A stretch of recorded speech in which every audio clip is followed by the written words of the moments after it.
at the end of this initial set of speakers. I'm going to just start off by introducing Nancy Schiller, the President and CEO of the America for Bulgaria Foundation. Nancy?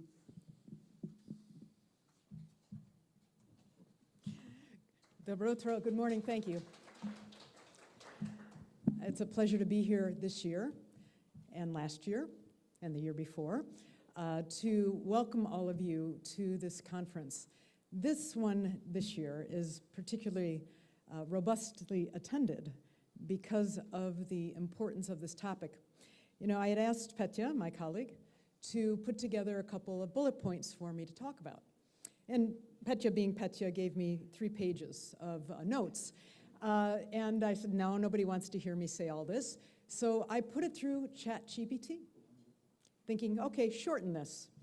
And it shortened it and maybe made it a little bit more creative. But I have to tell you, it took the soul out of it.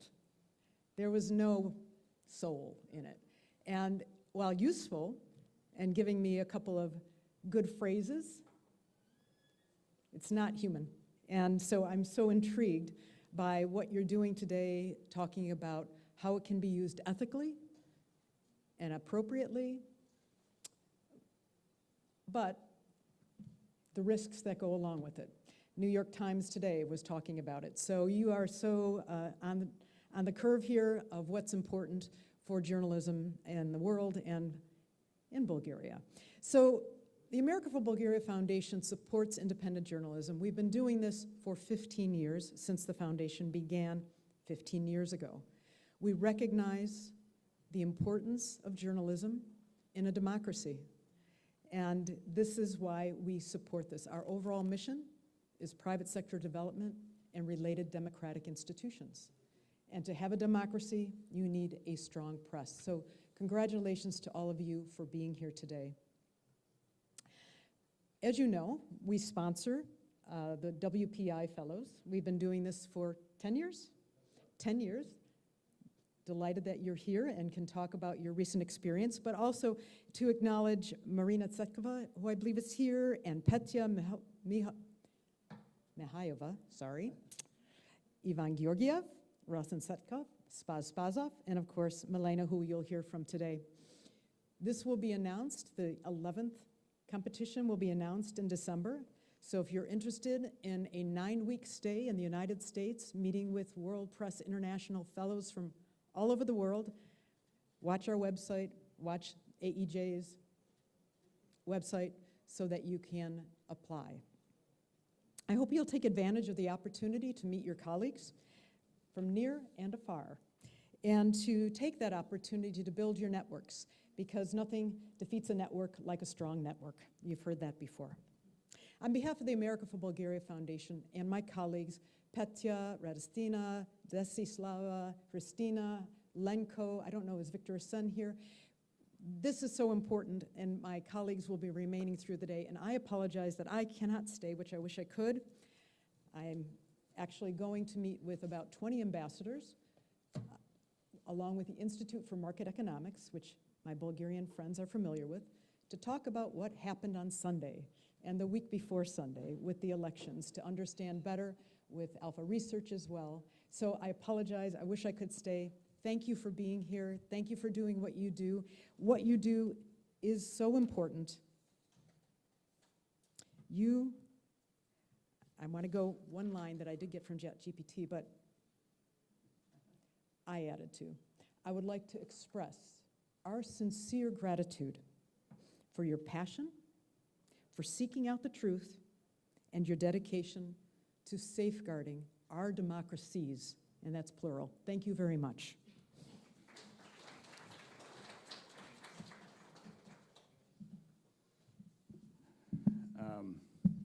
Just this little bit.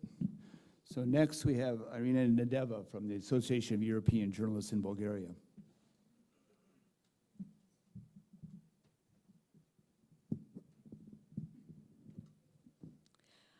Thank you very much.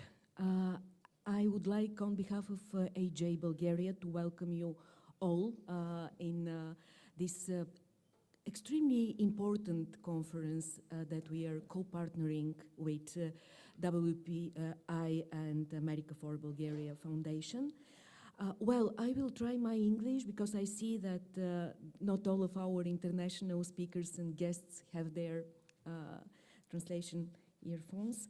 And I will just say that the topic is very important for journalism because what we see is that actually artificial intelligence is doing better than natural intelligence, especially in time of disinformation.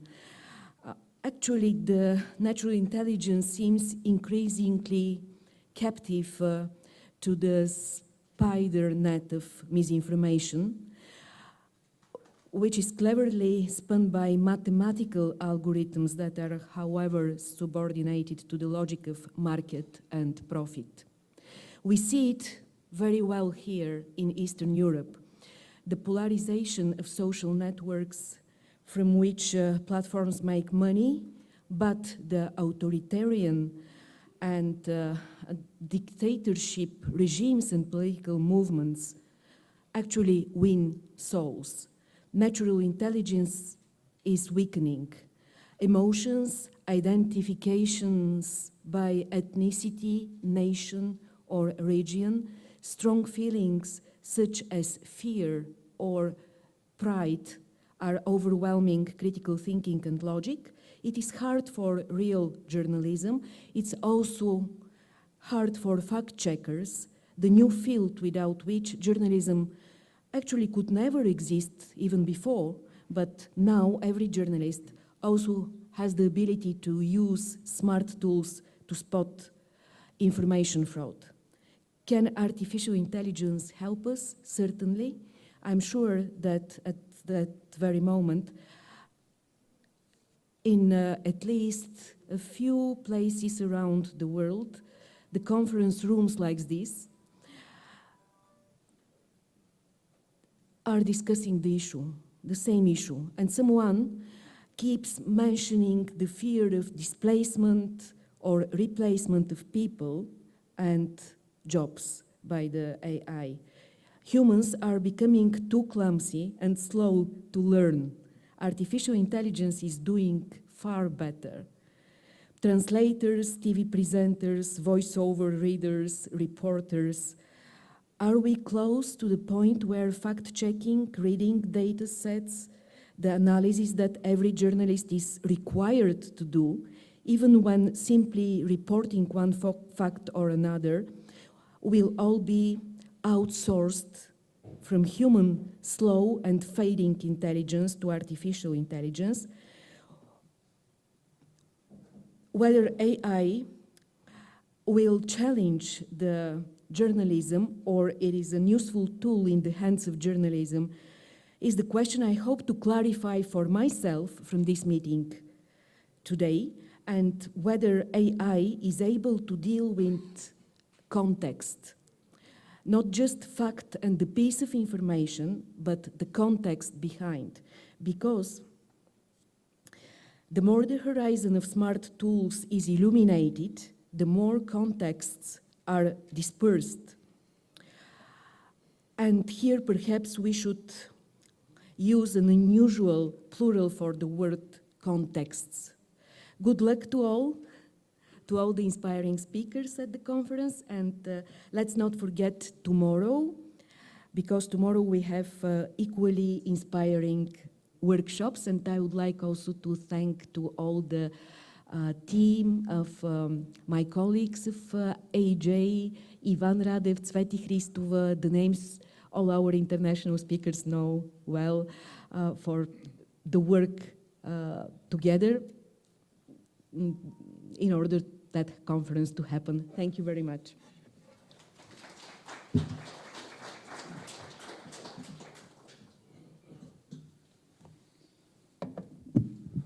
Thank you, Irina. Благодаря, Ирина. Сега, както вече казах, аз съм Дейвид Макдоналд, изпълнителен директор на World Press Institute. Много се радвам да съм тук отново за третата ни ежегодна конференция и както вече беше казано, не бихме могли да го направим без нашите партньори. Както това начинание, така и програмата за стипендии, за която ще говорим повече по-късно, която е, така да се каже, знакова за нашия институт. Благодаря на Америка за България за финансирането и на всички тези много хора, които участваха в организацията. Благодаря и на АЕЖ България. Искам да спомена някои хора, които помогнаха за организацията от IBF Петя. Не знам, Виктор и Ясен тук ли са?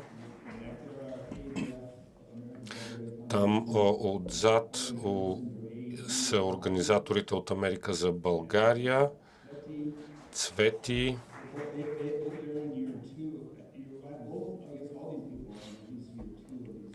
Мисля, че всички те са в втората от тези 3 години. Много ви благодаря. World Press Institute е основан през 1961 година. Доста стара организация сме, почти на 60 години.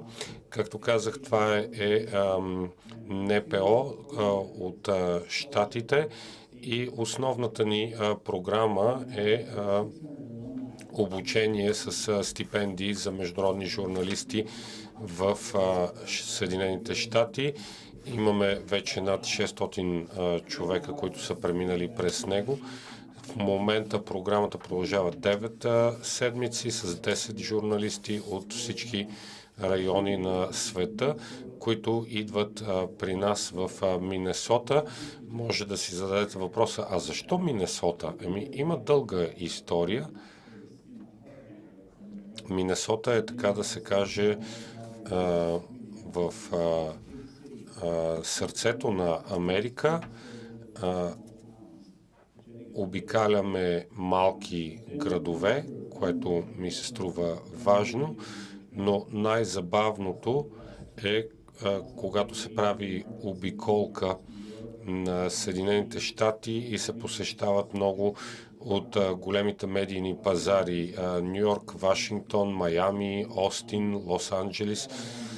Така че журналистите прекарват няколко седмици в обикаляне на Съединените щати и не само обикалят, но се опитваме да запознаем международните журналисти с медийния пейзаж. Ню Йорк Таймс, CNN и някои по-нови модели на медии, като Texas Tribune и нови разследващи медии, като ProPublica. И мисля, че журналистите успяват да добият представа за Съединените щати. Един от начините е, че избираме 3-4 теми, по които да работим. Срещаме се с новинари. Следващата програма започва в края на август 2024 година. Мисля, че Нанси спомена, че периода за кандидатстване започва сега на 1 декември и ще чуете и видите повече за това от Америка за България, които спонсорират тази програма. До тук те са спонсорирали 10 различни журналисти и ще спонсорират още един през 24-та. По време на COVID от март до май месец имахме една много интересна програма, имаше много сняг.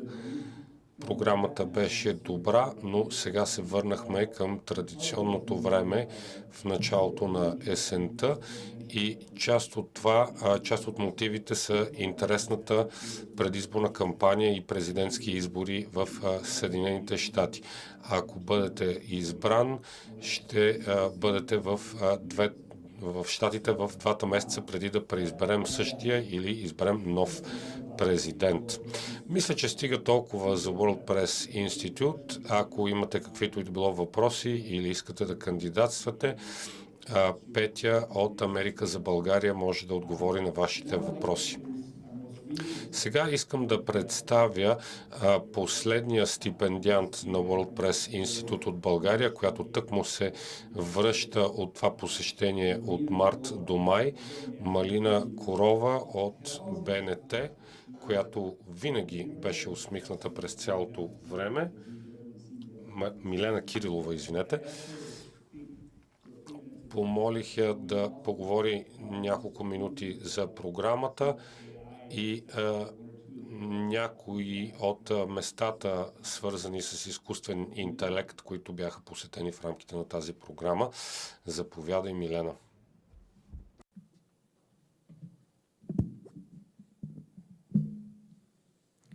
Thank you so much. Много благодаря. Аз много се радвам, че съм тук. Welcome to Sofia. Добре дошли в София. Стипендията на World Press Institute наистина промени живота ми, защото беше една възможност да спра ежедневно да търча и да работя и да си поговоря с колеги за настоящето и бъдещето на журналистиката в единствената програма, където в един ден можеш да посетиш CNN, Fox News, Wall Street Journal, Washington Post и на следващия ден да отидеш и да посетиш затвор в Сан-Франциско, където издават вестник. Това беше чудесна възможност да създам приятели, сигурна съм, за цял живот, защото ние поддържаме връзка почти ежедневно 5 месеца след края на стипендията. Разбира се, по време на тази стипендия си говорихме за изкуствен интелект, посетихме Станфордския университет и присъствахме на някои лекции там. Хората, преподавателите в Станфордския университет ни казаха, че 15% от Twitter акаунтите се управляват от ботове. Ние ползваме социалните медии, за да търсим повече информация, да търсим връзки и е изключително опасно, когато човек чуе нещо подобно. Питахме преподавателите там за бъдещето на нашата професия и те ни казаха: не се притеснявайте. Няма да загубите работата си, защото чат GPT, например, няма как да прави разследвания. В България също имаме примери на deepfake видеа. Имаше видеа с образа и гласа на най-популярните презентатори на новини. Те бяха ползвани в реклами на лекарства, което е изключително опасно, защото по този начин може да се създаде и обращение от министър-председателя, президента и така нататък, и той да каже, че, например, обявява война. За това изкуственият интелект създава множество възможности, но трябва да си поговорим и за опасностите от неговата употреба. Така че аз нямам търпение да чуя всички експерти, които са тук. Много ви благодаря.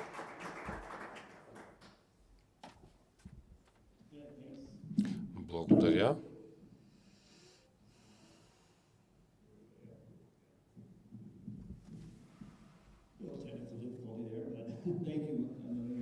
Малък технически проблем.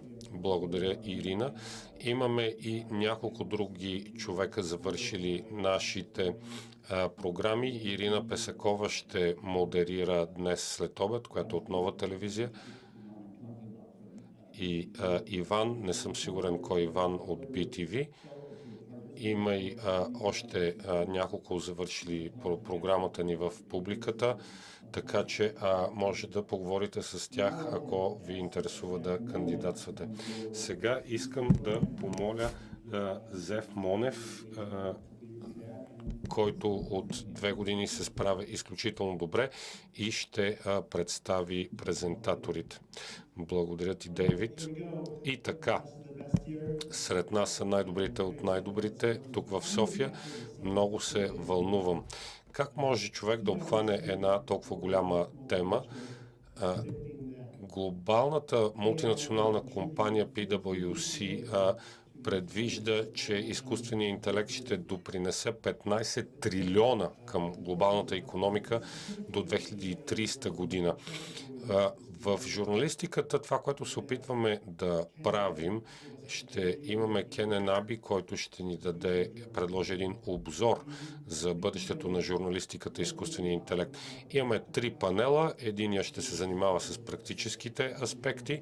Надявам се, че ще е полезен за журналистите. После ще говорим за етиката и изследванията, които стоят за това. И накрая иновациите в нюзрума.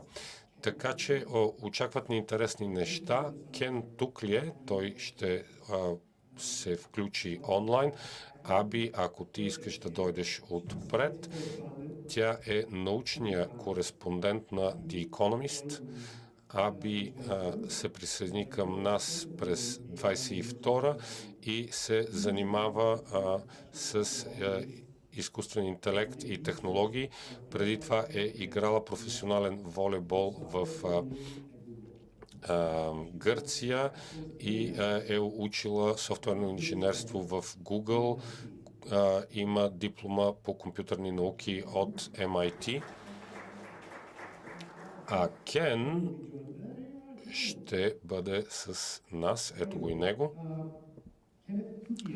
Кенет Кукие е заместник изпълнителен редактор на The Economist и води седмичен подкаст Бабич, автор на книгата Big Data, която е бестселър. Преди това е редактор по технология на Wall Street Journal в Хонг-Конг, работила и в Париж. От 2002 до 2004 е стипендиант в Харвард. Сега е член на съвета за външни отношения в училището по бизнес на Оксфорд. Последната му книга е Фреймърс за изкуствения интелект. Така че заповядайте, Аби и Кен. Много ви благодаря. Now I have to adjust the microphone back up, Zach. Thank you. I think Ken is going to start us off here, but is there a way to get the slides on the screen?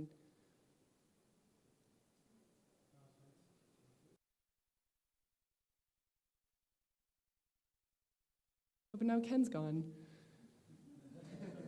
Oh my God, I'm gone. This is terrible. Actually, maybe they need to see the slides or me. It's a choice. Hey, what do you think is more important, you or the slides? That's a good call. I mean, of course, I have to be humble and charitable and thoughtful, and I'd say, well, of course, it's got to be the slides. I'm a mere vessel for the information. But you know, Kafka said that everyone is a hero in his own universe, and so therefore it has to be me. It's all about me. It's selfishness. But yeah, let's do the slides. In theory, we can do both. There was an idea that we were going to have the slides and a live feed, and so in parallel, you'd have me and the slides, and I can see my slides are already there. Should I just get started, and then if they can pump me in, they will. What's best? Yeah, I think just get started. Great. Let's rock and roll. And I'm sure that the team behind us will see if they can find a way to stream me in, because I am here, obviously. So first, thank you so much, Zach. Thank you so much for inviting us and for that generous introduction. It is really a pleasure for both of us to be here today. Now, of course, sadly, only one of us is in situ. Abby Burtix, my colleague, is there. I'm stuck in London, drearily in my prison cell of my office. Well, not in the office yet, getting there, to do things that I couldn't miss in London. So I apologize that I'm not there right now, but I am here this morning because this is such a critical issue, and we are grateful and heartened to see that these organizations that have come together are discussing AI in this year's conference, because it's really the year of artificial intelligence, and particularly for what it will mean for journalism. Now, what is journalism? Well, what is a journalist? Well, that's pretty obvious. We all know what a journalist is. Well, this guy's a journalist. Well, specifically, if you know the film Citizen Kane, he's not a journalist. This is Charles Foster Kane, played by Orson Welles. He is the newspaper proprietor, okay? But still, you get the idea. There's a guy, he's got a fedora on, he's white and he's male, and he's got lots of newspapers around him. He must be a journalist. But journalism is changing because you think, well, with artificial intelligence, maybe there'll be no more jobs. And that's really an issue. Because the fact is, there might still be some jobs. The New York Times recently had an announcement for a job posting. And Abby, if you advance the slide, the New York Times job posting was for a newsroom generative AI lead. Now, it had all of the things that the Times wants, which is someone with experience, and someone with knowledge, and someone with thoughtfulness, and someone with creativity who could work with the management team and work with the newsroom. But the relevant thing is that the job posting has a salary expectation of as much as almost $250,000. So I think we're going to learn several things from this one example. The first is that we are not certain what AI will mean for jobs in journalism, but we know that one guy is going to make a bucket of money. And I attest that I hope it's me and not you. I'd like to hire you, I'd like to fire you, but what I want from you is a connection to the New York Times so I can apply for the job, get the job, and get $250,000. Because I have never seen a salary like that as a newsroom manager in my life in journalism. But it's interesting to see that this is actually the world that we're in. But the concept of journalism is really what's at stake here. There's a deeper way of thinking about this issue than just what's on the surface, i.e. what does a journalist mean in the past and where is journalism going today in terms of future jobs of journalism and running the machines and managing how it's being used.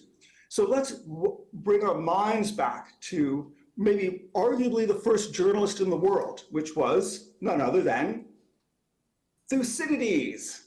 That's right. During the Peloponnesian War, of course, he was a statesman, he was a general, but he also wrote the history of the Peloponnesian War. The idea here was that it was a person who was going to separate him or herself from the hurly-burly of the world of people who were the actors on stage doing things. And this person was simply going to recount what is happening.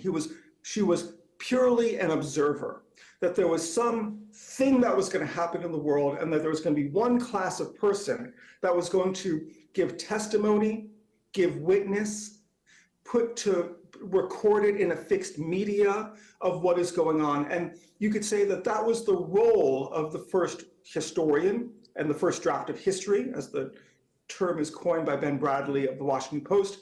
The first draft of history is going to be written by the journalist. And the journalist is going to be able to be the one who is going to look at the public sphere and hold a mirror to it and say, this is who we are. And in some ways, if you will, this is who you are, because the journalist should be separate from it purely as an outsider offering witness. Now, an earlier version of that witness, or maybe a later version of that, is, again, in the next slide, Émile Zola, when he writes his famous front page story, J'accuse, right? I accuse you, during the Dreyfus affair in France in the late 1800s. At that period, what Émile Zola, thank you, by the way, for putting us together, superimposing us. I think that's now working.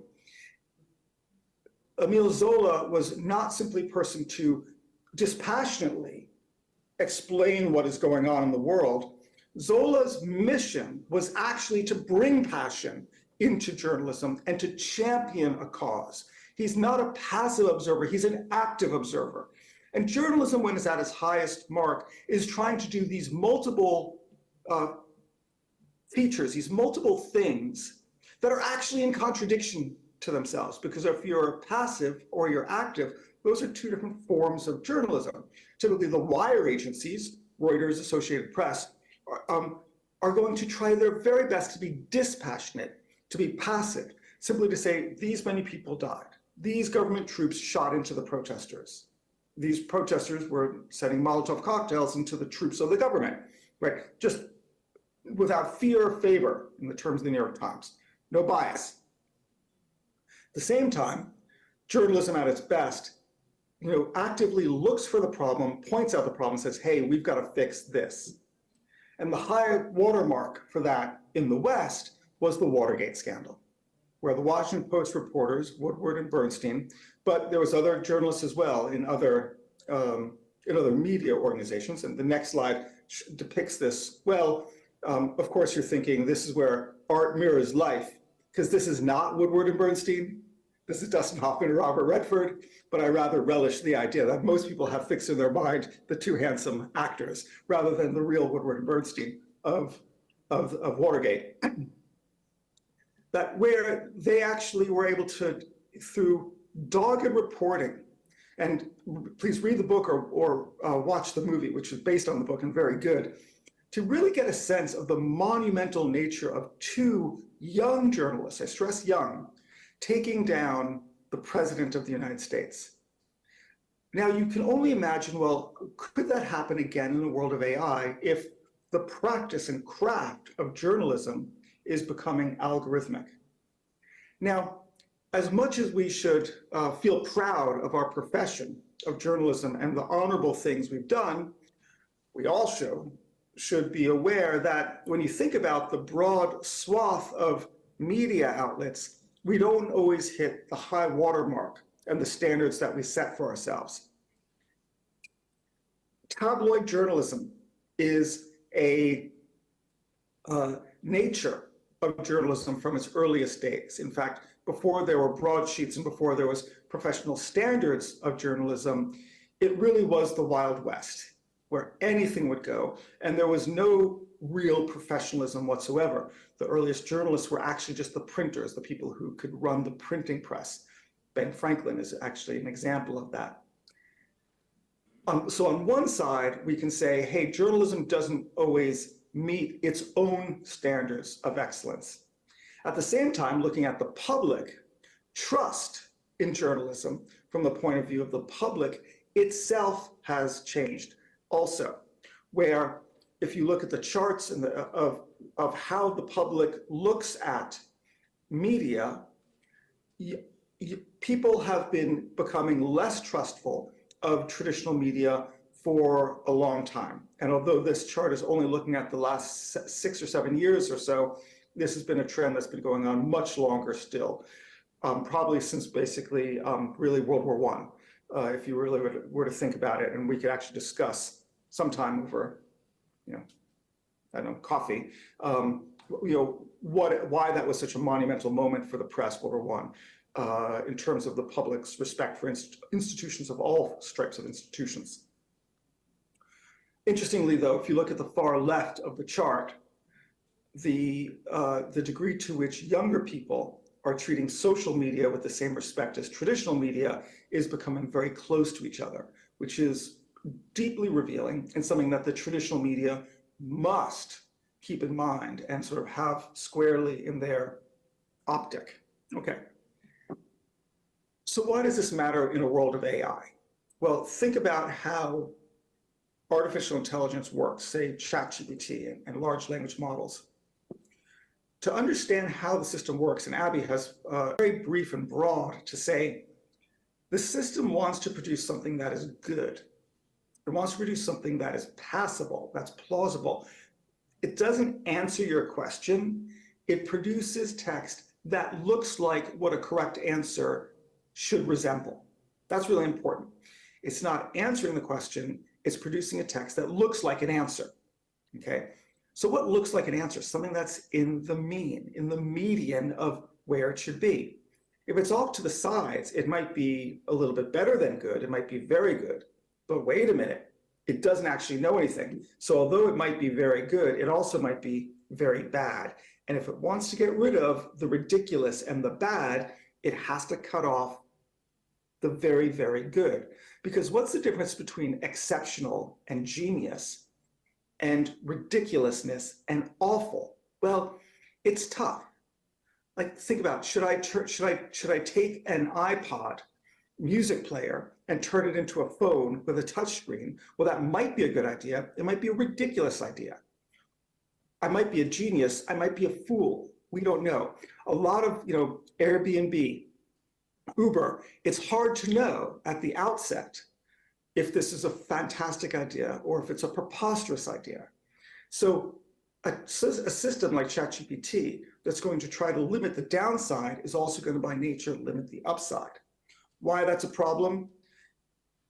Excellence, superb ideas and material and expression, originality, creativity, and genius and innovation is a tail event, as we say in statistics. It's off to the side, right? You read Michael Lewis or Malcolm Gladwell, and you say, whoa, like, oh my God, Tim Harford is a brilliant writer. But you guys probably have the people who you look to as well and say, wow, as a journalist, where have you really learned from? It's a combination of originality and novelty and taking risks. Again, it's a tail event. But ChatGPT and algorithmic journalism on its own will not get us there. So we'll get something good. In fact, it might be better than what exists today, but it's not going to be superlative. It's not going to be amazing. So what might the future look like if that's the case? So should we feel awkward about the algorithmic age we're going into, or should we embrace it? The next slide is a wonderful panache of all the different logos of something called the Wikimedia Foundation. In fact, there's so many Wikimedias that I didn't even have space in the slide for the Wikimedia Foundation logo, which is what owns Wikipedia. We know of Wikipedia, right? That's pretty obvious. But Wikimedia, I mean, there's so many different slivers of Wikimedias on this slide that they had to have Media Wiki in addition to it by inverting the two words, right? What's going on here? Well, what's happening in one hand is really healthy experimentation by the Wikipedia project, by Wikimedia. But what's also happening, I think, is a very interesting way of reimagining not only how something like knowledge can be transmitted through an encyclopedia, but how that first draft of history can be transmitted through journalism. And I would probably bet, maybe not by the Wikimedia and Wikipedia people, but I would just bet an open source AI model meeting journalism could be done on a volunteer citizen, let's not use the word citizen since it relates to the individual and the state. We should avoid that relationship language. But through individual civil action, if you will, of just concerned people who, just like the Wikipedia community, care about the husbanding knowledge, stewarding knowledge from one generation to the next, I could imagine news going in that direction as well. It'd be very vulnerable to misuse, without a doubt, but I could just imagine a algorithmic AI media service competing with traditional media, and also doing a good job of it, being tuned in certain ways, showing its bias, having inspectability. It wouldn't be perfect, it wouldn't be good for all things, but I could just imagine, I just feel that if it's imaginable, it could actually happen. Now, we can feel badly about what's going to happen with this huge cornucopia of information, the onslaught, an avalanche of information that we're going to expect to reach us because of generative AI technologies. In the next slide, you'll see a sort of representative way of thinking about how journalism might change. My mental model in this is that most journalism isn't very good. It's kind of mediocre. I think actually, weirdly, most things in the world kind of suck, and you get these you go into these higher levels of greatness, and we pay a premium for it. So we go to a band at a bar, and they're okay, they're not bad, but you pay, $400 a ticket to see, your favorite act at Wembley Stadium, right? So we have these, and we have whole curational layers of institutions and people, sommeliers at wine, at restaurants, to help us determine, museum curators, determine what is excellent, because we can't know, because we're just ordinary mortals, and this person really knows art. So this person curated the exposition for me. So in a world in which you could imagine that today, 99% of the stuff, let's say journalism, 99% of journalism is, it's all right, it's kind of mediocre. Don't pay for it, I get it on my Twitter feed. And 1% of it is exceptional. And let's say that's the New Yorker, an article that I read that changes my life, exceptional, the Atlantic, right? We could imagine that if for a world of generative AI, where we're getting this onslaught of information, that same amount, we don't know how the ratios might change, but let's imagine that we get vastly more, even as a share of the overall mix, even as a share of the overall mix, we get vastly more mediocre, bad, fraudulent, fake, incomplete, poorly expressed content. As a percentage, we'll have vastly less, maybe one hundredth less as a percentage, but it still will be 10 times more than we had today. And for those people who want to search out and find really good material, they've got more options and more choices. I happen to personally be an optimist because I think that's a better way to lead your life. I should also say I force myself to be an optimist because I think I'm naturally a pessimist. But I force myself to be an optimist, not because it's like what I said, constitutionally, it's a nice way to lead your life. I think that's probably true, but that's secondary. It's because if you look at your reading of history, you have to be optimistic, right? Think about Bulgaria, 70 years ago and today, things are better, right? Things had been dark after World War II, they're better now. Fragile, better in all of Eastern Europe. But let's look at so many other places as well, from the clash of the superpowers and the threat of nuclear war, better now. So my reading of history is that although there's a growing darkness, there's also these pockets of exceptional beauty and promise and potentiality and optimism. And it might be a little bit like the Middle Ages with the monasteries. So if we're a journalist, we want to be in the monasteries that are producing new knowledge and advancing the cause of civilization and progress. And if we're the readers and the public, we want to do that as well. And I do believe that in our professional lives, we can reach out to those people who have the right values, have resources, and have responsibilities to actually advance humankind for the better. And so that's what inspires me. And that's why I also think that AI is going to be a positive, even though it's going to have a lot of negatives as well.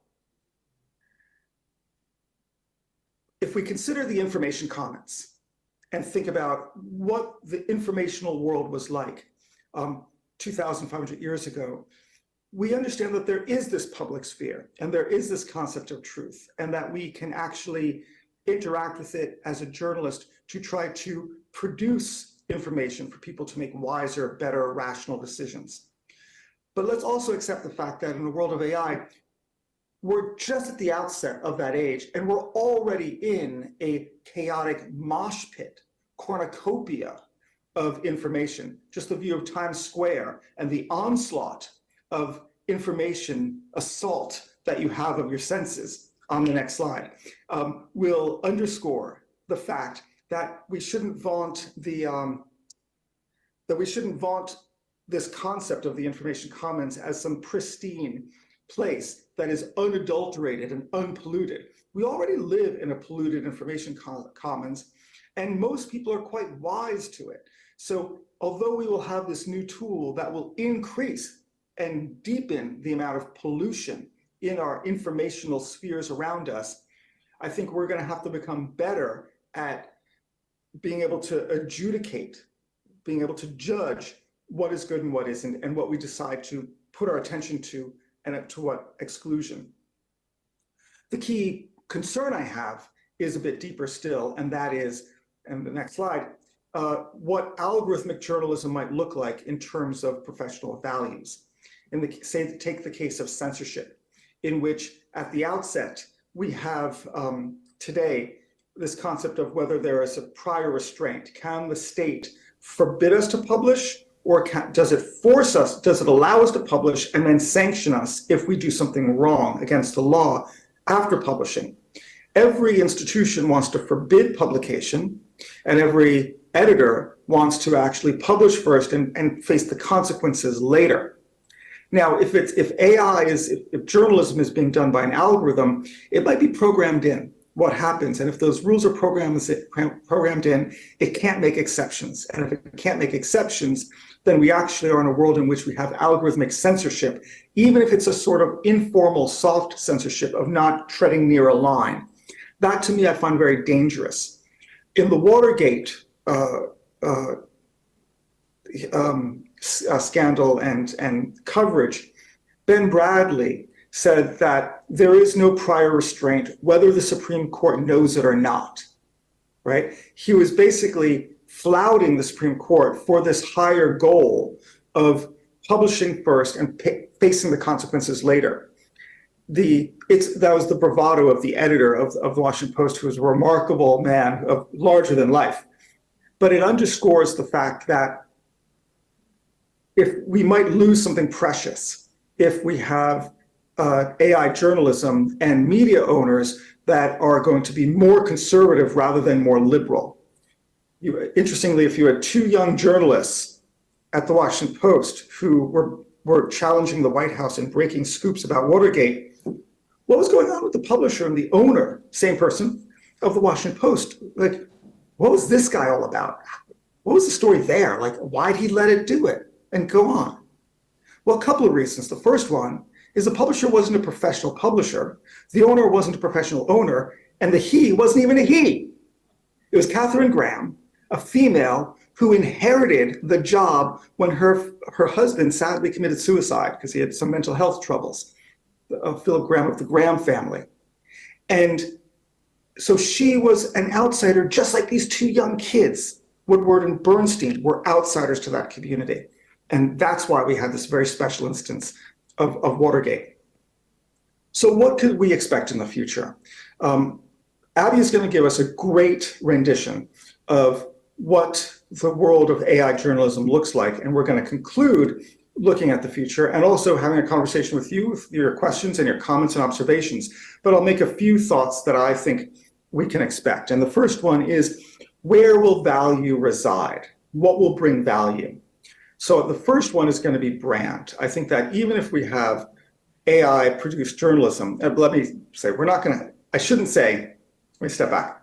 I shouldn't say maybe if we have AI produced journalism. That's just not on the plate. We will have AI producing our journalism in very specific ways. We're probably not going to, most places, some will, but we hand off everything to the machine. But all media and all journalism will be interacting with this tool in the same way that we have electrification in our newsrooms, we have computers in our newsrooms, we have the internet in our newsrooms, we'll have AI in our newsrooms. So brand will become more important than ever. People will know what they're getting when they see that brand, and that brand will have to be very distinct. Not every company and not every journalist is going to be able to get there, whether they're going to be meeting their audience with excellence or they're going to be meeting their audience with fun and humor and pizzazz and breaking the rules. There's a place for The Economist. There's a place for Vice. There's a place for The Sun. There's a place for Playboy, right? I think you're still going to have this huge stratification, but you're going to know your lane really well, even if you're going to go into other people's lanes, right? You're going to know your lane. Brand is more important. The second is, in a world in which we will have a lot of automated content, live content will become more important still. Just like you can buy the record, or you can buy the CD, you can buy the file, right? You can stream the music, if you will, take your metaphor. But everyone wants to actually see the performance live and the spontaneity and the humanity of it. At the same time, there might be a downside to that. You'll have the celebrity journalists, just like you've got the Taylor Swift effect in music. So you will have the Michael Lewises and the Malcolm Gladwells, and then you'll have poor people like Abby and me, in our cell with the warden cracking the whip while we type furiously to get our work done. So, and I put you in that camp as well, just the working stiffs and the celebrities. And so the point is that we still want to have our great journalists and we want to reward them and we want to respect them, but we don't want to create people on pedestals because we would rather it be more egalitarian because we're working for a common purpose. So I see that as a potential problem. There will be new formats. Who would have thought that vertical video 2-minute vertical video would challenge the BBC, but it does on TikTok. It challenges all news networks. So we need to get onto those formats and onto those new platforms. If Fortnite can collect an audience of 12 million people in a single setting to meet a celebrity, why can't we have an audience of that many when it comes to a news event and feed them with high quality news content? I think that that's where we're going to go as well, by bringing our news to different platforms. With that, let me hand now back over to Abby, who is going to explain to us AI in journalism, what's actually happening, and how it works under the hood. Thank you. And I'll be here staying, watching it all, and enjoying it, and coming back at the end.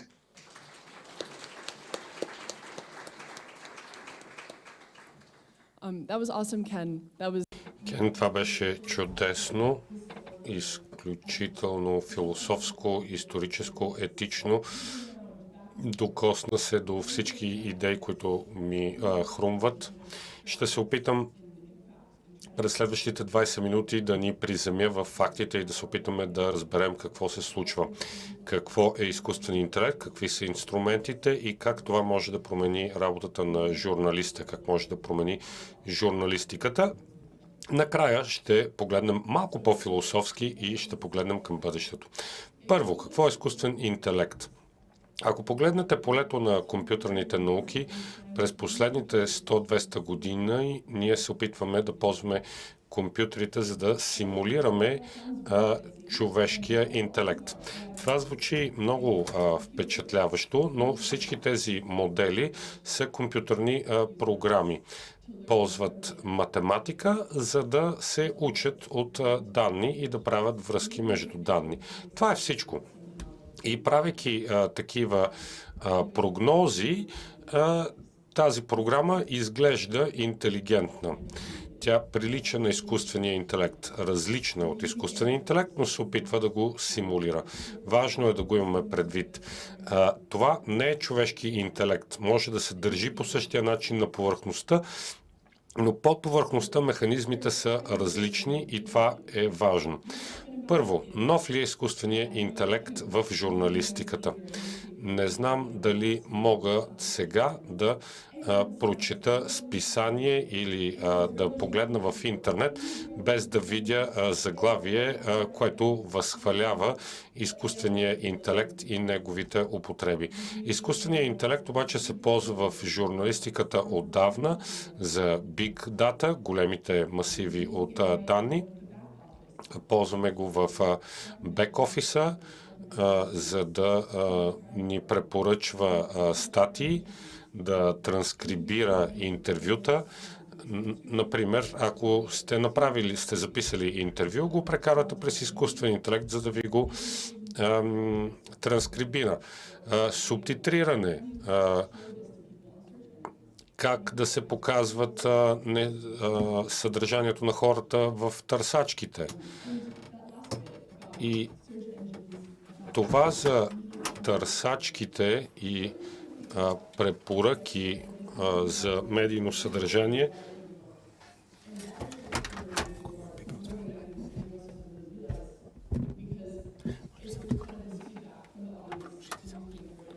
audience that's kind of done via this algorithm. It's shaping the content that we are producing, the content that journalists are pitching to their editors because they want to write articles that get read. And when you try to write articles that want to get read, that's different than writing an article if you didn't care at all about this kind of search engine or these social media recommendation algorithms. So this just goes to say that AI in journalism isn't new, but the new part of AI that's got everybody so excited is this thing called generative AI. And this is kind of the first time, really, that we've been able to build these AI systems that produce language that looks human. Like, it's very, very hard to kind of take an output from ChatGPT, take an output from a human, and be 100% certain that one is AI and one is human. This is kind of the Turing test, where, you know, if you're blindfolded, you don't know who it is, are you able to tell if it's human or not? And I'm not going to say we've passed that because I don't have the authority to do that. You'd have to ask a real scientist. But we've gotten to the point where AI is very, very good at language. And so what is this generative AI? Like, what's actually going on underneath the hood? What is it? So we have this beautiful diagram. We're going to have, I'm not going to do that to you. That would be, you can go to some computer science lecture for that. This level of granularity. So this is actually what's going on under the hood. You have a bunch of matrices, a bunch of vectors, a bunch of math, trying to link all together. But that isn't important. There are two main things that are important to understanding under the hood what is happening with generative AI. And the first fundamental principle of how generative AI works is that it's just trying to predict the next word. I suspect that as humans, we kind of do this as well. Like when you're listening to me speak, your brain is trying to figure out what word is coming next. And if I stop, then you are still trying to figure out what comes next. And it's kind of, that's how we learn. We try to predict what's next. So we're gonna have, this is gonna be a classroom exercise here. We're gonna try to predict the next word in this sentence. There's only one word to begin with, it's can. Anyone have a guess for what the next word might be?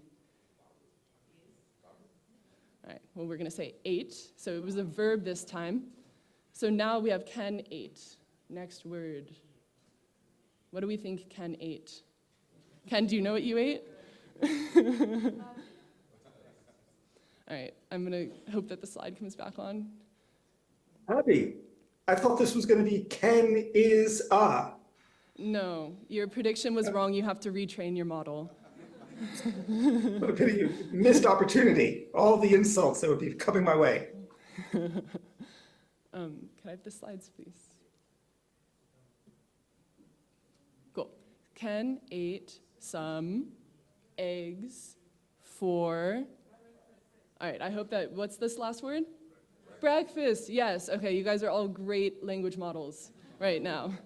So what the model does is it basically goes through all this language and it keeps trying to predict the next word. And as it gets it wrong, it'll kind of update its model to what it should be so that it tries to get most of the words right most of the time.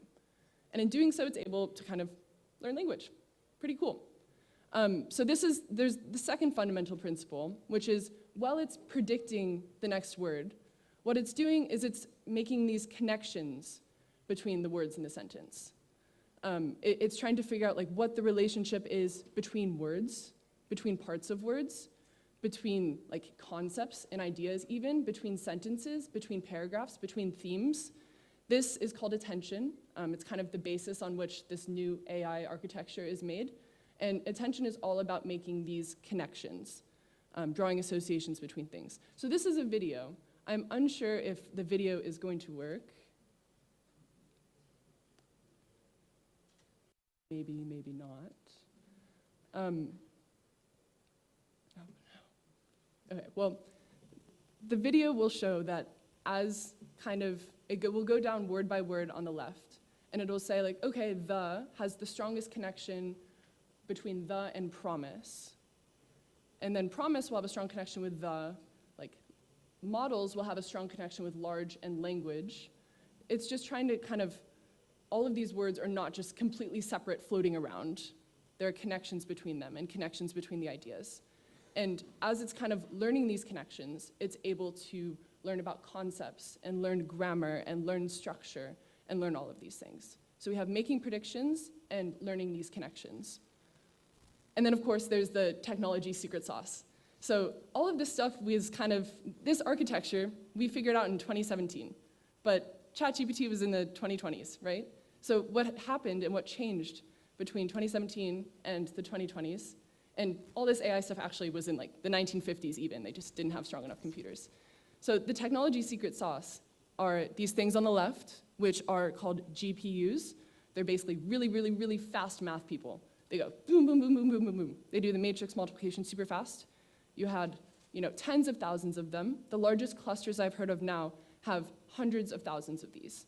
So that's just like hundreds of thousands of computers connected to just hold one, to just train one large language model. You also have millions of documents, kind of the entire internet, so to speak, and weeks of training. So this is just like an operation at a massive scale that is super impressive technically, that has kind of allowed these predictions and these connections to turn into something that kind of simulates human language and human understanding. If you don't quite understand how you get from A to B in that sense, that's okay, no one does. It's just cool to think about. So one interesting thing I found from working with these models a little bit is that the pre-trained models alone aren't particularly useful. So you have the predictions, you have the connections, and you start. You ask the model, like, okay, explain the moon landing to a 6-year-old in a few sentences. And it'll respond, explain the theory of gravity to a 6-year-old, explain the theory of relativity to a 6-year-old in a few sentences, explain the Big Bang theory to a 6-year-old, explain evolution to a 6-year-old. And you're like, okay, that wasn't a very good explanation. This model, you never kind of told it that it had to answer questions. Like, it never really learned to do the question and answer thing. So this pre-trained model might understand concepts, like it learned that gravity and relativity are close to the moon landing, that they're related. But it didn't really understand the specific task that you want it to do. And in that case, it's not particularly useful to us. So there's some extra technical layers on top of the connections and predictions. One of them is called fine-tuning.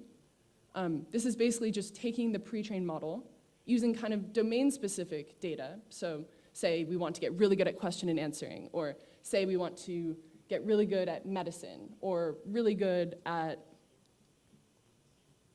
baking chocolate cakes. You can fine-tune it on this kind of specific data, and the large language model will get a lot better at the task. You're kind of like, okay, you're generally trained, and now we want to give you something to do. So in this case, if you fine-tune the model, it'll actually give a reasonable answer. People went to the moon, and they took pictures of what they saw, and I didn't memorize this, but continue, it was a reasonable answer.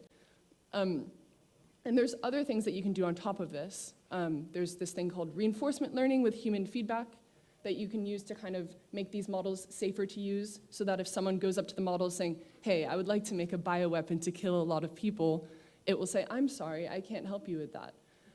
So there's ways to kind of manipulate the weights, the connections in the model to kind of make them more helpful, make them harmless, learn about different domains. But underneath all of it, it's this prediction machine that has kind of learned the connections between various words and concepts on the internet. One person I heard describe it to me as what a language model is this kind of a very fuzzy picture of the entire internet. Which, I don't know, useful thing. And what is really, really cool about this is this kind of phenomenon called emergence. So these models do more than they were explicitly trained for. Like we just said, hey, predict the next word. But from predicting that next word, out has popped this model that can speak English, it can speak Bulgarian, it can speak all these different languages, it can summarize passages, it can pass legal and med exams, it can reason about things reasonably well, it can follow instructions, it can do simple arithmetic. Don't push it with numbers too much, it's very, very, very bad at numbers. And that has people wondering, like, where is all this stuff coming from? Like, is it just kind of emerging from all of these connections? Is this information somewhere in the data, right? Like, is the ability to reason and the definitions of these concepts, is that just in the internet, lying there, and any reasonable statistical model would get it out? These are kind of open research questions in the field. But what is clear is that this model seems to be able to do more than we taught it to do in the first place. Okay, enough with my little computer science detour. I hope the background was a little helpful. We're now going to talk about how we can use this. And there are lots of different AI tools out there, different companies, ChatGPT, Bing, Anthropic. I'm not going to list all of them. But these are kind of all different versions of large language model. They might have different emphases, right? Like one might be more tailored to medicine, one might be particularly helpful and harmless, one might be very general, one might be better at question answering. But there are a bunch of these AI tools that have all been trained in a similar way, but on slightly different data, slightly different architectures, maybe for a different amount of time. But they're all kind of, the underlying principle is the same. And that brings us to journalism and AI now. You can thank Ken for this slide. these are the most cliche robots I've ever seen about journalism and AI. I think the funniest part is that they are typing on a computer, even though they're AI robots. And the fedora is also a really nice touch. But what does ChatGPT, what do large language models mean for AI? And there has been some examples so far of kind of trying to use these models to kind of replace the work of pen or, I guess, computer journalists. So there were like a CNET system, there's, NewsGuard has found that there are kind of 545 sites that are unreliable AI-generated news. Different kind of outlets have experimented with using AI to kind of make content. Spoiler alert, it hasn't worked very well so far, right? Like there have been problems with how it's worked. And a brief note is that AP has used AI, a different form of AI, not this large language model thing, but a kind of more rules-based thing to generate reports for, since 2015. So there is precedent for AI in journalism. But it seems that as it currently stands, the way that the system works, AI isn't there yet. We don't have the trust there yet that it can replace the entire stream of work. But people are working on it. And there's surely many other examples that we're not even aware of. So what I think is the essential question here is AI going to be a tool that journalists can use to do their jobs more efficiently and more effectively? Or is AI going to change fundamentally the job of journalism itself? And we're not going to answer that. That's something that you can answer on your own. But we're going to look at various ways to approach this question. So within journalism, there's kind of different ways that you can apply AI so far. You can use it as an efficiency tool. This might be kind of, I'm writing an article on fish farms, and I want to know how they work, and I might ask ChatGPT, hey, can you explain fish farms to me in 5 sentences? Or what are the interesting things with fish farms? This kind of replaces a Google search, right? Like it's a really quick chat assistant to kind of get information. It's like a research assistant. This will be on the back end. You can do this to generate titles. You can do this to basically make things faster. There's a cool tool for coding, computer science coding, that you can use like a built-in, it's called Copilot on GitHub. And they found that using this generative AI can make you up to 55% faster at coding. So there's a lot of potential. Even you can make an outline, you can ask for revisions, there's a potential to use this stuff to make you faster, to do your job currently more efficiently. But these are all kind of on the back end. Like, it's not producing the content for you. It's not making up the ideas for you. The next kind of level up in difficulty of AI applications would be in language. So just simple language tasks, not actually asking it to do any information manipulation, but just language manipulation. Like, can you summarize this article? Can you kind of translate this article from English to Bulgarian or back? Can you restylize it, change it from the style of the New York Times to the style of The Economist? Can you, like various forms of, you're not changing anything about the information, just the language.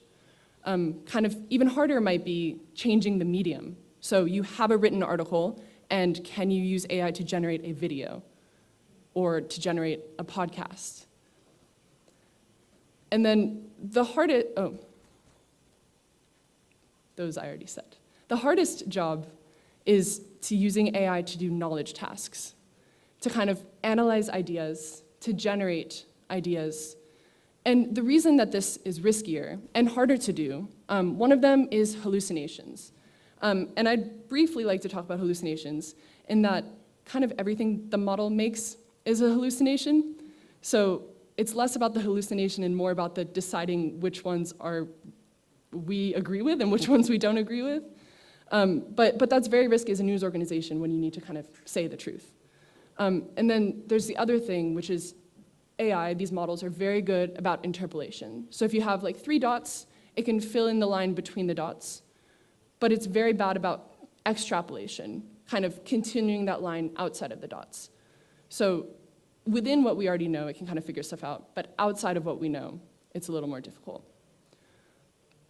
And Ken added the transformer picture. So one kind of argument about AI is that it will liberate journalists from kind of the daily drudgery, the grunt work of monotonous tasks, and this will free us to have more time to do the exciting things, the stuff that really matters and will lead to better journalism. I'm not 100% sure if I buy that argument, because as these tools evolve, expectations also evolve with it. So, you know, I'm expected to do more now because I have access to the internet and Google and Zoom than someone might have been, you know, like a high school research paper now, you're expected to do more because you have access to Google than you were in, you know, 1950 when you might have had to walk to a library, look at the library books, etc. So as the tools evolve, the expectations do as well. And what this might mean, this might not be true, but it could mean fewer people doing more work, right? US newspapers had almost 500,000 staff in 1990. And then come 2016, it was only 180,000. So as things get automated, does this mean that there will be less staff? It could just be that the staff are in different spots now, right? Like, it could be that staff now kind of turn towards fact-checking or editing rather than producing rote content. And also, I wonder if there's utility in doing the drudgery. Especially someone who's a relatively new journalist, right? Like, it's important, I think, when you're training to do the more boring stuff, so you learn how to do that boring stuff and learn what might be automated later, right? You have to learn the rules in order to break them. So I want to talk about one possible future. This isn't necessarily like a near-term future, but it's just an intriguing future to look forward to. And this would be AI as a product. So gone are the days of static paper articles.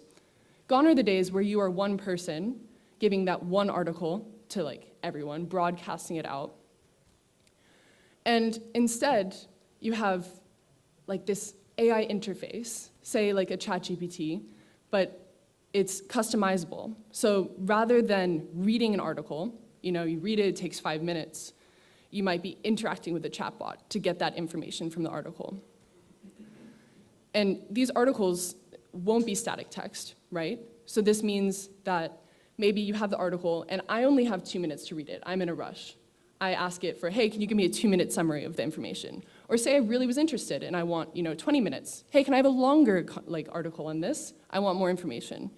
How about language level? Like, as a language learner, I think this would be really, really useful. If you could say, hey, I'm pretty new, like the model will know that you're pretty new to this language, so it might choose simpler, easier words that you might already know, and thus make you more likely to understand what is being written. You can even personalize the medium, right? Like, if you're interacting with an AI model, it could give you video, it could give you audio, it could give you graphs, it could give you text. It can kind of blend all of this stuff. And it can allow you to ask questions. Often, I'll be reading an article, and they'll mention this like philosopher or this name that I don't know, and I just have to go to like a separate page, Google it, be like, what is this? And if question, and it can be built into the article itself. So interacting with this kind of dynamic form of ingesting content rather than just having a piece of paper that you can read.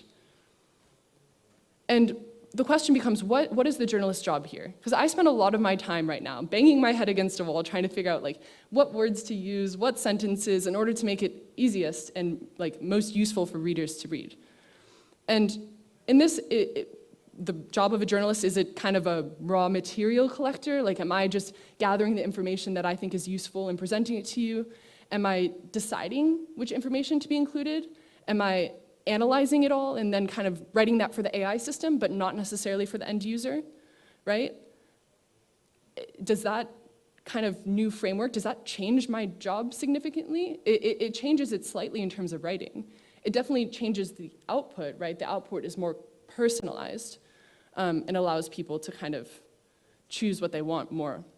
But it might not change the information of the content, it just changes the way in which you're consuming it. So this is all speculative, right? This could never come to pass. But this is one possible future of AI in journalism.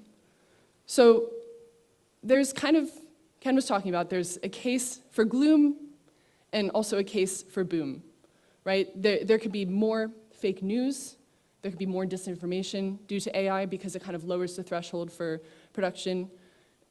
Keep larger filter bubbles. If everything is personalized, then all of a sudden you're kind of only seeing the information you want to see, and that's very dangerous, right? Like all of a sudden we don't have this shared information public sphere, but we have separate little bubbles.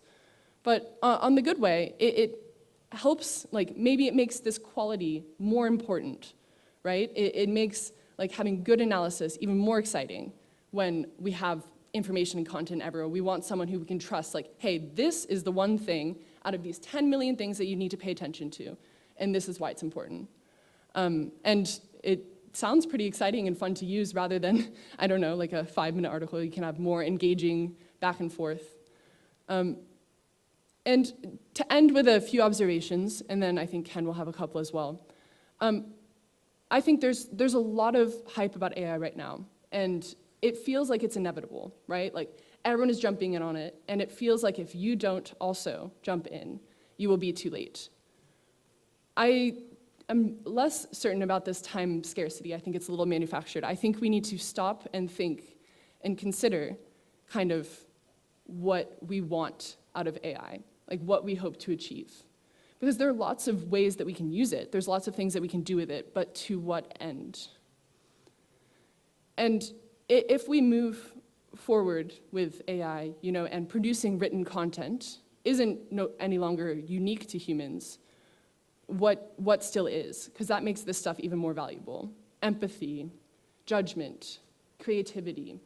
Because these AI models, you still have to have a human in there to prompt them, to kind of ask the interesting questions, right? To point them in the right direction. So that part is still really human. And AI makes good journalism more important than ever. So what exactly becomes more important? One thing is data, right? These models are basically just a fuzzy picture of the data in them. So having trusted, good data, this could be archives, this could be notes, this could be connections, is going to be really important for journalists and journalism and the world. And the output becomes more important of journalism, right? If quantity becomes very, very easy, then quality becomes more important, right? Like you don't want tens of thousands of articles to be published. You want one, and one really, really good one. And it makes that one really, really good one even more important. And then I think Ken wanted to talk about these last two if he's still alive. I am still alive. I've eaten my eggs.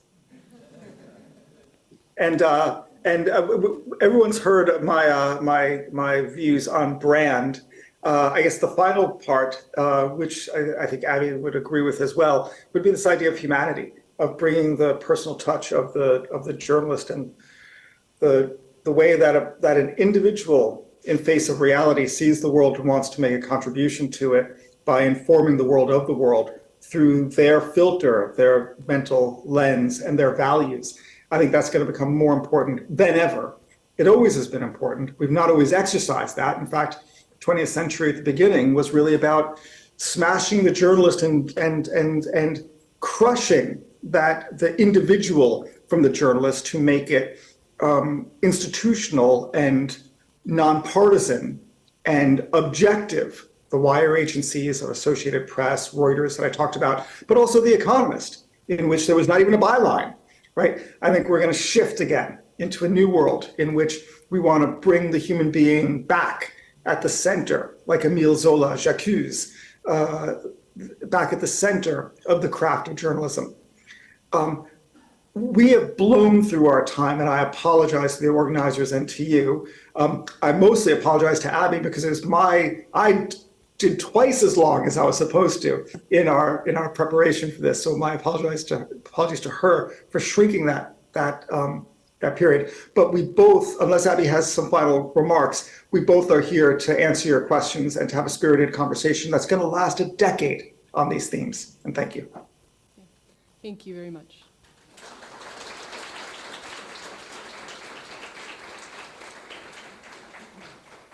Yeah, if there's a few questions that anyone wants to ask. It looks like there's someone in the back.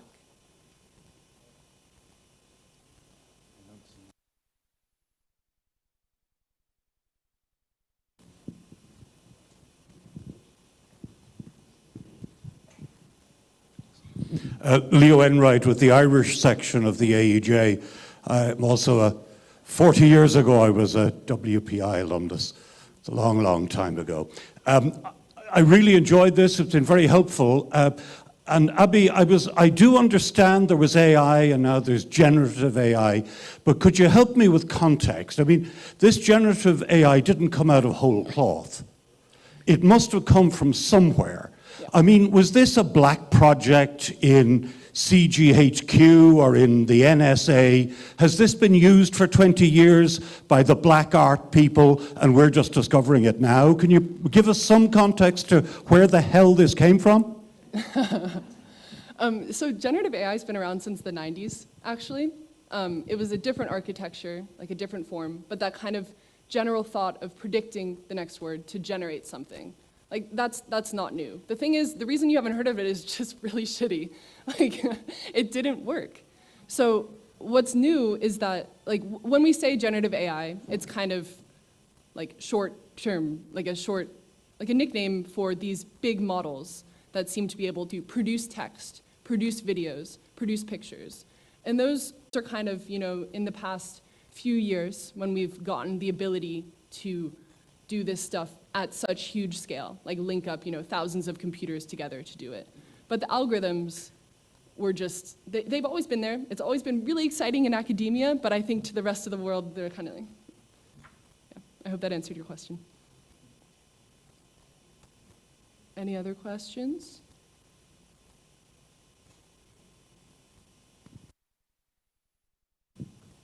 Hey, Nikolai Stoyanov from Capital Weekly here in Bulgaria. My kind of question is, all this humanity and brand you outlined, how does in the end it reach the audience? Because usually we have this moment where you have to write the title that Google likes or that Facebook likes or whatever algorithm likes that reaches you. And especially you guys at The Economist, you write these pun titles that probably Google doesn't like. So in the end, what is the solution? Should you write, I mean, not only the title, but the headline, but generally a thing that people like or a thing that the algorithm will like, and thus you will reach more audience to read? Ken, do you want to take this one as an editor? Yeah, thanks. So, there's the famous phrase from Bertolt Brecht, first food, then morality. It's a very heinous phrase if you think about it, because it means you have to compromise your values for your survival. And so I think that's going to be a balance. That's just the reality. At The Economist, we face that as well. We don't write articles for social media, but we absolutely changed our headline structure for social media. We can't see another way around it. In our app, on our platform, we can have the sort of, we're famous, as you know, for obscure headlines that don't really mean anything except if you think about it twice. A famous one was on regulation.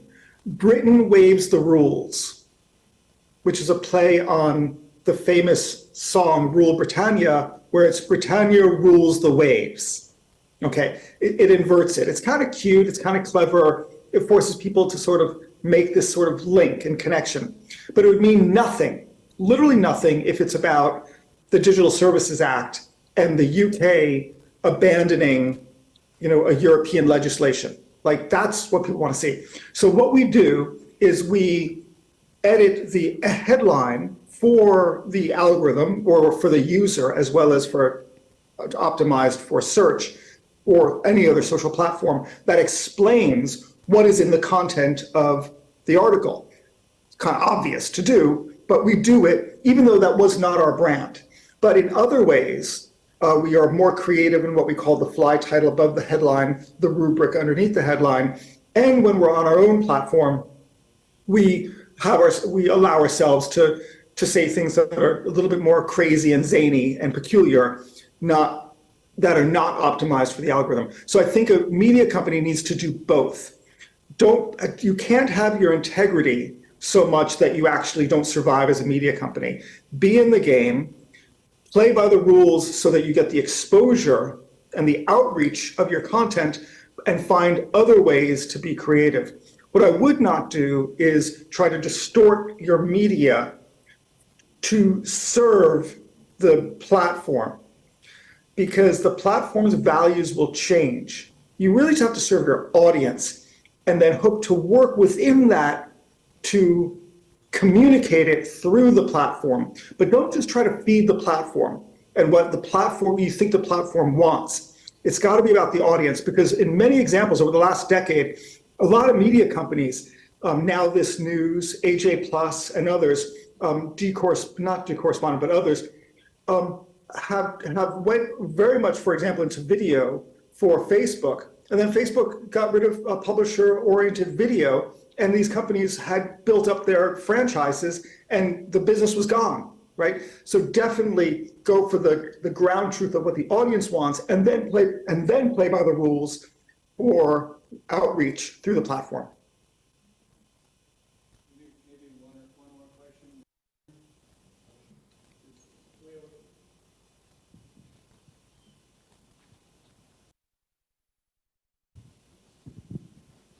Hi, I'm Maya. I'm going to speak after lunch, the worst slot. But yeah, I'm a media researcher. My quick question is maybe to Ken, as an editor representing a major publisher.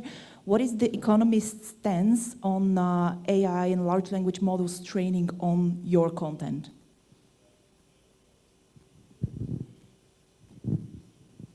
I think I heard that, and I think that was what do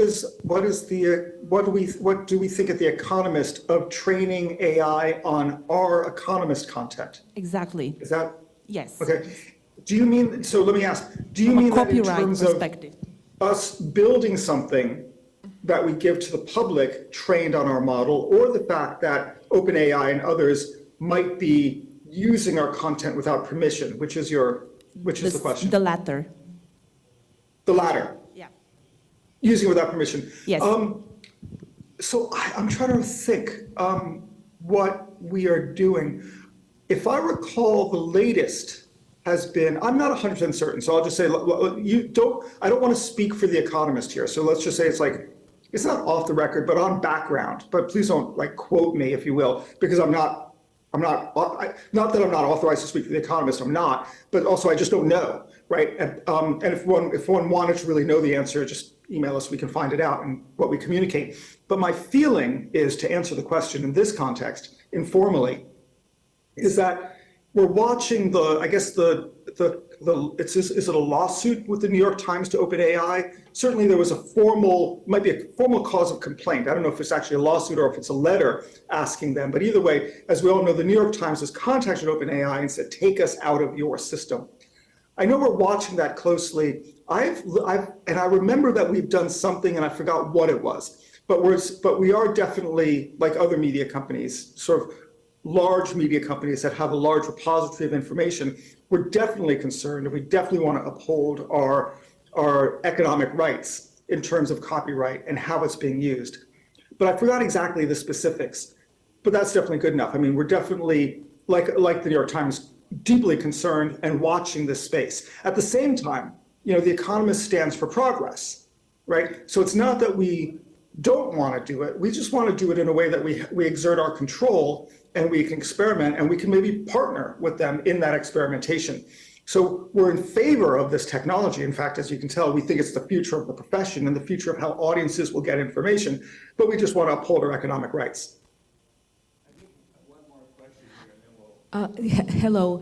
My question is, do you think that if you, for instance, used AI for optimizing the title, you should warn the audience that you used AI?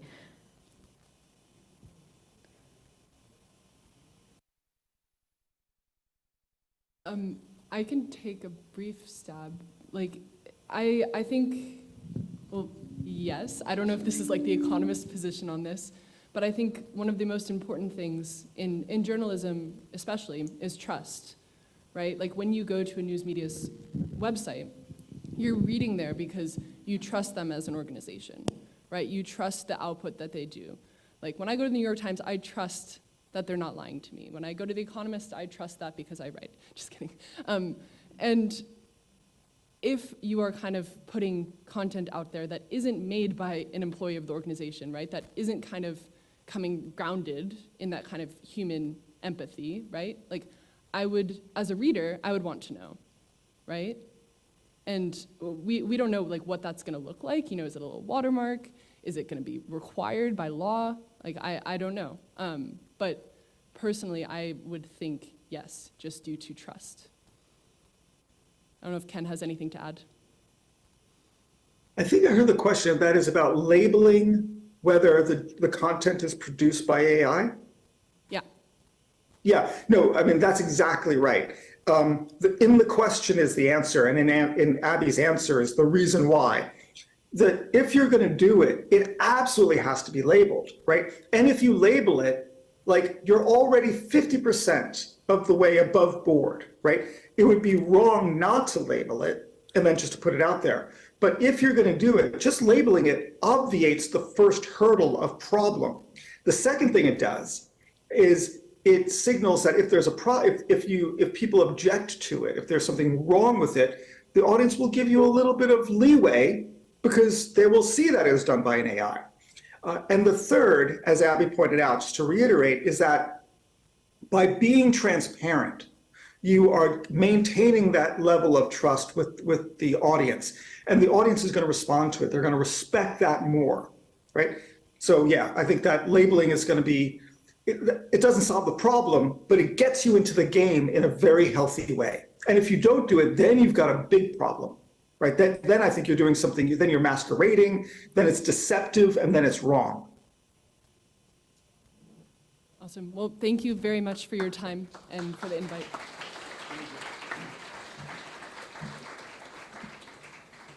Thanks, Ken and Abby. Really appreciate it connecting from London. So we started a little bit late. We're going to sort of move everything back 15 minutes. So we're going to take a coffee break now, and let's all get back here at 11:45. Oh, and one other thing. Have a chocolate. There is some AI hidden messages in that chocolate. What? 11. I'm sorry, 11:30. Come back at 11:30. I said that wrong.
here next to me will help break this rule and get you to know more about what AI is really about.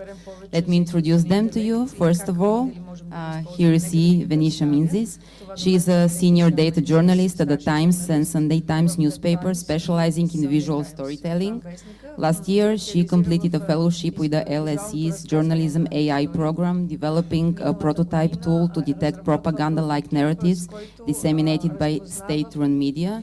Actually, it's not only Venetia that took part in this program, but also Ademola and Alessandro. So I guess they will tell us more about it. It's very interesting.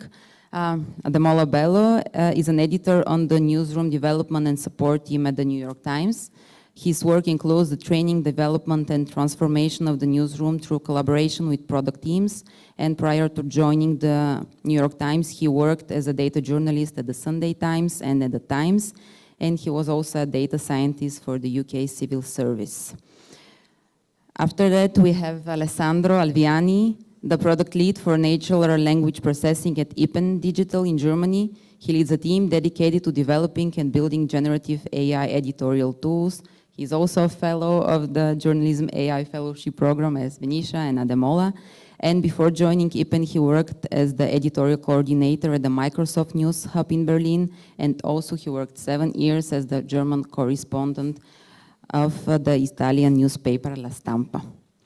And last but not least, Christopher Brennan, a former journalist working for the BBC, France 24, New York Daily News, and the Moscow Times. And these days he moved from covering tech to creating it with Overtone. He oversees the development of language models that create qualitative data on news, as well as the creation of products so that data can be used by newsrooms and those who analyze the news. So you see we have quite impressive speakers here, and I'm very glad to give the mic to Venetia, who will be the first one to speak in front of you. And each of our speakers will have around 5 minutes to present its topic. They will be quite different from each other, so listen carefully. After that, we're gonna have a short discussion here, and then you will get the chance to ask questions. Venetia.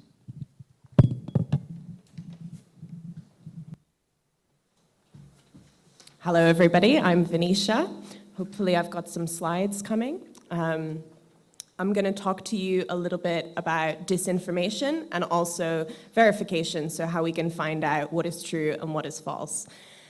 So AI is going to have a huge impact on the information sphere that we already live in. I wanted to start by just explaining what disinformation is. It's actually different to misinformation. Disinformation is fake information, false information that's intentionally trying to deceive you, to manipulate you, to change your thoughts, and to change your behavior. Whereas misinformation is more accidental, you could say. So AI is obviously going to make disinformation larger, more troublesome, but also has given us some methods to verify what is fake and what is real. So the first way in which generative AI specifically is going to worsen disinformation is in the quantity of it. And I apologize in advance, I'm a little bit of the doomster on this panel. So the first way it's going to do that is just increasing the quantity. It's massively going to increase the scale at which disinformation is made. A few years ago, you might have people in a bot farm or a troll farm trying to make as many comments and posts and images as possible. Now this can be done at a much larger scale. It can also be trialed better, so they could assess this narrative that we've put out isn't getting much engagement, nobody's really sharing it, but this other narrative is doing really well. Let's put all our efforts into that. I mean, we've seen this in the most recent conflict in the Middle East with Gaza and Israel. The amount of disinformation is massive. It's really hard to figure out what is real, what is fake, and it's been a real challenge for journalists to assess that. It's also going to increase the scale at which that content can be shared.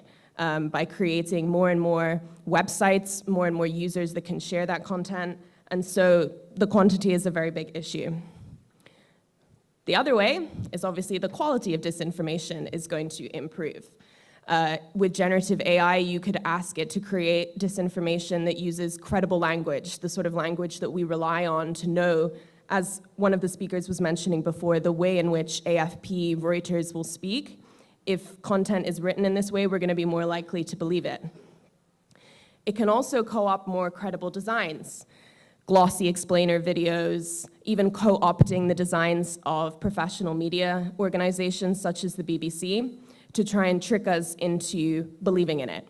And I should say that disinformation is only effective if you don't know it's false. So the more we are able to identify something as false, it takes away that power of disinformation. However, generative AI makes that harder, let's be honest. So you can see here, this is a fake BBC tweet that says Joe Biden is going to resign from his post. It wouldn't be very hard to figure out that this is fake. You could just go on BBC's actual Twitter page, see if this tweet was shared, but how many people are going to do that? How many people are going to spend their time checking every single news source, everything they consume? Even the best of us can't do that. And even those who do, it's a distraction, right? So think about all the time that journalists now have to spend debunking narratives when that's taking away from the time that they could spend exposing something else. Yeah, all of this makes it harder to verify. I should mention here that this is where AI-generated images come in. This is where deep fakes come in. All of this stuff is now so much easier to make. It's so much cheaper, if not free, to make. And deep fakes specifically are a huge risk because if we can't trust what our politicians are saying in a video, who can we trust? And even polluting the information space that we live in has already had a huge impact on us as readers and as journalists because it's very hard to know what to believe. And in that case, even the truth, you become skeptical of. The other risk is personalization of disinformation. This is something that's already happening, but generative AI in the two ways I mentioned earlier by improving the quantity and the quality is going to make this worse. So what do I mean by personalization of disinformation? If I want to change your mind, if I want to change your behavior, it's good for me to know what makes you passionate, what are you interested in, and how can I manipulate you? So firstly, to do that, I need to find out who you are, where do you live, how old are you, what are you interested in? This is quite easy. From data mining, there's a lot of our information already out there. And then I'm going to make tailored content that's specifically trying to change your mind. And as I said before, this is not a new threat, but the scale and the quality in which it's going to be done is going to be worsened by generative AI. I can give you some examples of this. Say you're a bad actor and you want to swing an election towards your favor. You know a specific demographic group is more likely to say vote for your opponent. How can you go after that group and try and manipulate them? So in the 2016 presidential election, there was actually a campaign of robots that called African-American voters in the US just on polling day and told them that the location that they had to vote had unexpectedly changed, which is attempting to take away their power, to disenfranchise them so that they don't vote. The African-American community was also targeted during the coronavirus pandemic by creating tailored content that took historical truths, for example, that they used to be experimented on in different medical procedures, to make people distrust getting the vaccine. So this is very effective, and this is going to get worse. The last one is misinformation. So as I said before, this is more kind of accidental. It's not necessarily trying to manipulate you, but it might. And the real way that this might be worsened with generative AI is just the inaccuracies that sometimes they will create. So if anyone's played around with ChatGPT, you know that it's not always perfect. I've got this example here. I don't know if you can see it, where I asked it, who's the most recent king of England? And it told me it was George VI, which obviously is not true because there's a current king. So yeah, it's not always correct. And if media companies start using it, it's really important that there's a human involved in that process to actually fact check things, because otherwise you're going to accidentally spread more fake news. Okay, so a little bit of optimism. A little bit of optimism. How can AI help us verify information? Well, there's lots of different tools that are developing that can help us. Probably the most common one that I use is reverse image searching. So, for example, in a recent conflict, there's been a lot of old images from Syria or old images from Gaza going around, which are not actually from this month, which are taken out of context and can deceive you. And reverse image searching will essentially allow you to see has this image been used on the internet before? There's great tools that can help you do this. Google Lens, Yandex, there's a great plugin called Invid that will allow you to search all of the tools at the same time. And that will tell you, okay, no, this image didn't come out from Gaza this month because it was on the internet in 2012. So you know that that's not new and it's not true in the context that it's being presented. So that's a very useful tool that I use almost every day in my work. There's also bot detectors. So one thing that we learned, which we're going to talk a bit more about after in our prototype we made, was that there are really obvious patterns in terms of how disinformation is disseminated. So, you know, if you like something and you share it, the kind of organic engagement that would happen is very different from a bot. So if I'm putting out content and suddenly all of these accounts that are kind of linked to my interest are resharing this in a millisecond, it's very unlikely that that's organic. So it's easy to kind of identify bot networks, and that is useful to us. Also, there are tools such as Hugging Image, AI or not, that can help you detect whether or not an image is AI generated. Obviously, right now, you can maybe count the amount of fingers that somebody's got, and that might give you an idea of if it's a fake image, but I don't think we should be complacent. These tools are improving very quickly, so it might not always be so easy for us to spot an AI-generated image. So these tools are really helpful. They're not perfect, and there's kind of a technological arms race going on here where the disinformation is getting better and our tools need to get better faster. Yeah, there's also lots of tools that can help journalists investigate that my colleagues are going to talk about later. But yeah, I just wanted to explain a little bit about how Gen AI might make disinformation worse and how as journalists we need to be aware of that and need to keep on top of tools that can help us verify information. Thank you, guys. Adamola Bello.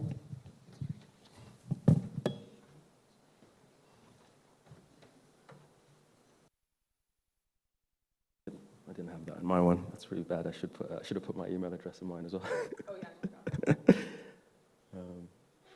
Slides will come up.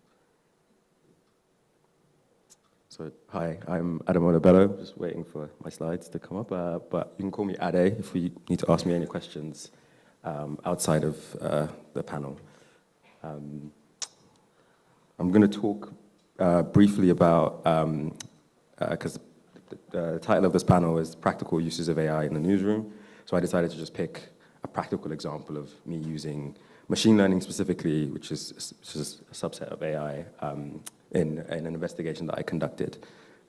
Just waiting on those slides still. That's okay, okay. Just talk amongst yourselves, or ask me random questions, I don't know. Go for it.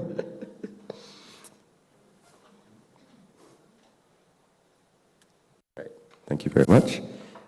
Yeah, so like I said, I'm going to talk about the practical uses of AI in the newsroom, and I'm just going to illustrate it with just one specific example that I used while I was working at the Times and Sunday Times. And then I'm going to talk briefly about some examples that I have seen that are really good. So this is something I would classify under an example of using AI and machine learning in something I'd like to describe as news gathering, but also in visualizing the story. So the idea behind the story is that we were curious about bias in medical textbooks, specifically how the diversity of the imagery used in them informed how doctors are trained. So we had a very stark example of what you can see in that image there. It's this Kawasaki's disease. It's a disease that affects predominantly children and can be deadly if it's not caught properly. And one of the things that's very stark about it, and as you can see in that image, is how differently it appears on lighter skin compared to darker skin. So obviously, there's a variety of ways that journalists kind of report a story. So we had this hunch. We had spoken to some doctors, and we had some case studies of people who had experiences where their medical conditions weren't picked up because of the way it was reflected on their skin tone. So we thought, well, how can we find a way to kind of quantify this? Like, is there a problem in the textbooks that are used in the UK, and also in the resources provided to doctors in the UK. One such resource is the NHS website. So the NHS is the body that provides healthcare for the United Kingdom. And there's a website called NHS A to Z, and they basically provide like an A to Z of a bunch of conditions that like are more commonly, that commonly appear among people, and they sometimes provide images of those conditions. So we essentially, the first question was to basically scrape all that information. So the images in these textbooks and the images on this website, and then could we classify and quantify what percentage of the images represented darker or lighter skin tones. So this is when we thought we could use machine learning and artificial intelligence.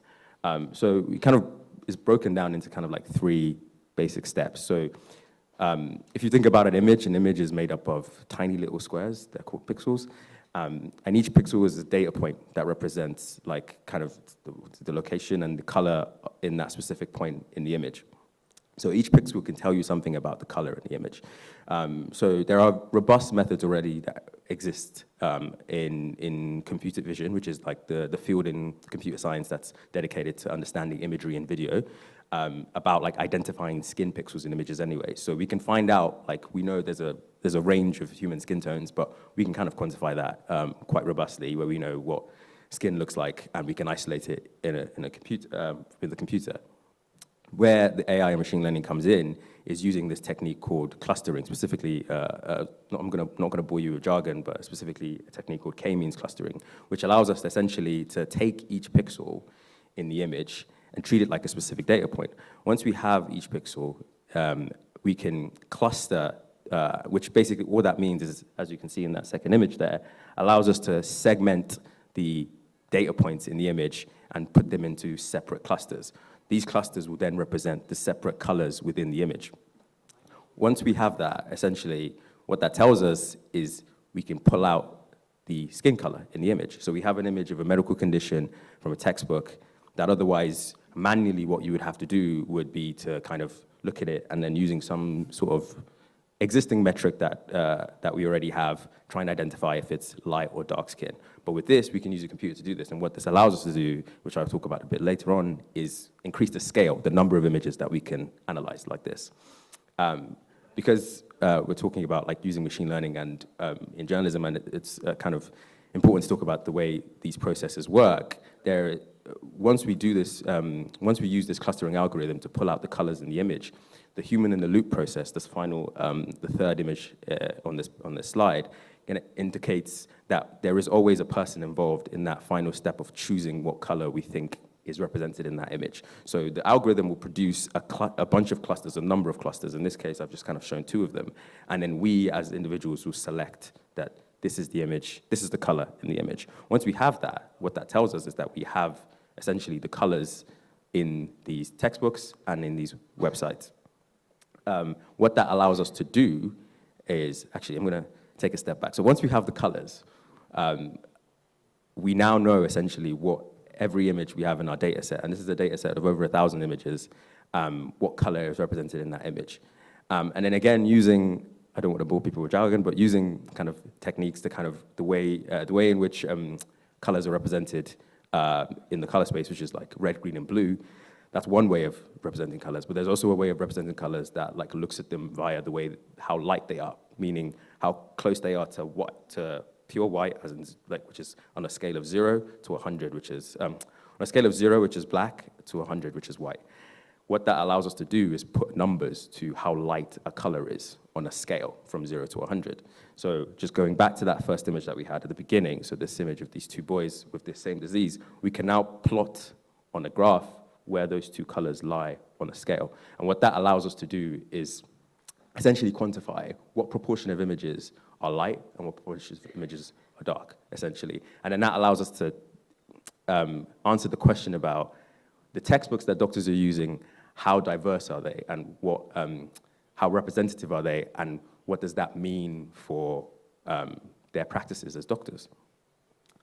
And in the end of that process, we're able to create a visualization like this, and you can see kind of immediately, quite starkly, the scale going from 0 to 100, where the darker images are clustered in this small little bit at the beginning, and then we have this wide kind of array of images that represent the lighter skin tones. And what that means is kind of can prove to be deadly. So we had a few case studies in the story which indicated people who had kind of experiences with doctors who couldn't diagnose them because of their skin tone. And that was something that we were able to quantify kind of materially using a machine learning algorithm. So one of the things we can do, because we have these things as numbers now, is that we can find like the median point. So the median being like the halfway point between all these data points. And the median for the data set that we have of images was about 72, so which means half of the images that we looked at all had a likeness value above 72, so at that kind of far right side of the B-swarm plot that you can see on the screen there. So what does this mean? Basically, it just allowed us, it's kind of a way of allowing us to scale up the investigation. So this is not something that would have been impossible to do manually. You can just take 10 textbooks and a website and write down every single image in the book and then try and figure out and allocate what a likeness value to that image is. But this allowed us to complete the investigation a lot quicker. Obviously, there's a lot of other things that happen with investigations in newsrooms that means it might not go as quickly as you want it to. But this increases the scale at which we can work. It made it easier to approach the problem that seemed kind of initially quite hard to quantify, because when this was brought to us and in the team, you think about it and you go like, well, how do we want to approach this? And if we have kind of these tools, like these clustering algorithms, then it allows us to kind of approach this problem in a different way using computer science techniques. It also allowed us to visualize the phenomenon properly. So that B-swarm plot that I just showed is kind of immediately kind of indicative of what the problem is. You can kind of see that distribution and why that seems to be a problem. So that's essentially what we used, an example of using machine learning in an investigation. It's something I worked on last year when I was at the Times. And then finally, I just want to touch on a different example that I think is really important. This is a story that came out in September, I think, 2023, so a couple of months back. And it's essentially an investigation by Lighthouse Reports, which are an investigative journalism outfit based in the Netherlands. And I think they basically they looked at the information that you could gather from the city of Rotterdam, which was using what the Data Justice Lab likes to call automated decision systems. So this is, the reason I'm bringing this up as an example is because it's very useful to understand, like in this context, we're talking about AI and how we use them in journalism, but there are governmental agencies, private companies that are already using AI and using them probably quicker and at a faster pace than we in the journalism industry are. So one of the really useful things about conferences like this is being able to understand how AI and machine learning and these tools are being used by other actors. So this investigation was looking into how the city of Rotterdam in the Netherlands was using an automated decision system to adjudicate whether someone was at a risk of committing fraud for welfare. And they combined just kind of hard-nosed investigative journalism, which was they did an FOI request that took them months, and they retrieved the model that they used, that the city of Rotterdam was using to build this algorithm. So the model was essentially deciding whether someone was at high risk of committing fraud when they were getting their welfare payments or not. And what the Lighthouse report found was that this model was like greatly biased against a variety of people. It was using categories like age, which is something that you cannot control, to decide that you are high risk of committing fraudulent actions with your welfare. Single mothers who were of a migrant background were at high risk, just purely because of those factors that, again, that they can't control. So I think one of the really important things about kind of understanding AI and AI literacy in journalism is understanding how these tools work, not just so that we can use them, but so we can understand the people using them and how we can challenge them and tell the truth about things they're using them to do. Thank you. Thank you, Ada. I hope we will get to hear more examples in the course of our discussion. And now, Christopher, it's your turn.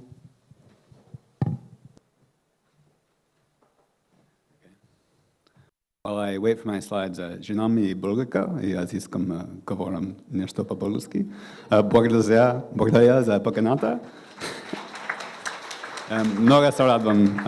I speak a little Bulgarian, so I'll try it. Thank you for the invitation. I'm glad to be here. That's all. A quick background about me before we get into the presentation. I'm Christopher. I'm originally from the US, but worked as a reporter all over the place, Russia, UK, US, before covering tech in Brussels, covering data privacy and things like that. And covering those issues was really the inspiration behind starting to build models for newsrooms.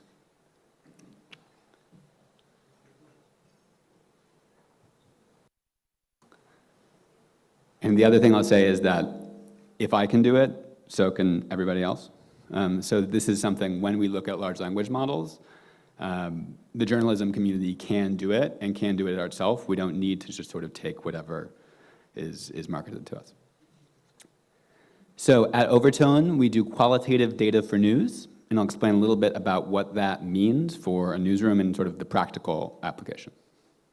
Go ahead, next slide.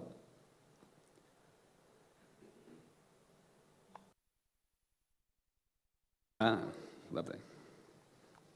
Oh, so the question, and they talked earlier in the Economist keynote about reaching audiences, and that's really what we can do now. So using large language models to reach your audience in a smarter way than has been done traditionally on the internet with all the algorithms that give people news. So most of the way that people get articles, that our audience reads articles, is through recommender systems. The way that these recommenders work, things like clicks, shares, keywords, likes, all of which are fine, all of which are good, but they don't really tell you anything about the content. These sort of big platforms surfacing articles to your readers, they don't really care what's in the content.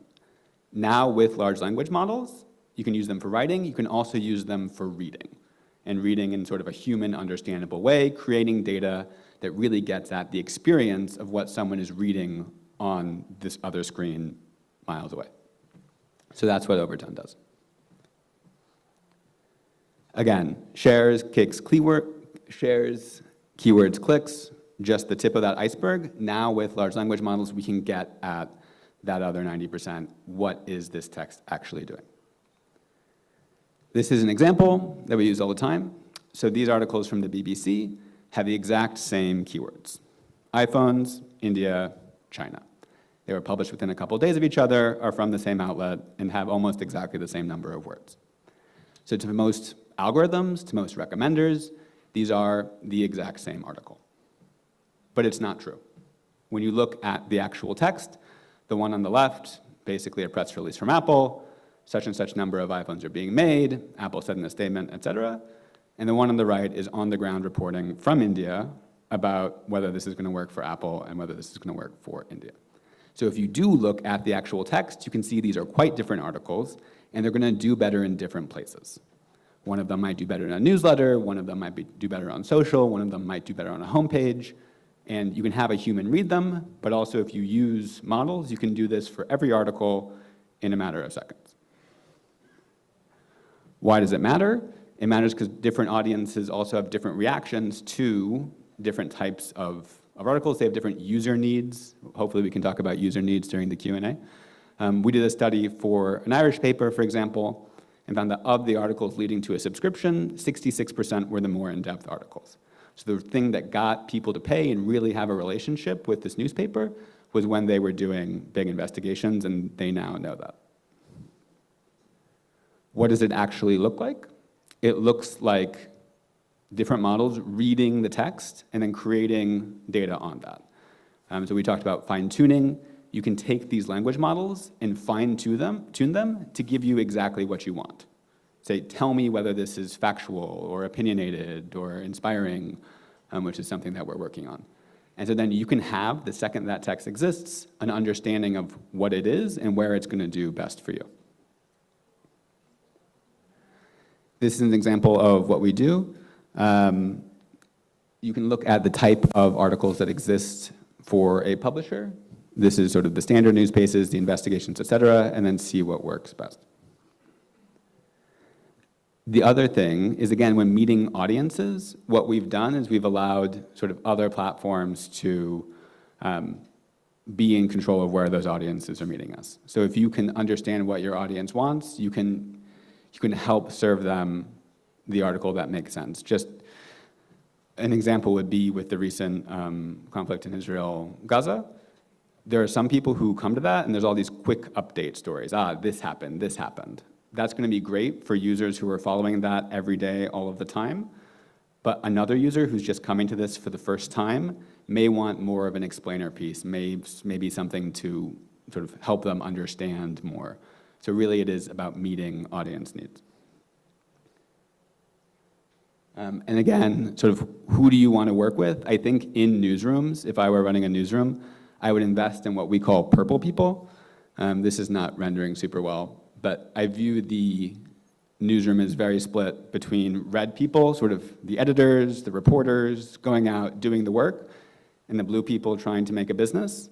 And increasingly, there's this group of purple people, sort of data people, and audience people, and engagement people, and the head of AI now. And they're responsible for making sure that what the reporters are doing is getting to the right place in the right time, and they're ultimately answering to the reader, who is the most important, because that's the human. What news is connecting humans to humans, and if we can use AI to do that, that's the name of the game. In that spirit of connecting humans to humans, I will also comment on my shirt, which is the picture from Lou Reed, American rock legend, Transformer album, as well as a diagram of a transformer model. And I think it speaks to the idea of what we're doing is creative, but we can use technology to help further those creative goals. Thank you. Thank you, Christopher. And now, Alessandro Alviani.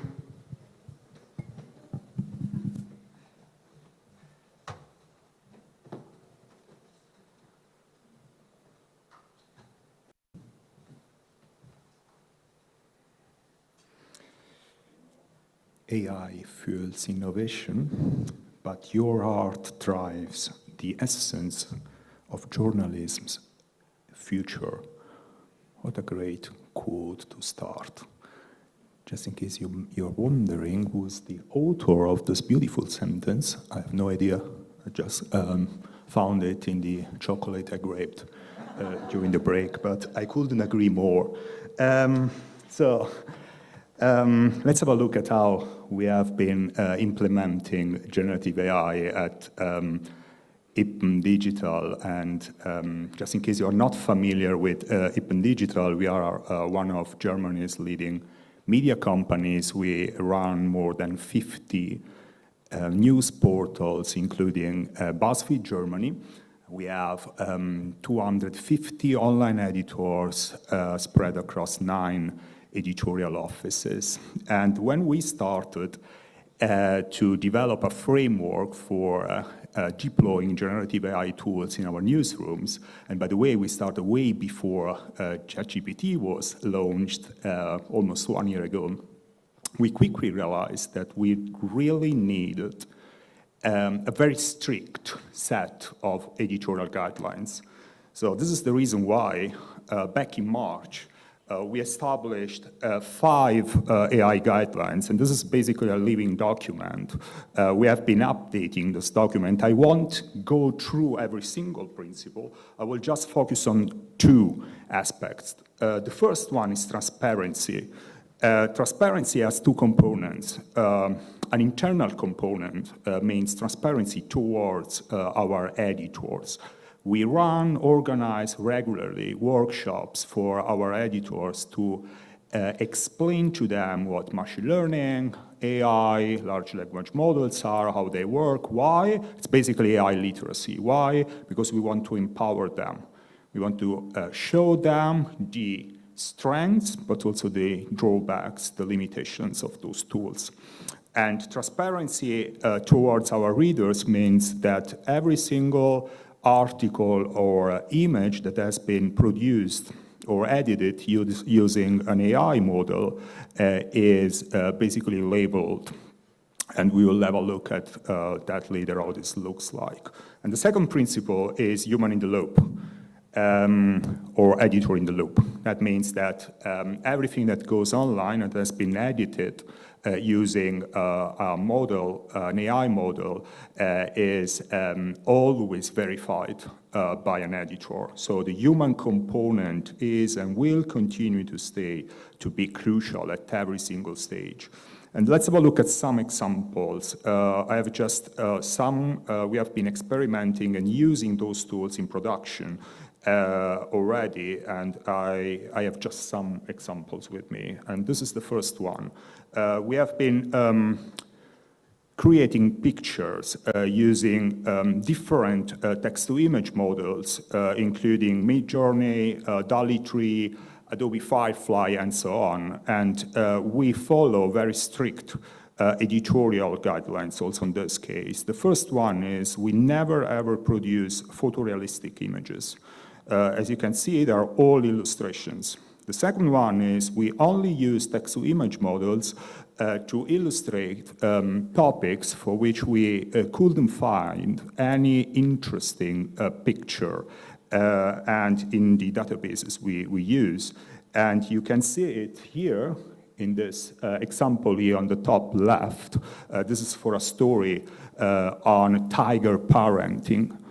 And the third principle, here we are, this is a disclaimer that we publish on all images, right below the image and at the bottom of the article. And this reads like, this is basically what we show here is the name of the editor who has created the picture, the name of the model we used, in this case Midjourney, and additional information on the way we processed this information and why it's important. This is a real editor. This is our art director. And this is really important to us. It's crucial. It's transparency. So everyone knows here we used an AI model, and there's a real person behind this tools, and there's a real person who has generated and verified and controlled the results. The second example is a tool that we integrated right into our CMS, because we really wanted to lower the entry barrier for our editors, meaning they don't have to basically log in into a different tool, but they can create suggestions for headlines and leads straight into the CMS. And what they do is basically, and here again, there's no automation here. There's always a human decision behind those tools. Basically, there are 4 steps. The first one is you activate here the tool. Okay, there's no automatic suggestion. The second one, if you are not satisfied with the suggestions, you can click on refresh and you get additional suggestions. And then if you like one of the 3 headline suggestions or 3 lead suggestions, all that is required to you as an editor is a simple click on this green arrow to replace the original headline. And the fourth one, and most important, editors can manually edit those suggestions in the CMS. And this is basically what happens. So you never ever get a suggestion and publish it, but you always edit it manually. And this is basically a source of inspiration for leads and headlines, and we developed it together with our editors. We have been experimenting a lot with reversioning content, and this is an example in our apps. Basically, we give readers the option to select the best suited format for them. If they, let's assume they have just 1 minute to read a story, they can generate a bullet point summarization. If they have 3 minutes, they can generate a bit longer summary. And we have been experimenting also with reversioning in simplified language. We have been fine-tuning large language models on our own data. And we create in this way, let's say, task-specific LLMs, because we know that there's There isn't something like an LLM, a large language model, that works best for all possible journalistic tasks. And doing this, we also created a very structured prompt pipeline and prompt infrastructure. We were Germany's first media company employing a dedicated prompt editor, a prompt editing team. And we also developed advanced metrics to benchmark those LLMs on the tasks we use them for. We have been developing AI image body tool. It is basically a tool that gives editors suggestions on the best way to illustrate a story. It's basically a combination of LLMs and computer vision. And we have been implementing agent-based SEO processes, agents and agent frameworks such as LangChain or AutoGen are really relevant, important to us, and we're doing a lot of work on this. And last point, really important, Vinisha has already mentioned it, is fact-checking, and Happy in our fantastic presentation already mentioned the risk of hallucination, meaning of facts that are basically made up by those tools. And what we have been doing is implementing different approaches to cope with this challenge. The first one is basically we test retrieval augmented generation to make sure that we can reduce hallucination. There will be tomorrow a workshop on RAG. I'm very looking forward to that. It's basically you want to make sure that that you use a large language model only for language tasks and not for knowledge tasks. It's basically you use your own articles as the knowledge base for what you would like to produce, and not the outdated training data that come with a large language model. We use a cross-verification approach, meaning large language model number 2 double checks what large language model number 1 has produced, and at the end of the loop you have always an editor double checking everything.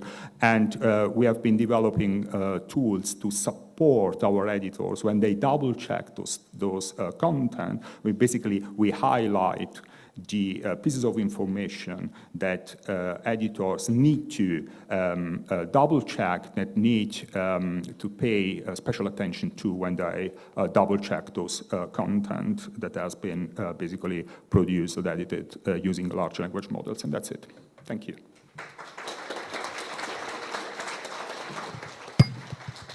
Thank you, Alessandro. I would like to start with our discussion now. I prepared in the beginning a personal question for each one of you so that we can go into this discussion. Vinisha, first of all, tell me, in how far is AI integrated in your daily work? And can you give me an example when you were personally misled by a machine-generated information? As I said before, I'd say the most common tool that I use is reverse image searching.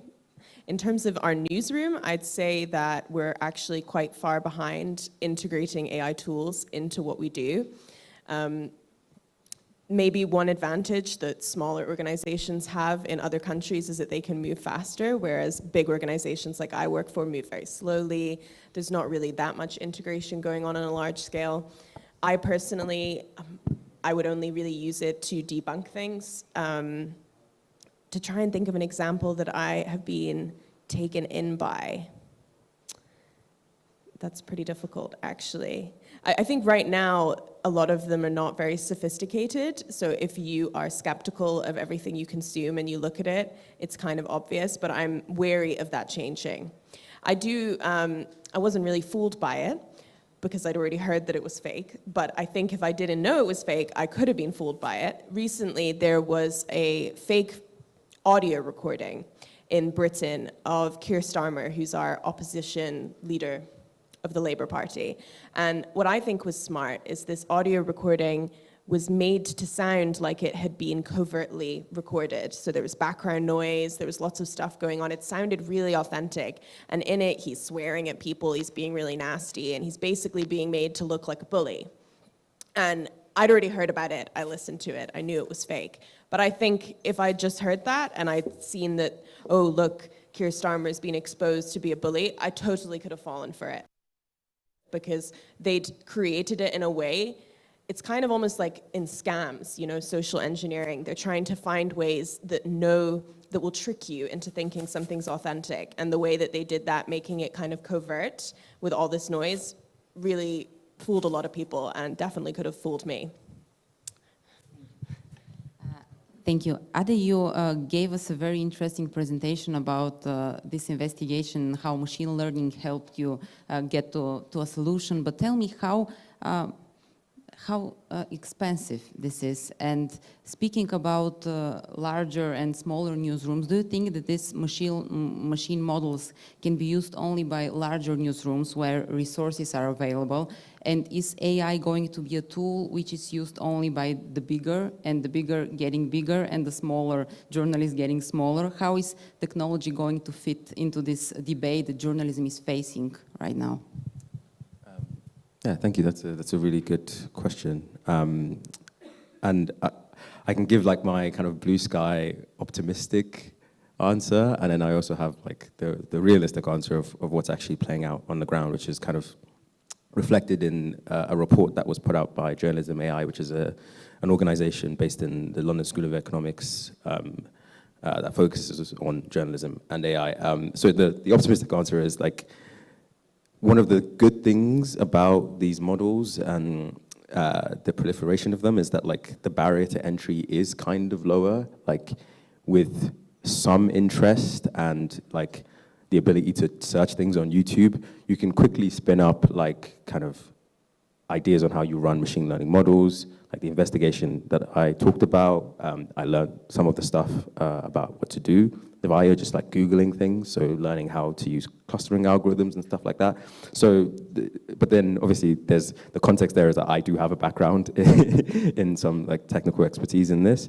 But realistically, to kind of refer back to that report that I mentioned before, there is evidence that shows that like currently there is a vast disparity between the kind of larger newsrooms who have the ability to deploy multiple people with technical expertise to address investigations like these and the smaller ones. But there are ways to kind of address this. So a key way to address this is like just collaboration between newsrooms. So large newsrooms, like the New York Times, for example, collaborating with smaller papers and local outfits to do investigations and provide them with resources. So like seconding engineers to smaller newsrooms to help them do things when they have ideas that they want to run.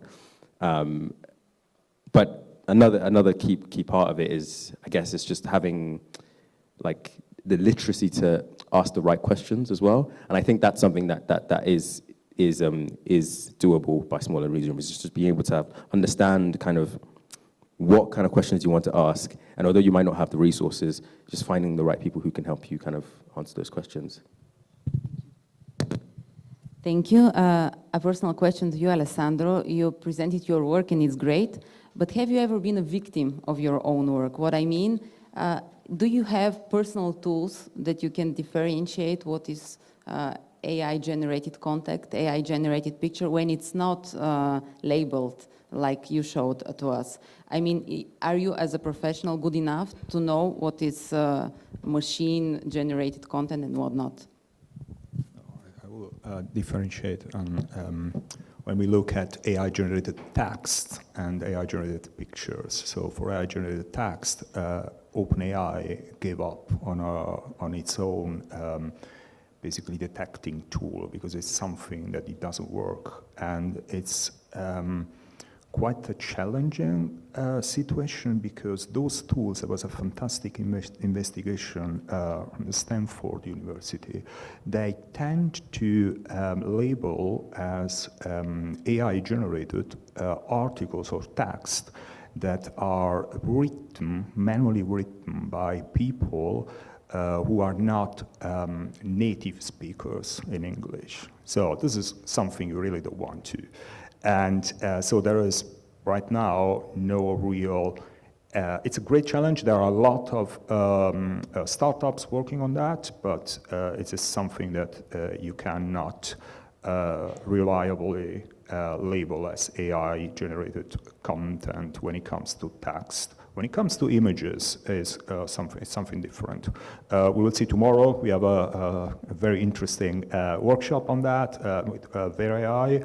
We have Bellingcat has reviewed a couple of days ago a tool, AI or not, that works pretty well on images with high quality images. It's great, but this is not helping us when it comes to, for example, to low quality images that are shared on social media.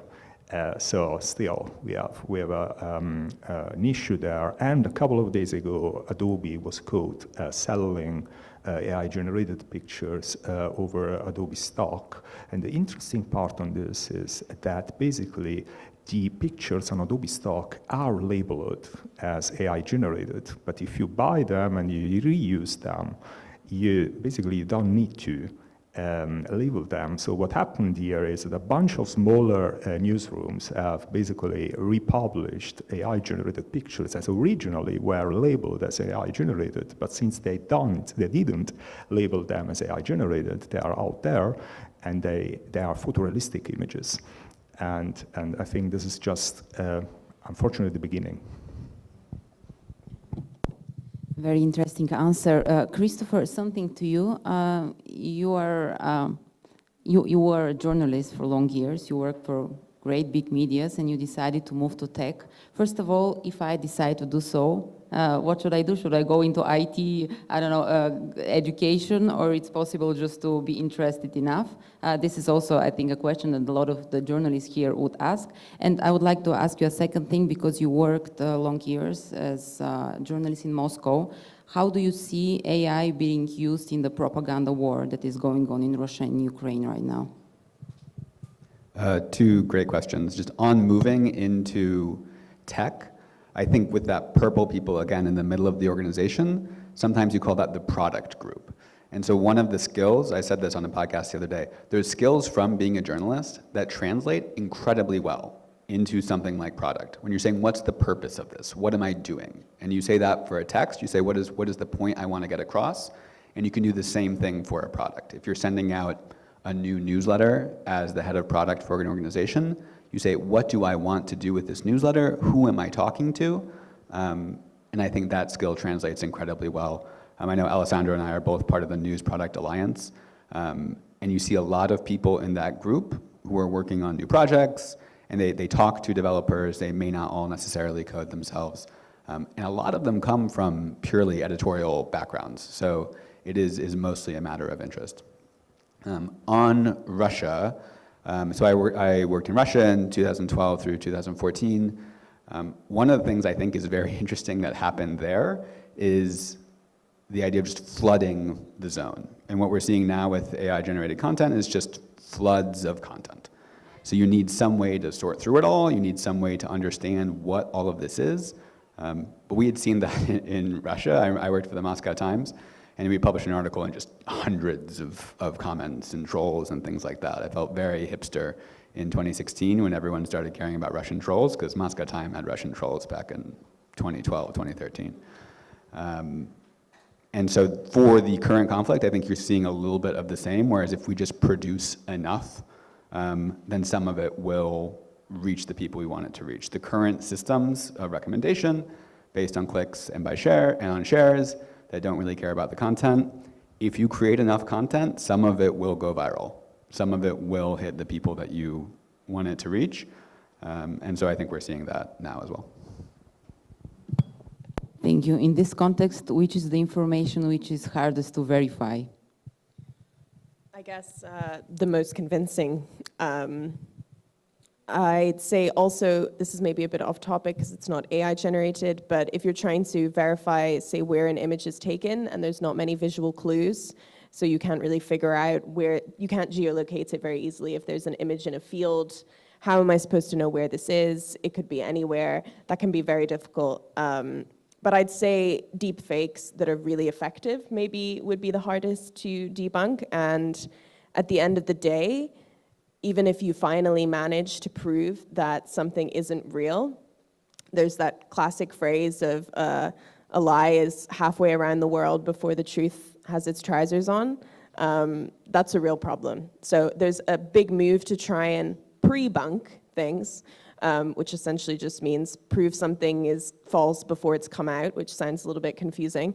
But that's actually something that we wanted to help with when Ale and Ade and our colleague Simone, who's not here, worked on with Parrot. So basically what we tried to do was create an early detection system that would look at output from state-run media, classify what kind of narratives they are and how propagandistic they are, and using a language model to say what kind of clues are there in this text that it might be propaganda. Maybe it's got a lot of exaggerations, a lot of personal attacks, they're not very much credible language. That's going to increase the chance that this is trying to manipulate you in some way.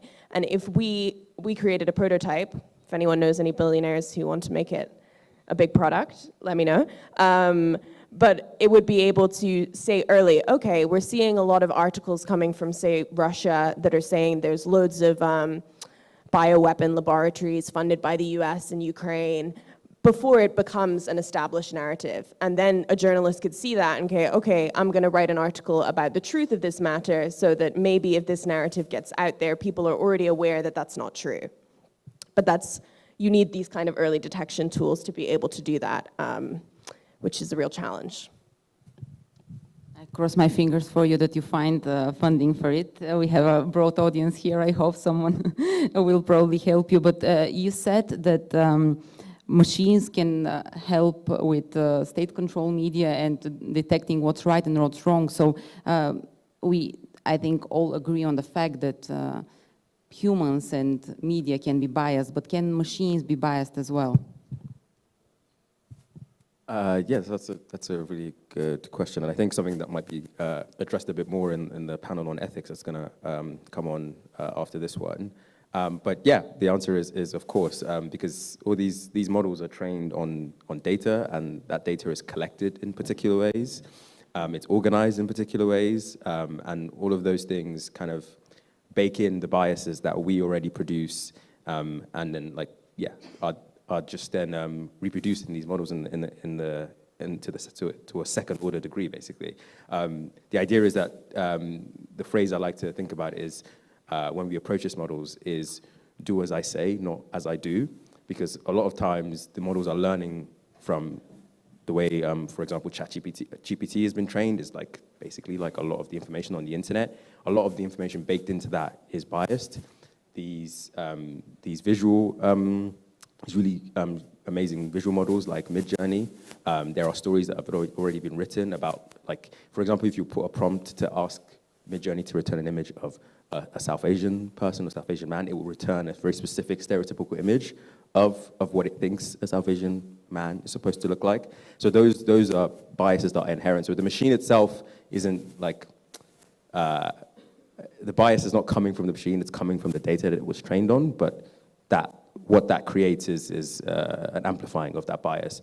And another thing that complicates this situation is this tendency that we all have to kind of defer to kind of machines in terms of an automation bias. So we tend to think, well, if a computer has returned it, it must be an objective truth about the world.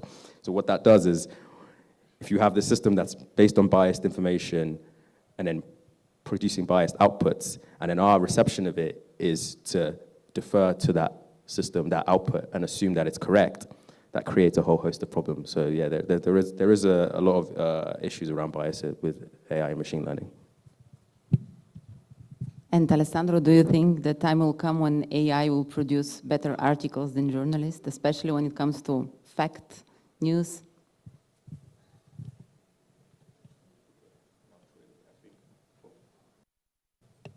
I think we had a look at some examples of how generative AI has been used, and it's basically a supporting tool. And I think this way it works best. Just an example, a transcription tool. It's a great way to help editors save time.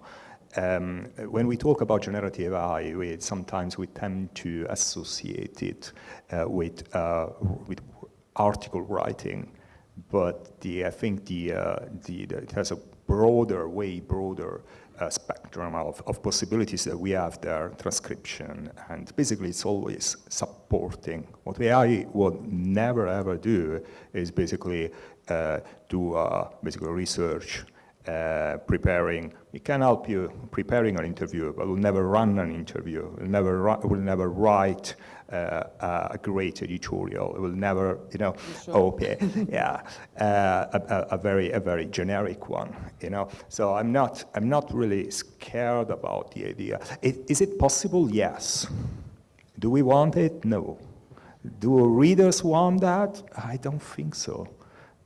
So I'm not really scared of an AI model writing better articles there than journalists. Cooperating with journalists as a buddy tool, that's definitely, I think, the way where we see also the biggest potential, also looking forward. Yeah. Okay. Thank you. Unfortunately, we run out of time. So Christopher, last question for you. I read in one of your interviews that you say the real value of large language models isn't in writing, but in reading. Can you explain us why? Yeah, I wrote that in a piece for Sifted, which is covers tech in the UK. I think when we think about what AI can do for us, we need to think about what it can do that humans can't. So in that piece, I talk about writing a piece of content versus writing the piece of content. And writing a piece of content is easy.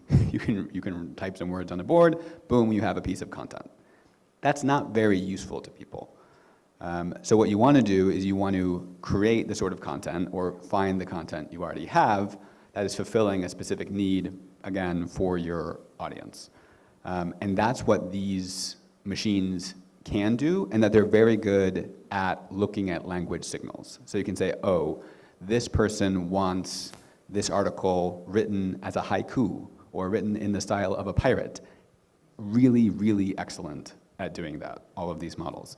And so reading something and then transforming into that is fine. But the other advantage, as I think Abby mentioned in her presentation, is this fuzzy JPEG of the internet. If it's one of the cool things about it is its data is huge amounts of the open web, meaning that it has seen data about most things.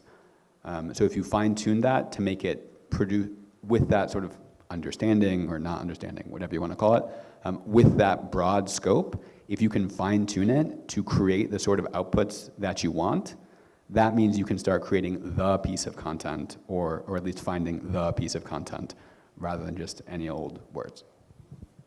Thank you, everybody. I didn't realize that we almost ate the time for questions, but I hope we still have some minutes, right? Okay.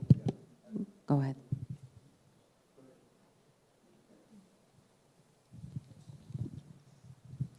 Hi, my name is Pauliina Grym. I'm from Finland, from the Finnish National Broadcasting Company, proud alumni of the WPI, also from last year. I have a question as a journalist. As it is impossible to be completely objective, even though you try and you try, there's always something that colors maybe your opinions or your sites, how you view on a subject. Do you think that AI tools could help us journalists to detect our own biases from our text or content? I'll go first. I think most people on this panel probably have a question about that. And the answer is yes, absolutely. Again, that sort of reading content, people are already doing this. I know La Nación in Argentina used AI to analyze the types of people they were asking for sources and discovering that it was largely men, even though there are many women, professors, experts, et cetera, who could answer similar questions. And I think for people's own articles, I think it's a smart use of AI and using it to read and say, okay, what are we doing and what should we be doing?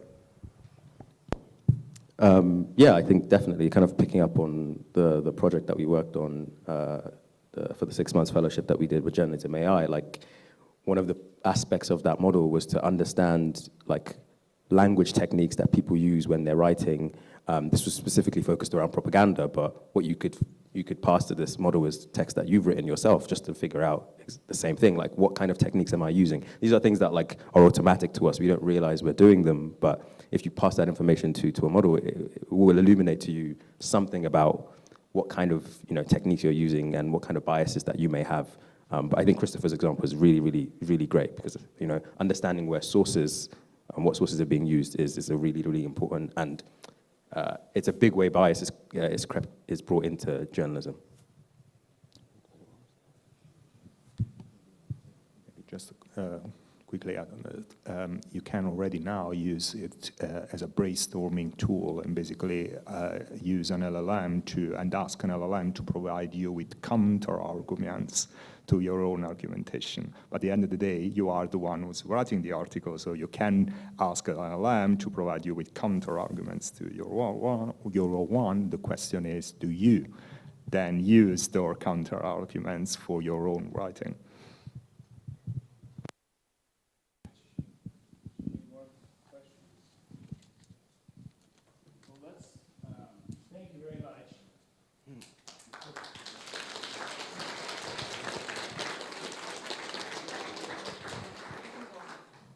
Is there one question over there? Sorry. Yeah. I'm Pavlina Mikhailova, I'm an independent journalist. One question to Alessandro. What about copyrights of the images you create with the artificial intelligence? I think this is a huge question. We have been, of course, before we started editing, producing content, we talk with our lawyers and try to understand what's the legal framework here. And unfortunately, the legal framework is, the situation is not very defined, let's say this way. So it's legally, there are a lot, I think we heard about that earlier today.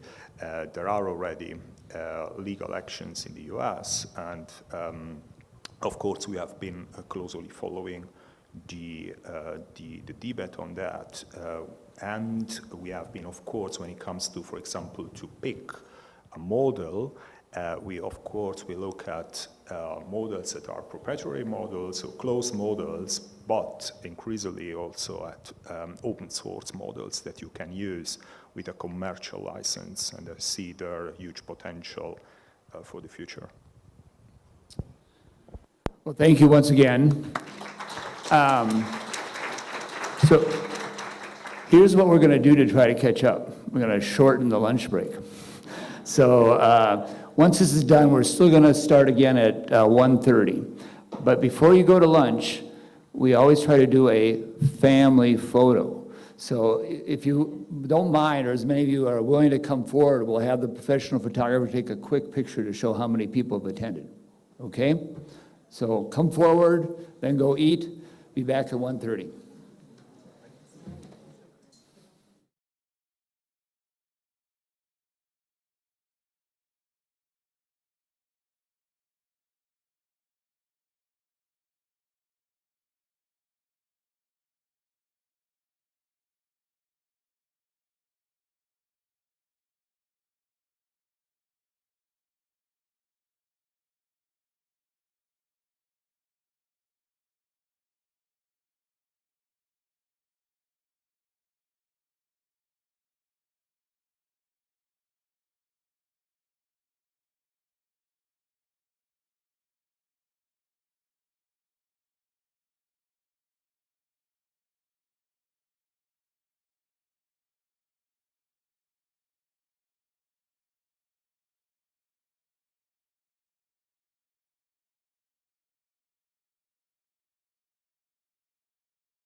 for your presentations, and we're excited for the next two panels. We have Darina Sarlensky here to moderate this panel on ethics, what you can and can't do with AI. So Darina, whom I've been told most of you know already, so I won't go through her whole bio, but is currently the assistant professor in journalism and communications at the American University in Bulgaria. Thank you. Take it away.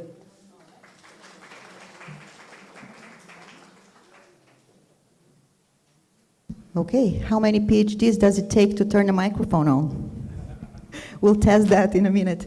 Hi everyone, welcome back. We are the lucky panel after the lunch break, gotta love it. It's the hardest job that we have, I believe, so please bear with us. We count on your support. I'm gonna try to make this hopefully interactive, so do prepare your questions. We are eager to hear from you. And it's time for the research panel because ChatGPT did catapult in all our lives rather abruptly about the same time last year. But it was years of work and millions of dollars of research and the effort of beautiful minds like the ones sitting to my left that brought us to where we are. With that, I want to introduce the panelists. Next to me is Dr. Lawrence Dirks. She's a researcher at the University of Bergen and a journalism professor of the University of Brussels. She's a former journalist, I was told last night at dinner, so we can talk about that transition. And her focus is on data journalism and teaching fact-checking and using the technology to that end. Next to her is Dr. Nikola Konstantinov. He's a researcher at Insight, Sofia. And you know, Insight is this brand new, one-of-a-kind research hub that was just recently established. They work in close collaboration with the biggest university and the biggest tech companies. I'm talking Google, Amazon. And they're doing, some brilliant, groundbreaking work on artificial intelligence, computer sciences, technology. So Nikola is leading the machine learning team. So he had warned me that he's the mathematical brain in the panel. But I think he's the right person for this discussion because we do want to look under the hood and see what you guys have been doing to get us so passionate and yet concerned about this technology. And then last but certainly not least, Dr. Maya Koleva. She's a director of research and insights at Cometric, a leading UK-based media analytics company. And Maya is a media researcher with a background in journalism, so we have that in common. She is using AI-based tools to answer complex questions in the field of PR and media, I was told. So I'm curious to know more about that. Without further ado, I'm going to give the stage to our speakers and their opening remarks. So welcome, and thank you for being with us. Lawrence, do you want to go first? All right.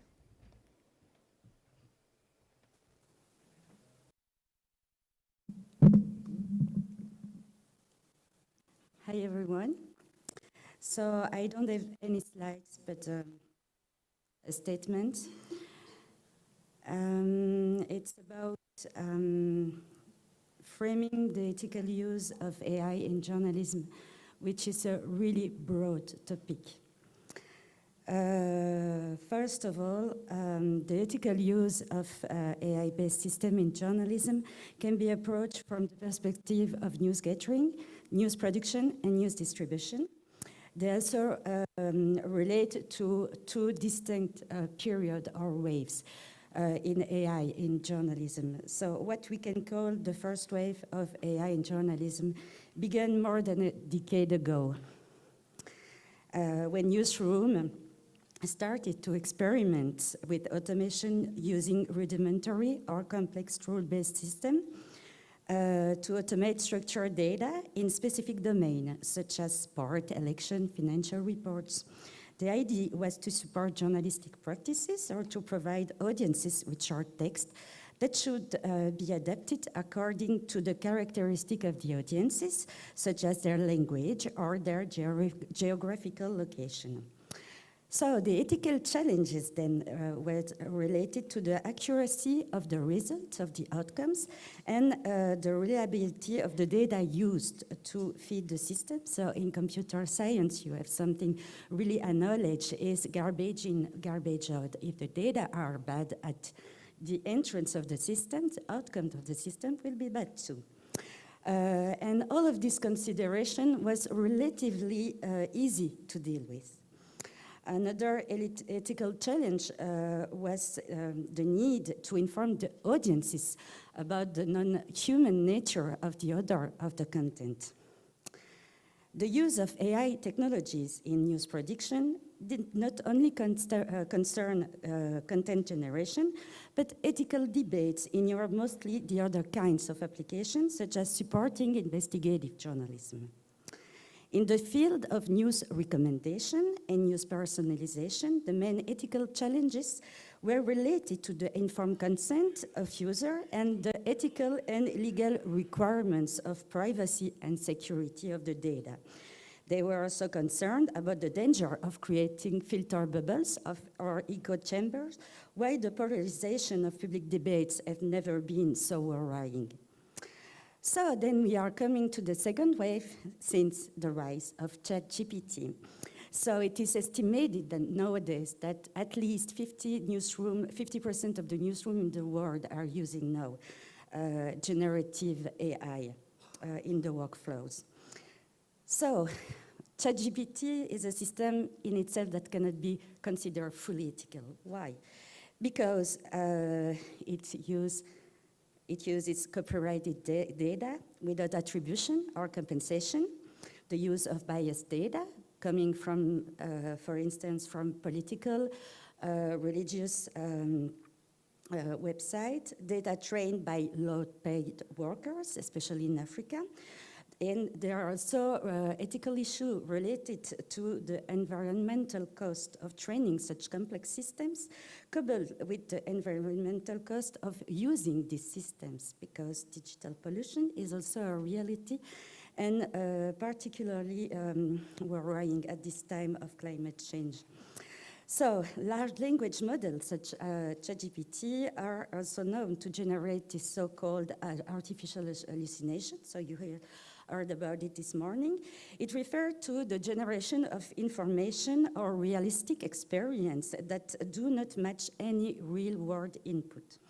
As such, they risk reinforcing existing biases or spreading misinformation, whereas trustworthy news requires accurate and reliable information. So at the University of Bergen, we were interested to know how the self-regulation bodies and newsrooms in Europe frame this ethical use. So we analyzed 34 guidelines from 11 countries, and we found that the majority of these texts were published after the launching of ChatGPT, meaning that AI was not really at the center of the ethical preoccupation until then. We found that transparency was at the forefront of all of this ethical consideration, and also audiences should be informed about using AI-based systems in journalism. Transparency is critical to maintaining the accuracy, reliability, and fairness of AI systems, which are the levers for accountability and trust. Therefore, all decisions should remain under human control and responsibility, meaning this technology must be considered part of the editorial processes. However, opening the black box of journalism, or AI-driven journalism, we can say, is insufficient because transparency does not equal explainability. Many of these guidelines also emphasize the need to ensure accuracy, not only because of the biased data or the artificial hallucination, but also because AI is used to create disinformation. In this context, it is really difficult for the readers to make the difference what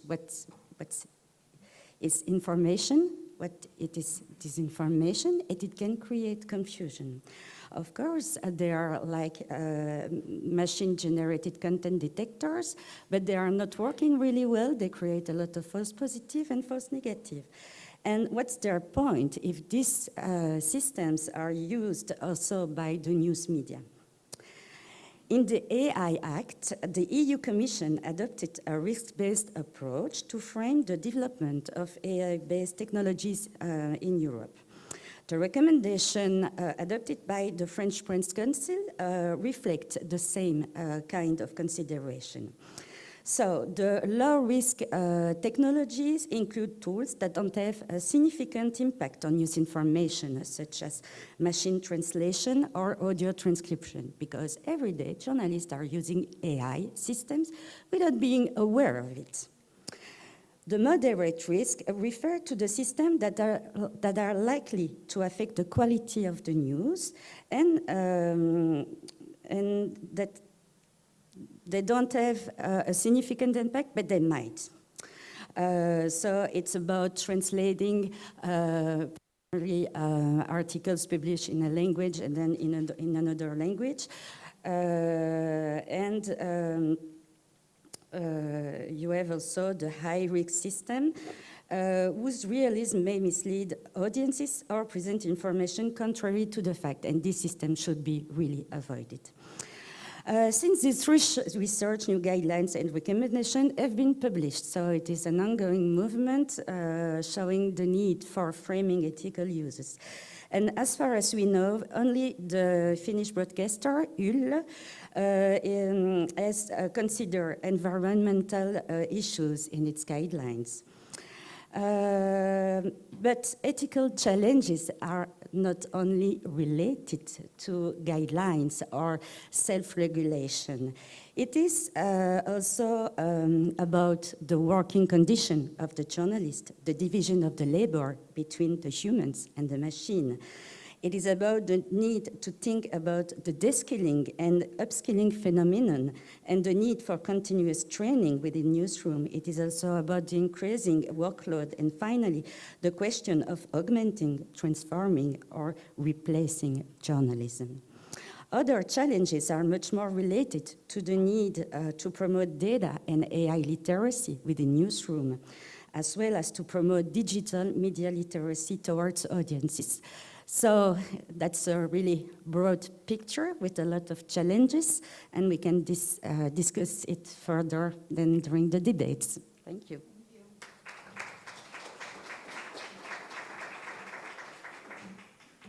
Thank you, Lawrence. Yeah, a lot to unpack, so we'll talk about it more.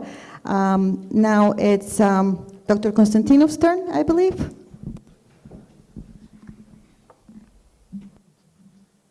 Thank you very much, and thank you also to the organizers for inviting me here. I do have some slides, so I'll wait for them to load.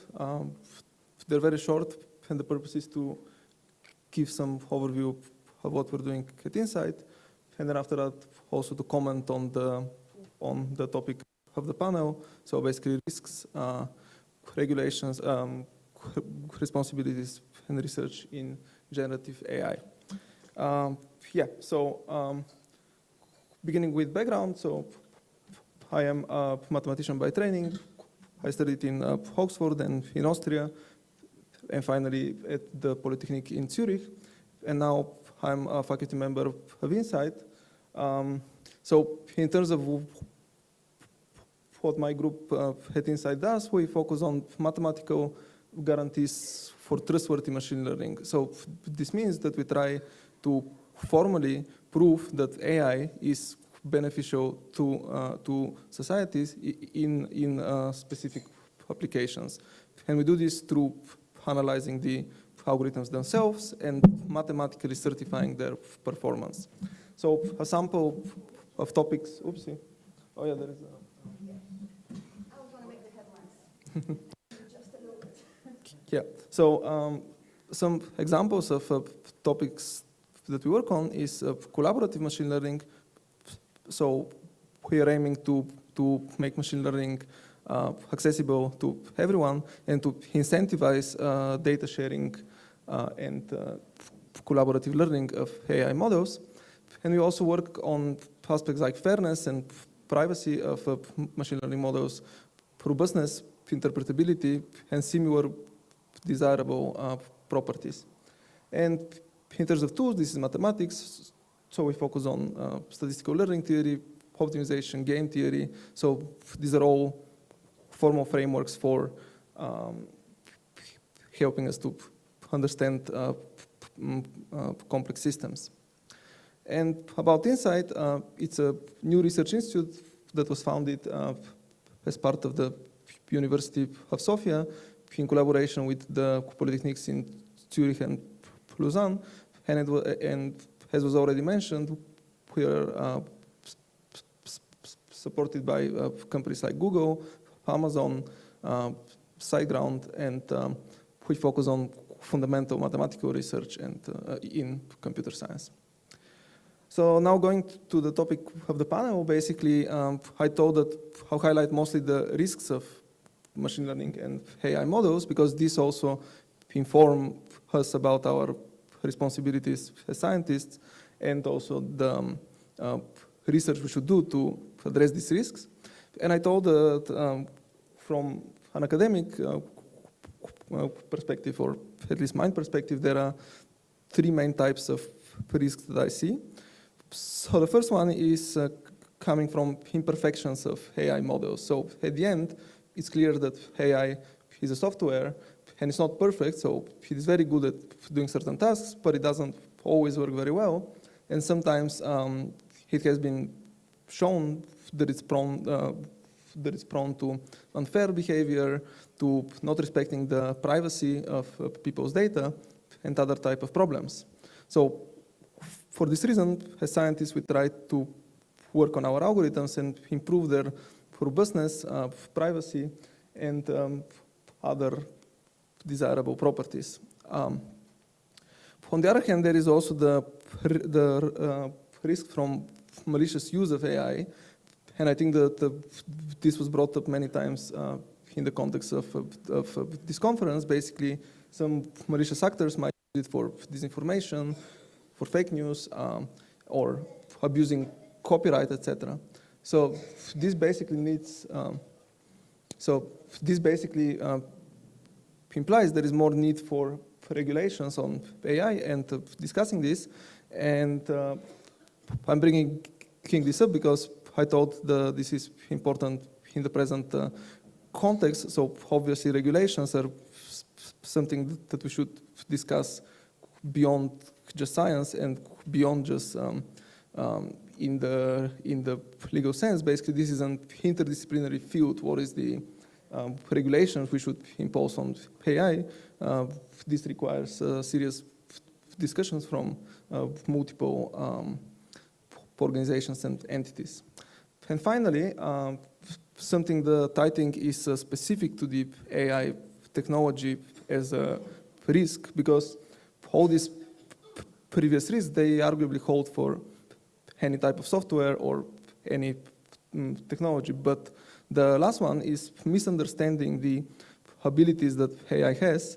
And I think this is something relatively specific to AI, because we're always tempted to think of AI as a human-like type of a program, because this is how we call it, and also because it seems to be doing things that humans can, like read text or analyze images, etc.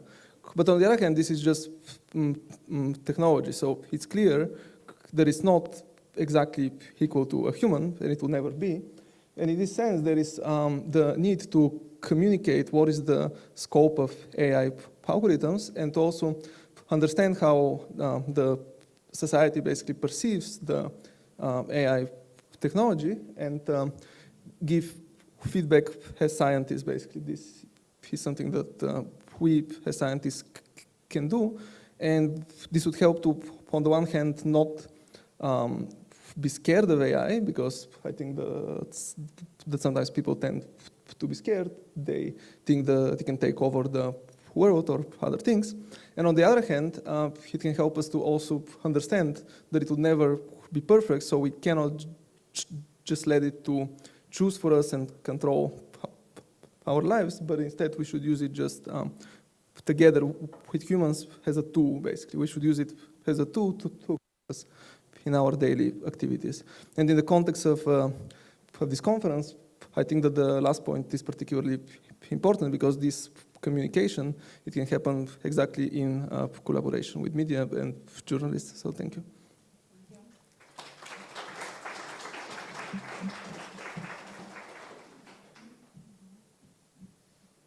Thank you.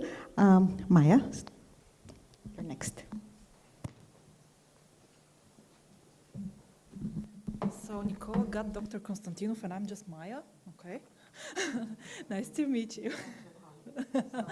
May I have the slides on, please? Hello, everyone. So nice to be here. So nice to be with you. Is the microphone on? Maybe I should be just closer to the microphone. Yeah. Obviously, I don't have experience as a broadcast journalist. Staying too far from the microphone. Okay, here we go. Which screen do I look at? I guess this one over there. So yeah, I mean, nice to meet you. I'm Maya. I'm Director of Research and Insight of a company called Cometric. It's a British company with big research operations here in Sofia. But I'm also one member of the International Board of Directors of our industry association called AMEC. This stands for the Association for the Measurement and Evaluation of Communications. I'm going to say the word many times before I go on to actually tell you what this industry stands for. But my perspective today is how I use AI tools to research, a throwback to the previous panel when Marina and Christopher were discussing the large language model's capability to not generate, but to read and understand content. So I'm going to be telling you about how I do this within my professional role. So which industry? Communication, measurement, and evaluation, or more broadly, media intelligence, basically is an industry that works with media content that could be text, audio, visual, and when we say media, we can mean news media, editorial media, user-generated media, social media, any kind of content. And we, as a broad industry, consist of many different types of actors. That could be clipping companies, evaluation and insights-focused companies like Cometric, social media listening platforms, journalist databases. You might have heard of Muckrack. If you're an active journalist and you have Googled your name, your Muckrack profile will probably appear on top of the Google search results. Of course, in-house media evaluation analytics teams in PR agencies and also in large organizations that have big comms functions and need to measure what they're doing. So why? Why would we measure communication? I think we discussed in the keynotes today trust and trust in media. This is a snapshot of the most recent Edelman Trust Barometer. Like it or hate it, it's one of the standards of measuring trust over the years. As you see, among the kind of the four main actors between business, NGOs, government, and media, business in the past years have been growing in trust perception compared to other important actors like government and media, arguably more important, but still business seems to be here at the top. So why? Because trust is a key component of reputation. And reputation is, in business, in the world of business, is reputational capital. This and it's really, really important for brands, for corporates, to build up this reputational capital as an asset. And the major instrument for building and maintaining reputation, obviously, is communication. And this communication could be anything stakeholder openly puts out there in terms of their active communication via their own channels, on their website, on their social platforms, but of course also what is written about them or what is reported on them in news media. So corporate communication, but also public communication more broadly, including any kind of organizational communication in a simplified process, would start from some goals and objectives that are being set, usually within the organization. Then it's the planning and strategy definition process.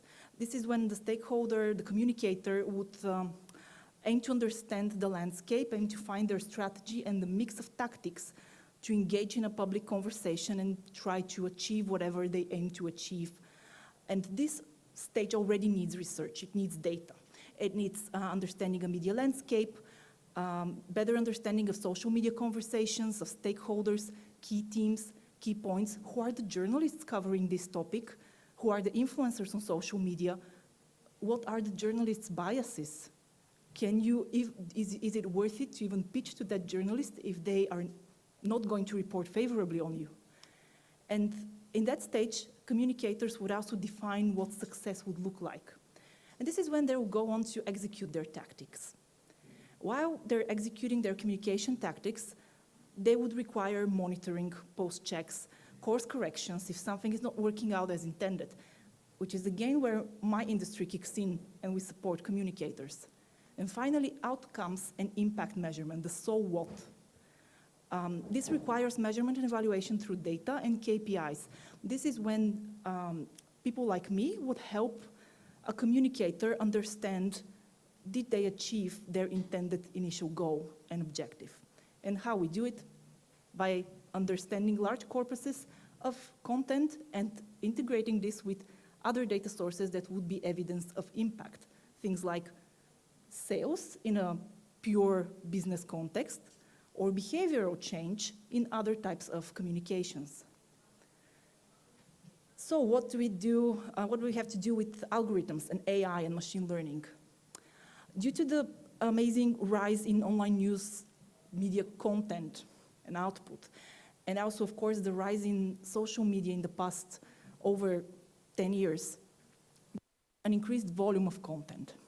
We as an industry have been around for decades, but obviously in the 60s, people like me were reading paper clips and listening to the broadcast. And now what we're facing is thousands, hundreds of thousands, sometimes millions of pieces of content. And our clients, be they corporations, be they NGOs or governmental organizations, they would always demand faster turnaround because everything in our world now is real time.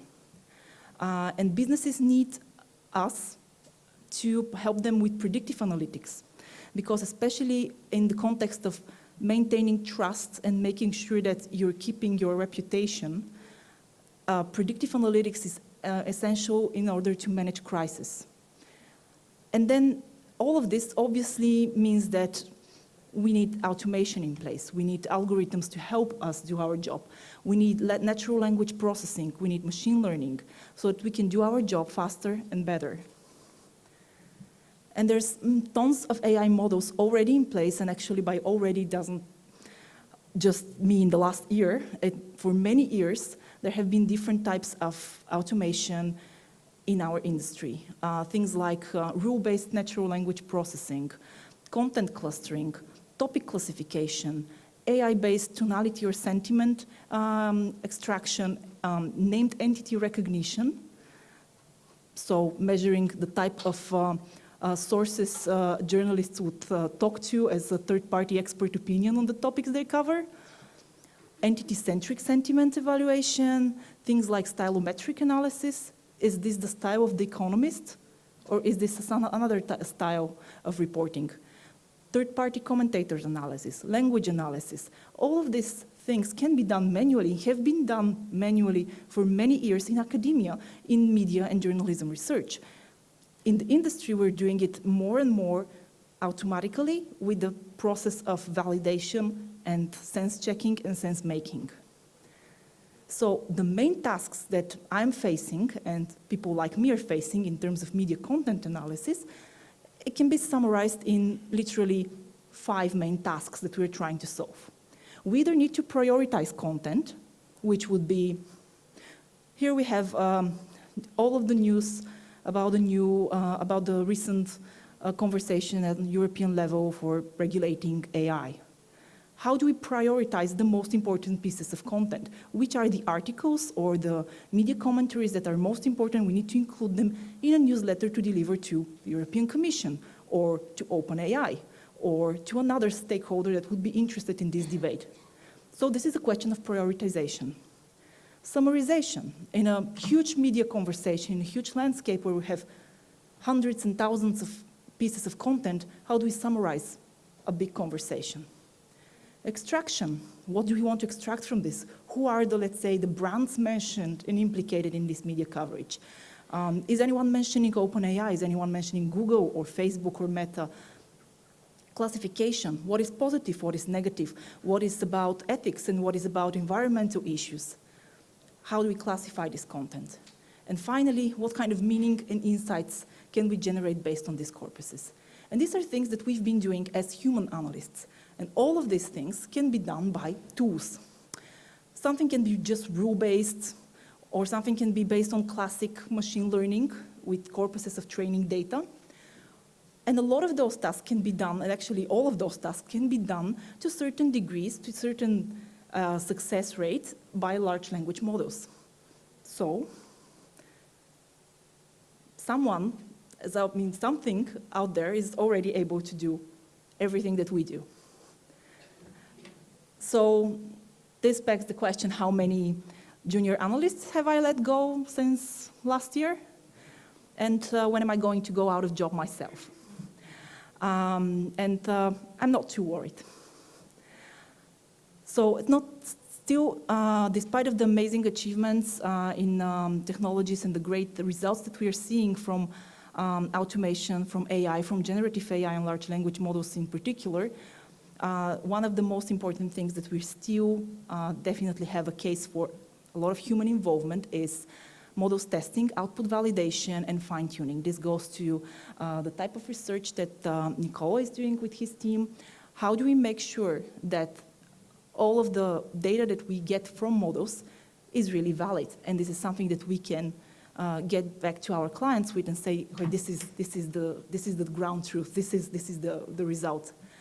And how do we ensure compliance? Copyright and licensing, privacy protection. Can I just upload to a third-party server a social media conversation, including the personal information of 20,000 users? No, I can't, and I shouldn't. And should I be able to, and should I be allowed to just put in a third-party platform content from publishers that have invested so much in their quality content and quality journalism, so that someone would then be able to use this content to train their models on? Again, it might not be a straightforward answer, but it does sound that it should not be done, right? And then ChatGPT is amazing, and prompting is now becoming a science, but knowing what I know from 14 years of working with clients, a model is hardly going to easily understand client needs and client briefs. And clients are not really eager to do multiple attempts at prompting. They want to give their brief once and be understood. So as consultants, as experts, we still have a very strong role to play, and big role to play. And even the most accurate AI models separately would not ensure a robust methodology and replicable results unless there is a framework in place that is monitored by experts who know how to measure. And finally, all of this data doesn't mean a lot if it's just a data dump onto clients. So it has to come with some degree of client consulting, which is where, again, still I'm unlikely to fire anyone from my team anytime soon. And I think with this I'm done, so I'll say thank you, and I'll go back to my comfy chair. Thank you, Dr. Koleva. All right, well, those are the scientists. They're putting all the big questions. So now my job, putting my journalistic hat back on, is to decipher those big questions and try to distill them into some small, hopefully practical questions. But before I do that, let me conduct an experiment in the room. How many of you, by show of hands, sitting here, have tried at least once in your line of work, whatever that may be, have used AI tool? Okay. How many of you have tried it once and never looked back and never repeated that experience? That's telling. How many of you, after trying it once, the AI tool that you have tried has become your go-to place or your regular tool or support that you use in your work? So how hooked are you is what I'm trying to establish. All right. What is this data telling us here? I see a rapid adoption for sure, but where are we in the curve of adoption? How far are we in your estimation from the time where AI is just going to be like the electricity everywhere, part of our life? Yeah, well, I guess that somehow this data shows that machine learning and AI are very useful. They can help us a lot with what we do, but we cannot just use them with full trust. Basically, they are not as trustworthy as needed to just leave them be and do our job. And as I already mentioned, I guess this, and it was also mentioned by Dr. Koleva, it will probably take a long time until this actually happens. In some sense, yeah, so I think that the results are not surprising from the survey. Basically, this is also my own experience. If I write some short text, then I often ask ChatGPT to write some example. And it's always good, but it's never perfect. So I always have to keep working after that on this text, or it misinterprets one of my ideas, let's say. So I cannot just use it autonomously, and I still need to obviously correct it. And for this reason, it's not my default way of doing these things. Want to add to that? So at least we all use AI every day. If you go on Google search engine, for instance, it is already AI. When you go on your social media, your favorite one, you will get some recommendation. It is driven by AI. So there are different kind of system or tools, and they can be used for a wide range of purposes. So obviously it is infuses our lives. The thing is, in some application, it might be a bit trickier to deal with the ethical aspects. Yeah, I want to talk about ethics more, but maybe. I think one of the main issues when we're discussing AI and uses of AI is that we're talking about the very broad term of AI, and AI applications are so many and so different, and some are very fit for purpose, others are more experimental. In every scenario, investing the time to get to know them, how they work, and test and make sure that you know what they are intended to do and not expect them to do things that are not optimized to do, is the path to adoption, to wider adoption in a healthy, meaningful way. Okay. Speaking of opportunities, and obviously, it's helping. It's, there's studies already telling us that efficiency is up, quality of work supported by AI is up. So it is helpful.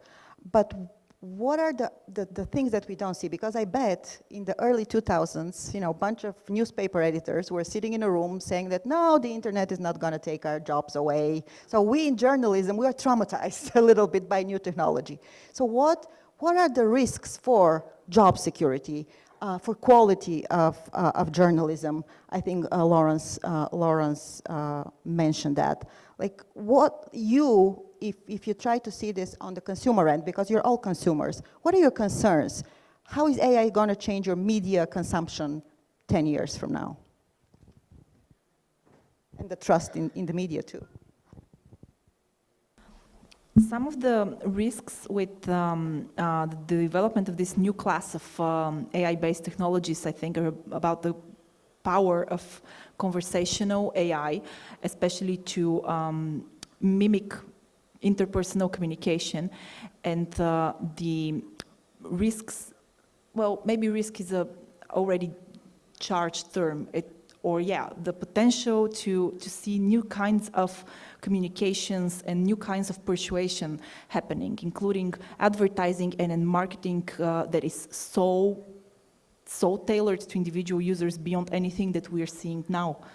We're already seeing so much individually targeted advertising, but if you add on top of it a conversational layer and a chatbot that is going into interaction with you and persuading you to buy something or vote for something, this is the new level that is certainly going to develop, and if we're going to regulate it and how we're going to regulate it, and how we're going to educate ourselves and other consumers on how to be reasonable, is a whole separate debate, and certainly not being, we wouldn't be able to fit it in a panel on a conference. Yeah. Another big topic, regulation. Lawrence touched on that a little bit. So yeah, can we regulate this thing? How can we make it better? And can we learn from the mistakes we've already made in regulating the social media platforms, for example? We kind of, the regulation there seemed to be late and maybe insufficient in some estimations. So can we do a better job in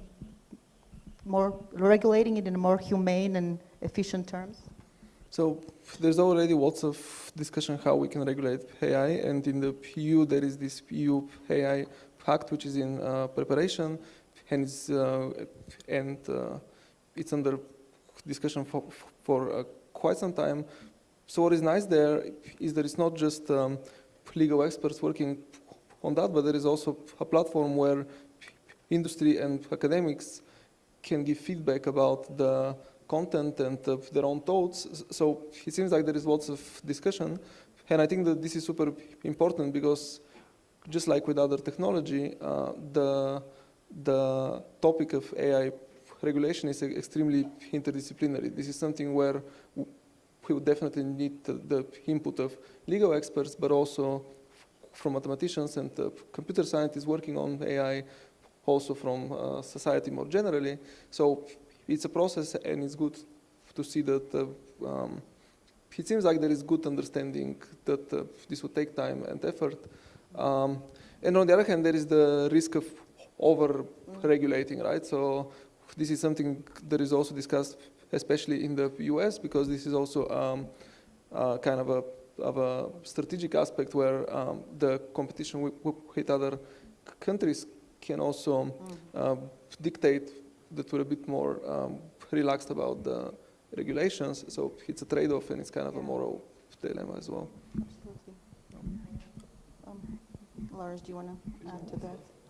So I guess in terms of regulation, the approach of the AI Act is really ambitious, it's really interesting in the way how they describe AI technology that are likely to cause harm. And that's really important. And we have already this kind of AI technology in disinformation. So it became more and more accessible for people to fabricate, to manipulate content, image, video, audio, and everything. Social media are also platforms where wars occur. So it's really worrying. And despite the DSA, for instance, and the code of practice signed between the EU Commission and some major actors, it is not enough. It is really not enough. Disinformation spreads faster than the news. Once it is debunked, the disinformation doesn't stop to live. And there are also a huge responsibility from the platforms such as X. So for instance, Elon Musk withdrew from the code of practice, which is really worrying. And if you want to have a lot of disinformation on the war in Ukraine, on the war in Israel and Palestine, please go to X, you will find the best. Yeah, I'm gonna expand on what you just said, that the misinformation is always faster. The sensationalist clickbait headline is always gonna reach more minds and fingertips. So can we get ahead of the game? I like borrowing from the previous panel, this idea of pre-bunking, because we know that fact-checking, Lawrence can probably confirm that, is not necessarily very effective, because how do you guarantee that people who have already been polluted by the misinformation are going to reach, the same people are going to be reached by the truth information. So can this pre-bunking thing work just to be more innovative and use the technology as opposed to address a crisis rather than to use it to prevent a crisis? Nicole, I guess that's you looking under the hood of it. Do you think it can be used that way? I think that we can definitely use AI to somehow deal with this information as well. So somehow automatically detecting basically harmful content or for the spread of it. So this technology, machine learning, which is basically underpinning the AI revolution, it's exactly very good at scanning and extracting knowledge out of large databases. So it's very good at looking at this massive scale of online content and somehow extracting knowledge out of it and identifying some problems and issues. So yeah, in this sense. This is actually one of the use cases that is now quite popular in my industry, risk monitoring and predictive analytics. There are platforms and tools and services out there that aim to predict content that might go viral based on statistical data from previous content that has been viral. And if that content implicates concepts that can be, interpreted in conflicting ways, then different stakeholders with different opinions might be able to react. But that goes both ways, especially when we talk about partisan topics. For corporate stakeholders, for brands, it's a straightforward exercise. Is my brand mentioned in a harmful context? I need to react. But when we talk about things like wars, like a pandemic and a massive public health response, then any conversation about regulating a single source of truth is bound to be met with a backlash, because there would be someone and there would be stakeholders who say, hold on, there might be a different viewpoint. Isn't this regulation infringing on my freedom of speech rights or freedom of thoughts rights? And this is going to always be a very, very difficult and contentious conversation.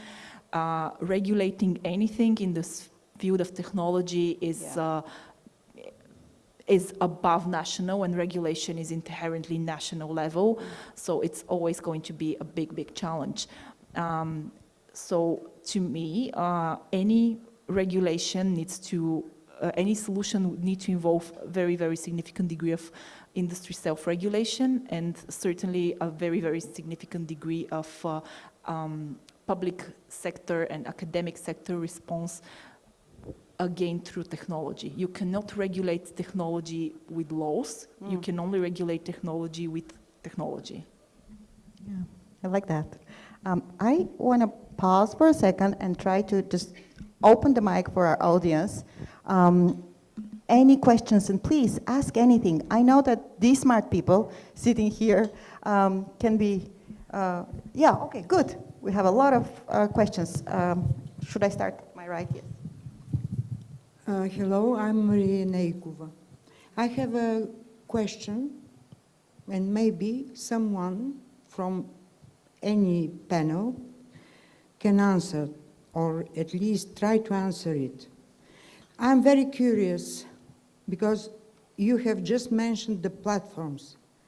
Why there is no big European platform like Facebook or X, former Twitter, etc.? That is my question. Do nations play a role at all in this global debate? So actually in Europe we have a lot of talented people, and we have already several technologies really interesting. For instance, we have in Germany Ecosia as a search engine. You have the Quant search engine in France, for instance, but the people still continue to use the same Google. Why? Because Google is perhaps much more means behind, but also because it is really practical. With one username, you can access to plenty of different services. That's the first. About the social media, so it's about the behavior of the consumer. You have alternatives. You have like this Mastodon, for instance. I'm trying to moving to this platform, but there are not a lot of users. So, you know, that's also, you cannot push the people against their will. That makes the things difficult. I don't think that we don't have anything in Europe, but the people, perhaps they don't know, or actually they don't use. I think it depends on how you define Europe, right? If we think about the European Union, then yeah, there's not really anything outside of Skype, which I think Skype was Estonian, but it was acquired by Microsoft. So there's a lot of technology that has originated from Europe and from the European innovation scene. But maybe the question is, why are other markets more inviting to innovation compared to the European market? But if you think of Europe in a more geographic rather than political sense, there's a lot of social networks coming out and a lot of platforms coming out of Russia. Kontakte, Yandex is an internet giant. There's so many others beyond Europe, of course, the platforms and the ecosystem in Asia Pacific, not just the Chinese networks, but also in South Korea, in Japan. There's a lot outside of the world, the little world of Facebook and Twitter. TikTok, let's not forget, it's not a US platform, it's not European either. So there's a lot happening outside of the dominant US space. Why is nothing so major coming out of Europe? I guess that's a good self-reflection question for all of us who are from the EU. There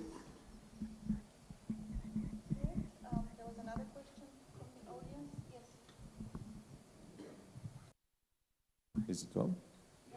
Yeah, thank you. My name is Zakhar Yankov, and I'm a lawyer at BCNL, a human rights organization. I have two questions. The first one is, you mentioned that AI is a multidisciplinary kind of discipline. So my question would be, is there a place in educational programs training AI developers or researchers for a human rights course? Should it be obligatory part of their curriculum? And my second question, during the panel, you briefly touched upon the problem with the job losses. But I would like to zoom out a little bit and ask you, isn't there a risk of increasing the global inequalities, especially when it comes to language models? Because ChatGPT definitely works much better with English rather than with Bulgarian. So in that regard, this technology would be very useful for English speakers, but then it won't be as useful for me as somebody who should write something in Bulgarian. So my efficiency would drop in contrast to people who would do text in English. So just would widen the gap. Or are we hopeful maybe that it would catch up with the other small languages as well? Yeah, thank you. Do you want to start with the human rights? In the education aspect more generally, yes, if possible. Yeah, so thanks for the question on education. So there is two aspects that I see there. Like one of them probably closer to what you mentioned is essentially what is needed to educate an AI experts. So do I get this right, that like this is the kind of direction? So yes, so like definitely this is a computer science discipline, kind of a mix of statistics, mathematics, and computer science. But as AI is entering into the real world, there is increasing need that we understand better the risks and like legal aspects of AI. So I would definitely agree that in general, courses like master programs, let's say, in AI should probably have some legal component also, because this is increasingly important if you want to be an AI expert. On the other hand, there is also a second aspect, which is basically how do we prepare our educational system for the AI era. And in some sense, so this is something that is discussed also from the perspective of modernizing the high school curriculum, etc. So it is definitely the case that we need more background. So we should be teaching more background in statistics and the fundamental aspects of learning from data. So this is key to the machine learning technologies that are fueling the AI revolution. And on the other hand, with the increasing adoption of AI, there is also an increased need for critical thinking, because there is like more and more of content that is generated from AI and from everywhere. So it's important that we prepare the young people for this kind of massive scale of information that is literally flooding them from everywhere. And so this also needs some consideration. Basically, how do we prepare people for dealing with AI generated data? I would add to the education aspect, certainly the new waves of formal higher education training aimed at developers of AI should not only include legal studies basics, but also philosophy, especially that part of philosophy that deals with knowledge and how is knowledge and truth generated and defined. So there's much more of a role of humanities and legal sciences to play in shaping up the future workforce that is going to shape what models are going to be and how they're going to operate. To your question on languages, I work with all kinds of languages, and no language is off limits for AI models. Particularly because we already have amazing translation models based on neural networks, based on transformers, that can translate in a much better way than a simple Google Translate, especially the Google Translate of 5 years ago. Is this a fire drill? Should we escape? Okay, I guess it's not a fire drill. Or if it was a fire drill, it's very ineffective in making us move, yeah. So yeah, if you talk about the capability of a model like ChatGPT to generate fluent and fluid content in Bulgarian, yeah, you're right. It would not do such a good job than in English. But my use case is the understanding and classifying of content, and it does an amazing job in any language I have tried, most recently with Suomi. I've never found something that can help me understand Suomi. Now I have it. I would like to add about the initial training. So the aspect, the legal and ethical aspect related to AI are really different from one sector to another. So the challenges in journalism are not the same that in the sector, for instance. But in journalism, they can be also framed from inside the news organization, from inside the newsroom. For instance, one of the first guidelines on AI in journalism was published by the BBC. And it was not for the journalist, but for the machine learning engineers. And that was really clever, because these people are not trained in journalism. They don't know specifically what it is. Perhaps they have also their own ideas on what journalism is. And it is, I think, a clever move, and it should be a bit more inspiring across the other newsrooms. Just for the aspect about the language models and different languages, etc., to add that an important aspect there is also what we will do with foundation models. Basically, these giant models that are trained on massive amounts of data, like billions of data points and trillions of parameters, etc. So models like that, basically ChatGPT or GPT rather, is one model like that. And there is also others by big tech companies. So then there is lots of discussion about should these models be actually made public so that it's possible to fine-tune them, which basically means to adapt them to specific applications and languages, etc. So this would ease this aspect of not having enough data and compute in some countries, but on the other hand, it has risks about dangerous applications that can be developed based on these giant models. So, but I think that it's certainly something that the regulators are considering as well.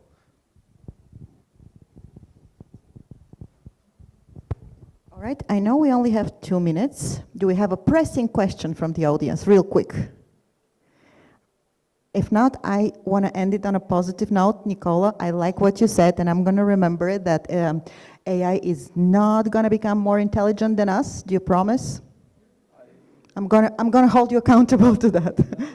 Not soon is your safe bet. So that's the kind of the anti-utopian question is, are we going to be replaced by robots? Are we going to become the second most intelligent creatures on the planet anytime soon in our lifetime? A couple of months ago, I was talking about generative AI to amazing students from the American University of Bulgaria, and someone from the audience asked me a question: what am I going to do when AI replaces me? And I still, 6 months on, with more and more experience in this, in applying AI to my work, I see that it's not so far in the future that AI and tools will be able to do 95% of my job. But for the 5% remaining, I will be able to charge the same that I charge now for the 100%. I'm cool with that.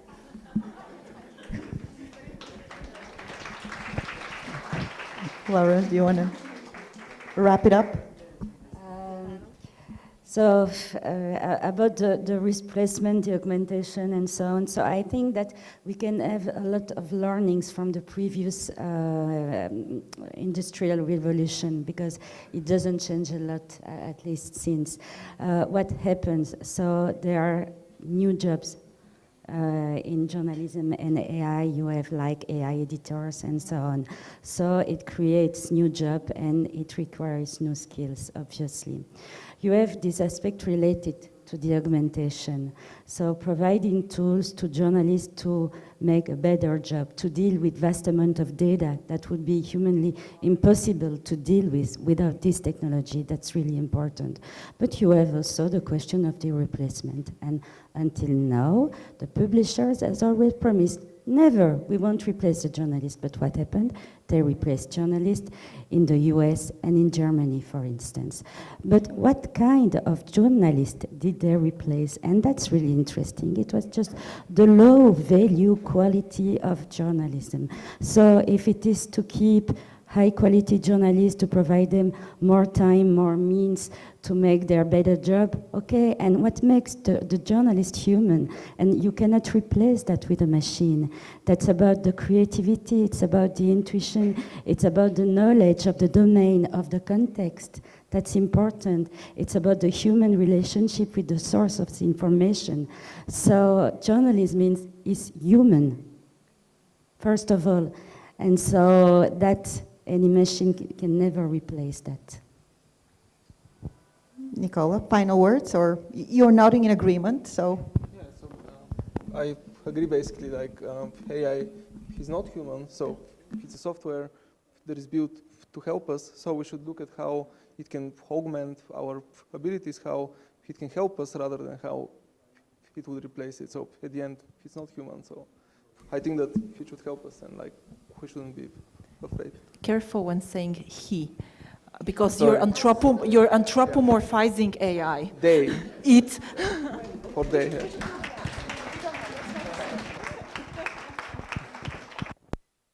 You all very much, and let's take 10 minutes or so. There's some more coffee and some biscuits, I'm told, out there.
We're going to zoom out a little bit, talk about AI, but also maybe some other innovations that are happening in the newsrooms. And we have some great guests and a host with Ivan Georgiev, who's a journalist and news anchor and reporter for BTV, Bulgarian television, for 18 years.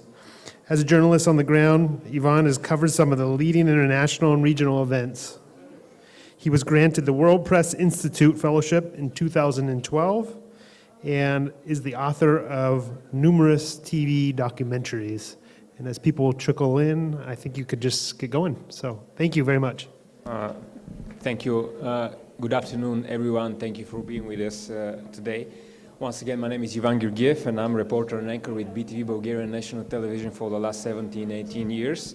I'm also privileged to be a World Press Institute Fellow, class of 2012, and although it's quite a debatable topic, you should know that nevertheless it is considered by a few to be the best class ever, right, David? Yeah, that's an inside joke. I saw many familiar faces in the public and on this stage today, and having in mind that most of us are people who devoted their lives to media and journalism, it won't come as a surprise when I tell you that being a reporter and a journalist feels a lot like going to school every day. Mostly because we get to learn new stuff about the world that we live in, but also we learn new stuff about our audiences, about ourselves, and the very craft of journalism making. Undoubtedly, one of the best lessons that I got so far came from a professor of mine in the United States. He was granted with the Pulitzer Prize for Investigative Journalism. His name is John Ullman. He once told me on campus in St. Thomas University in St. Paul, Minnesota, that the only true capital you will ever have as a journalist is people's trust, and that's it, nothing else. And in this sense, I know my colleagues here in Bulgaria have been getting poorer and poorer, metaphorically speaking, losing the trust of our viewers, listeners, and readers. And as far as I understood from the previous presentations here, that is a global trend when it comes to traditional media. A respected colleague of mine described the local media landscape in Bulgaria a couple of weeks ago with the words truth desert, in which traditional media have strayed away from their public role as gatekeepers in a society with the worst media literacy in the European Union and on the European continent in general, unlike Finland, for example, which is considered to be the European country best equipped to withstand the impact of fake news and propaganda. Having all that in mind, when I received the invitation for today's conference by WPI, I thought to myself, yeah, artificial intelligence, innovations, it all sounds so sexy, but what's beyond the visible horizon? Could it be the poison pill that shatters the fragile equilibrium between us and our public, or it could give us the magic cure to more independent and, most importantly, self-sustainable news media organizations here in Bulgaria? Should we fear innovation because we fail to provide our audiences with old-fashioned in people's trust journalism, or should we embrace the tools of information age in pursuit of new answers to the odd questions of media freedom? Can we develop AI system tools for journalists' purpose the same way we develop our audiences and train our interns in our newsrooms? We will try to look for answers on those questions with the speakers today. I'm really privileged to present our exceptional speakers on the topic at hand, newsroom innovation opportunities in the information age. From your right to your left, I would like to present Mr. Philip Hatcher-Moore, journalist at BBC News Labs. Next to him is Ms. Kristina Stoitsova, Interim Director, Data Science, Financial Times. Then Mr. Rune Waterberg, Data Editor, Data Journalism by Tromsø, Norway. And then, last but not least, Ville Utilainen, Head of Data Investigator, Finnish Broadcasting Company. Please, guys, the floor is yours. You have 5 to 6 minutes to share with us your general thoughts on today's topic. Go ahead.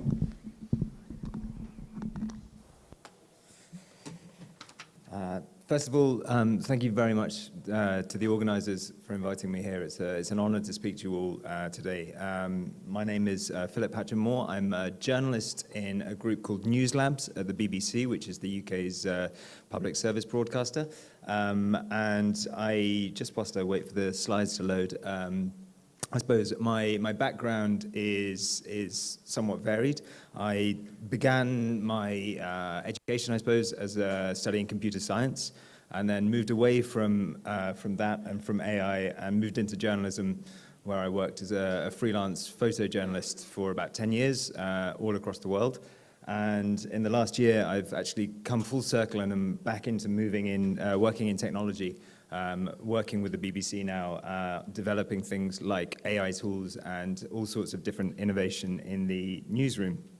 Right. So News Labs occupies this space in between technology, between the BBC's R&D unit, and journalism, the newsroom. And we're a group of just over a dozen people, predominantly software engineers, and a couple of people on the editorial side like myself. And we are striving to build different tools to both help our journalists to improve their workflows, to allow them to do things that they can't do at the moment, or to release them from the drudgery of some of the things they have to do at the moment, but also in finding new ways of telling stories to our audiences, finding new ways to engage audiences across the UK and indeed across the world. So we work in a few different innovation spaces. There's the sort of back-end systems that could be anything from analysis of how our articles are performing to providing translation of things behind the scenes. There's, as I've said, some of the storytelling. We're looking at things like modular journalism, which is where you're breaking up stories into their fundamental units and serving them in different ways to different audiences depending on their preferences. Developing new audience experiences and figuring out new ways to engage with audiences as well. So it's not such a one-way street as it traditionally has been. And then the workflows, as I've said, is trying to improve the lives of journalists working on the news desk. And some of that does involve bits of generative AI.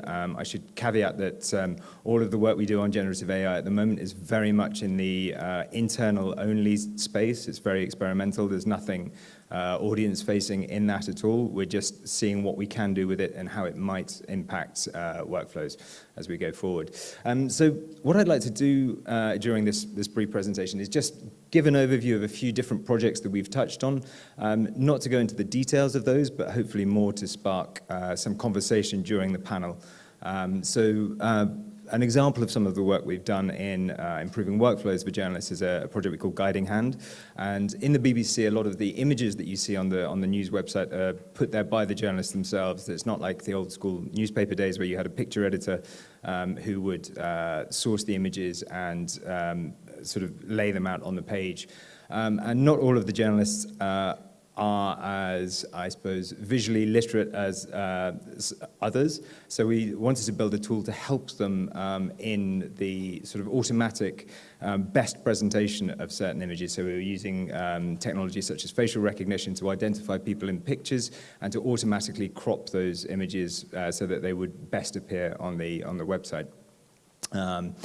One other thing we've been working on recently is what we've called a AI chassis. So it's into our content publishing system in an experimental version of that, I should add. We've created a sort of a framework whereby you can use generative AI to do things like suggest headlines for journalists to use. And as I said, this is very much only an internal experimentation. And we work closely with lots of different teams across from the organization, from journalists to shape what they want to see in those headlines, to the editorial policy team and legal and things like that, to make sure that everything is sort of in line with all of the policies that we're developing and the ethics. But we want to sort of experiment with this space and see what we can do with the technology as it comes out. And on a similar note, this combines generative AI as well as new audience experiences, both for the back end for journalists and for the front end for audiences, where we're looking at new ways of explaining concepts to audiences. So, for example, I don't know how well you can see the little thing that's going on the right-hand side here, but we write a lot of stories where there's a lot of terms involved in those stories that we as journalists kind of understand, we use every day, but not necessarily all of our audiences do.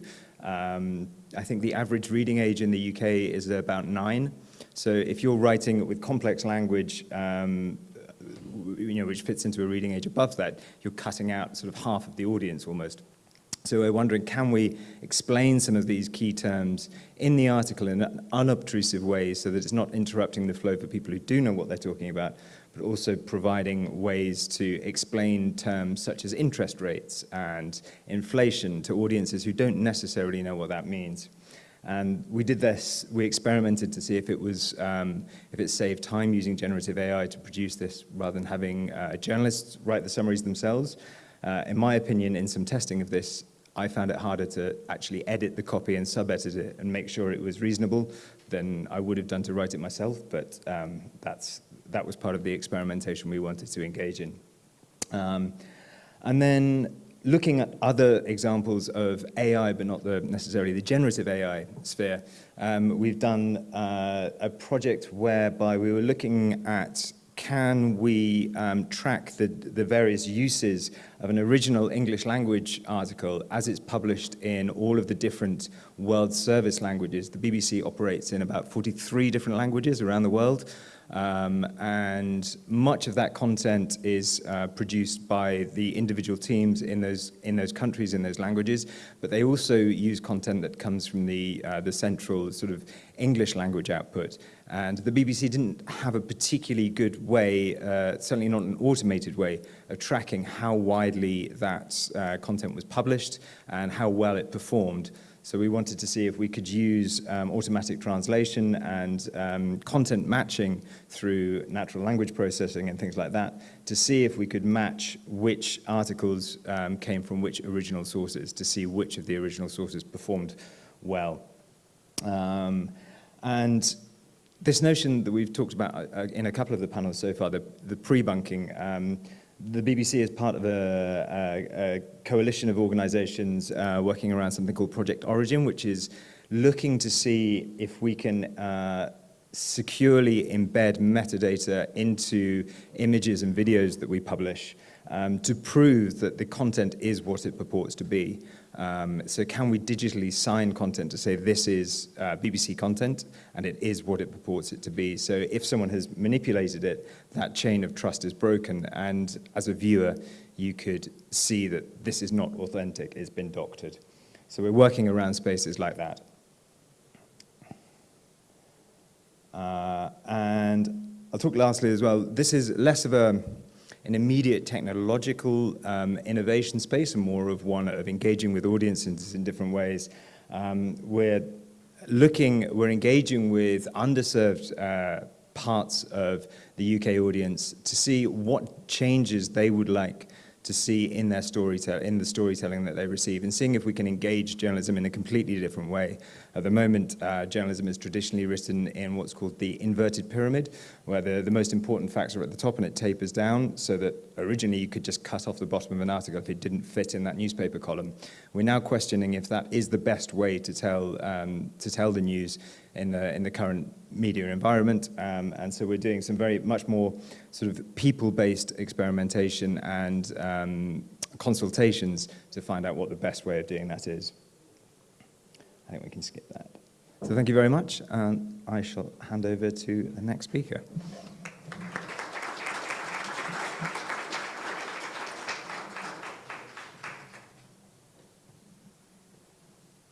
Hi, hello. My name is Kristina Stoichova, and I'm a director of the data science team at the Financial Times. I have a couple of slides to show you, but I'll start introducing you into the topic while they appear. So when thinking about which aspect to touch on in this presentation, obviously the shiny, sexy, latest technology advancements in generative AI and large language models were one obvious choice.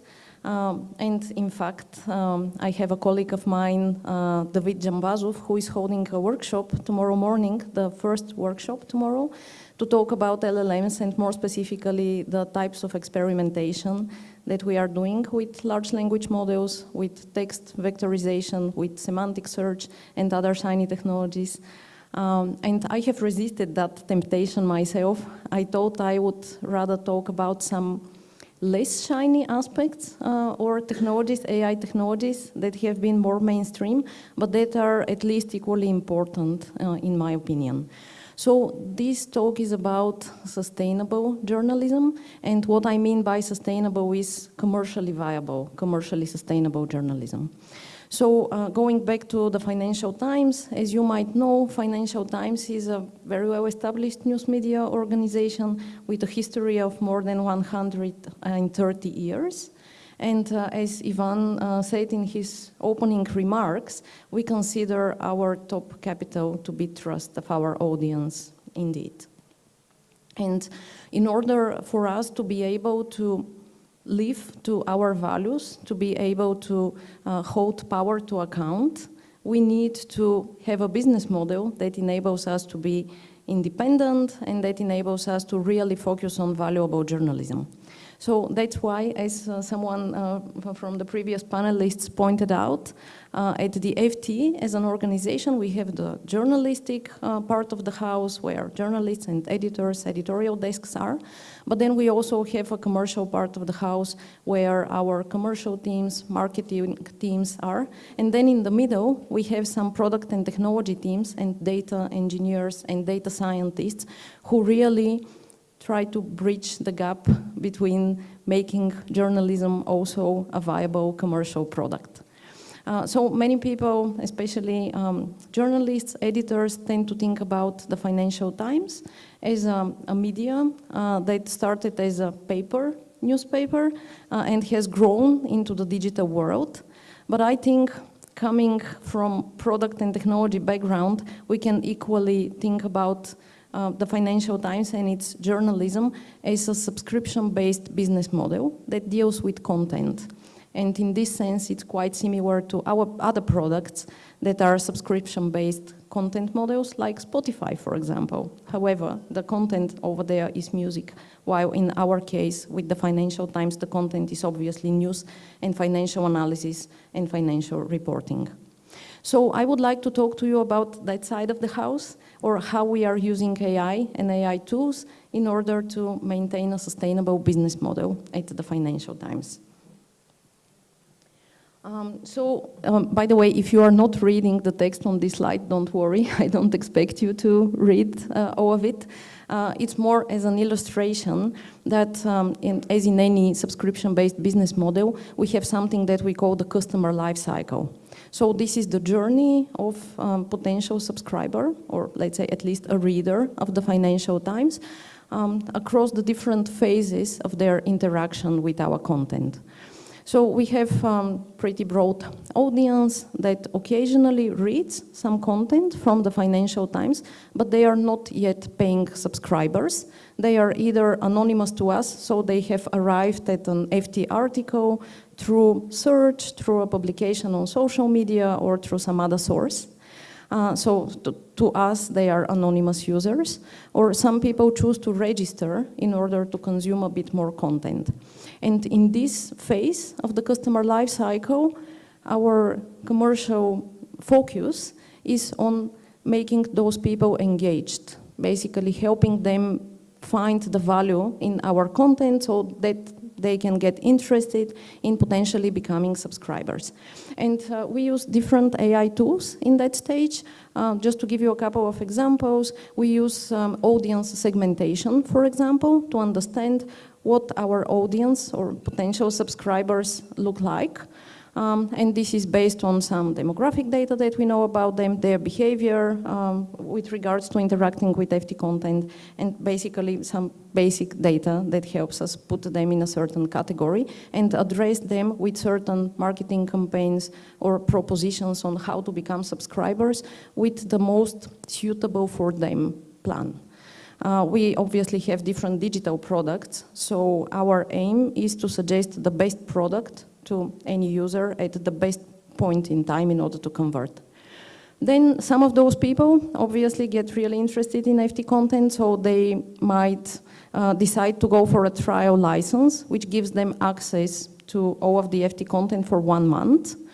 And in this stage of the life cycle, we are really focused on getting them further engaged and building habits. So habits like, for example, reading newsletters from the FT, or downloading the mobile application on their mobile phone and checking articles from there. And again, we use a number of AI tools in order to do that. Since they are quite early in their journey, we don't have a lot of data about them, but we are still able to do some recommendations for newsletters, for example. Or again, we are able to cluster them in different groups so that we can approach people who are closer to a certain group of people in a way that we know is successful. Then later on, some of those people become subscribers, so they either go for a standard license or a premium license, and this is where we start to have really a much richer, deeper understanding of their interests, what they are reading, what they care about, what are the different formats that they would like to consume content. Is it like their early morning routine when traveling on the subway, checking through their mobile phone, or is it a more focused research where they literally spend hours in front of a screen going through certain content? Opening a footnote here, part of our audience is the so-called professional readers. So those are people working for law firms or consultants who really take the FT content as a key tool in their work. They need to consume that content in order to understand a certain company or a certain industry in order to do their job right.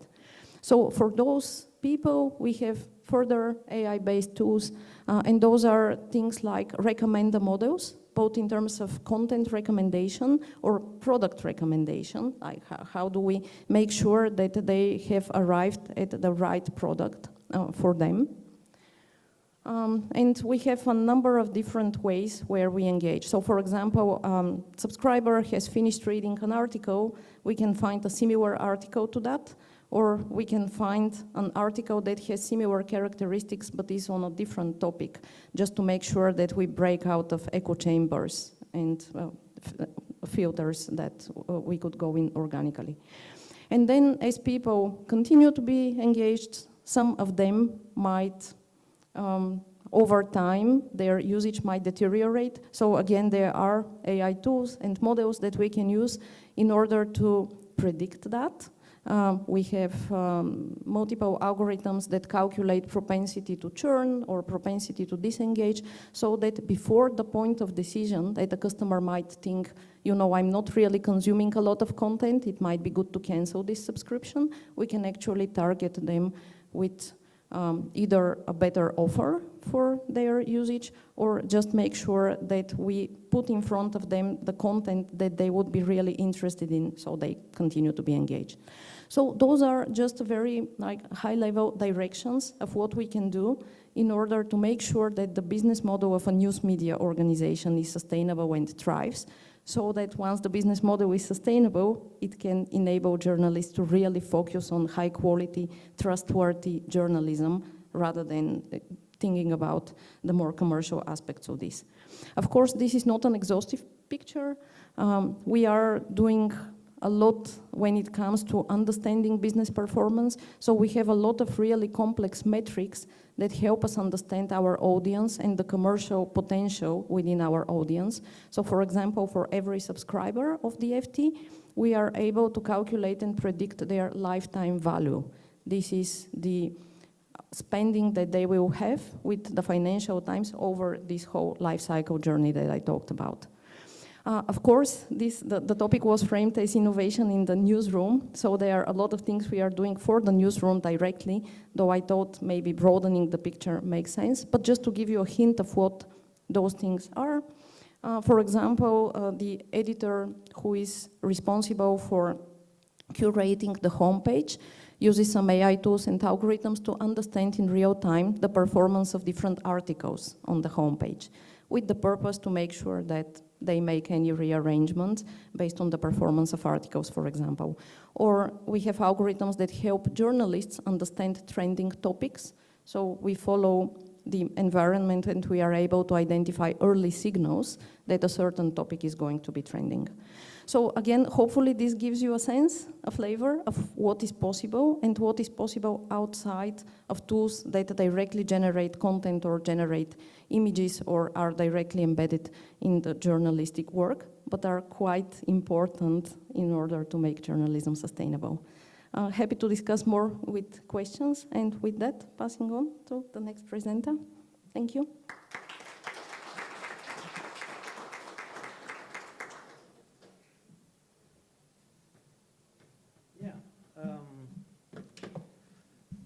Okay, can you hear me? Yeah. Okay. I don't have any presentations, but I have some bullet points for you. Okay? 5 bullet points on how you can grab the low-hanging fruits of AI to strengthen your journalism. 5 bullet points on that, and then 5 bullet points on how we should cooperate cross-border together. You ready? Okay. Before I talk about the bullet points, just a little background. I have worked 30 years as a journalist, most of the time as an investigative journalist. Now I'm an editor in a very small newspaper in Tromsø. It's so small, you can't even notice it. We have only 20 journalists in the newsroom. 20 journalists. Our annual turnover is 5 million euro. That's all. 5 million euro. We're so small, we shouldn't even be here, okay? But anyway, half of that staff now is working with AI every day to invent new tools. And the reason we do that is because the less resources you have to find the good stories, to do the good journalism, the more important it is to use AI to strengthen your journalism. So that's why we're working with it, because what the newspapers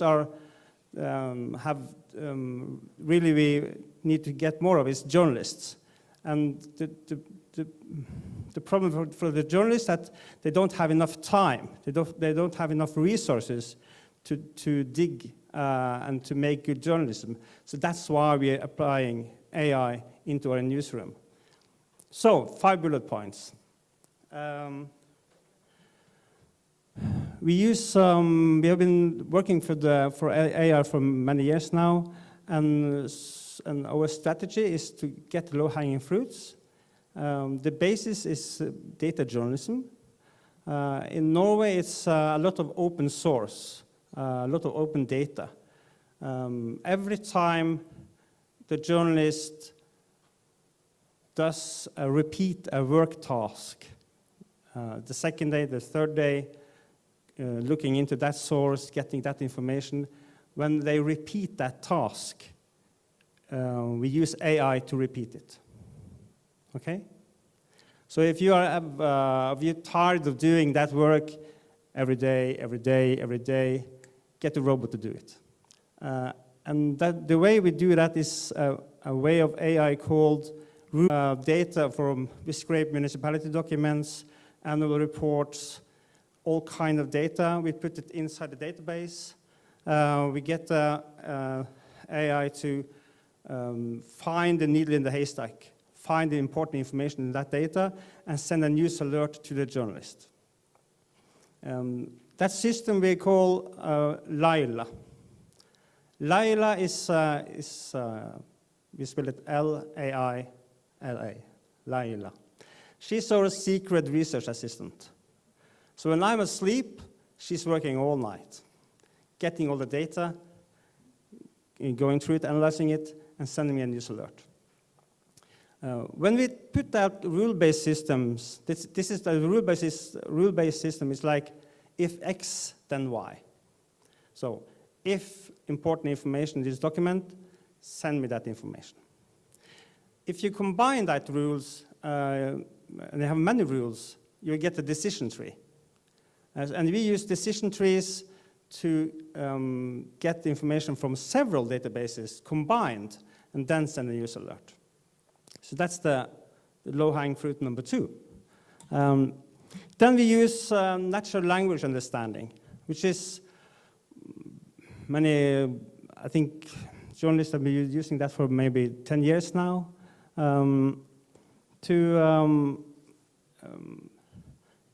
to do text mining, to find important information in text documents. We use it to, so every night we scrape all the political documents from the municipalities, all kind of text documents, and we use text mining to find information, and we use a ranking system. So, because we won't spam down journalists with hundreds of alerts every morning. So we use a ranking system saying, so Laila, when I'm come to my job, I open my computer and Laila sends me 5 suggestions. These documents may have some news-ish content. Check it out. Then we have a system called an AI system, which is more and more popular now and is important for journalists, and that's supervised machine learning. The 3 first I told you about, that's easy peasy stuff, okay? You can take an IT student on the bachelor level, employ it for some months, and he will make it or she will make you these sort of news alert systems. It's not that costly. Supervised machine learning, it takes a little more competence and money. We use supervised machine learning that the journalists train the algorithm to understand what is news-ish content in the documents. So so we have sort of copied the web portals that we get the information from. The journalist will see both a document, will see a summary, which is made by a large language model, a summary. And then the summary will help the journalist to see if that content in that document, if that has a sort of, can be a news story. If the journalists think that the algorithm did a good job, that Laila was good, he will take a thumb up, telling the algorithm, yeah, you're really doing great now. If Laila did not succeed, the journalist will take the thumb down. And this is the way we train the algorithm to find news-ish content in the documents. We also use large language models to make summaries. That's pretty common now. We also transcribe sound to text. OpenAI, they have a service called Whisper, and Whisper, you can use that in Bulgarian. So you can use that system to transcribe your interviews in Bulgarian to text. Problem with some of this is that sometimes you have to fine-tune them, okay? So we have to, we tried to use Whisper in Norway, but it didn't understand North Norwegian, okay? My dialect is too heavy for Whisper. So we fine-tuned Whisper on the North Norwegian dialect, and now we called it Flab, or kind of Whisper. Flab is short for a very strange fish. Have you heard about Babel fish from Hitchhiker's Guide to the Galaxy? No, I can take that story over a beer. But anyway, that's our babelfish, Flab. It understands my dialect. And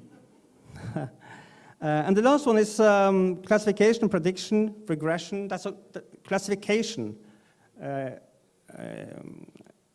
Artificial intelligence is great at finding, okay, if you, let's say, because I think that, okay, the method we are using is, we call it lazy and forgetful.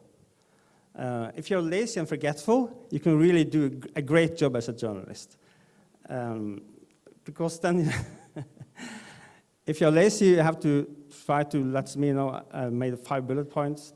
And then when you're forgetful, you have to get the machines to do the job for you. Okay, so classification. Let's say you have 100 documents.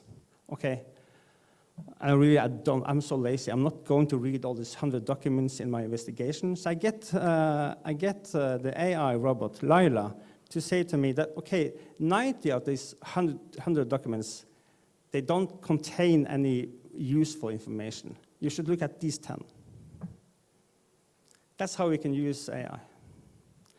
So that was the bullet points. I've used my time, I guess, so if I can come back to cross-border cooperation, okay, I'm happy to do that. Thanks.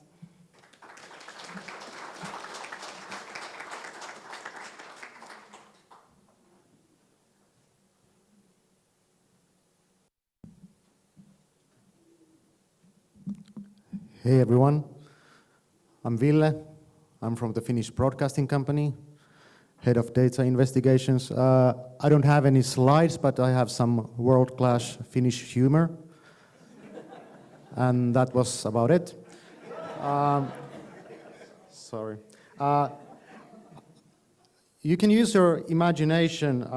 I have, before we go into any opportunities, I'm gonna start with a list of recent questions from journalists, and I've edited all this data for me. Can you find out who this person is? We just have this image of his face. Where this video was taken, yeah, the quality is quite bad. How can we keep an eye on this physical location?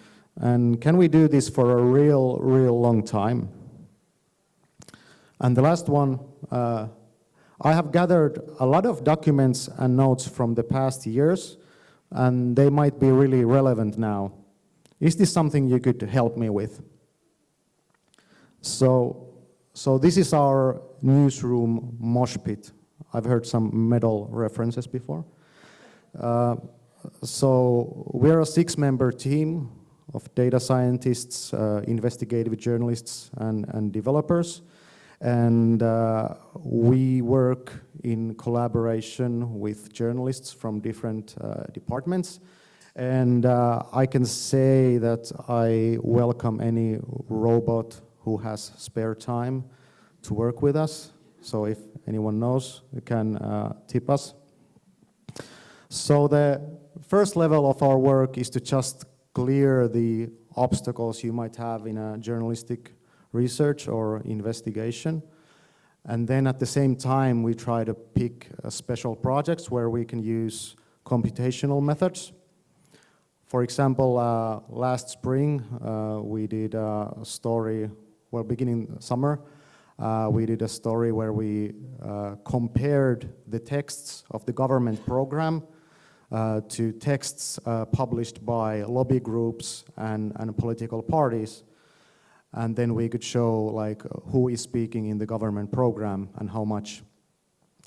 And in that project, we experimented with different methods. We tried out OpenAI embeddings, tried out different approaches. But in the end, what was interesting was that when we showed the end result, it became clear that we want to show something that looks really similar. So basically, identical strings of text side by side. So that was really important from the audience side. So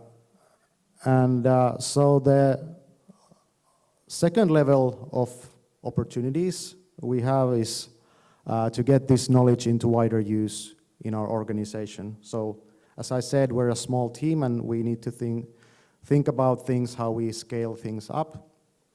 And so we have workshops around open source intelligence, how to analyze satellite images, how to use geographic information. And we're really glad there are tools like InVid. Actually, thanks, Valentin, if you're here. Yes. So we can, instead of giving people potatoes, we can say, this is how you can grow a potato yourself. I'm not a potato farmer. It might be much harder. And one thing is that we want to also spread the human knowledge, not just to say that, okay, here's a tool for this, use this. We want to have the kind of network inside our company, which we can always use.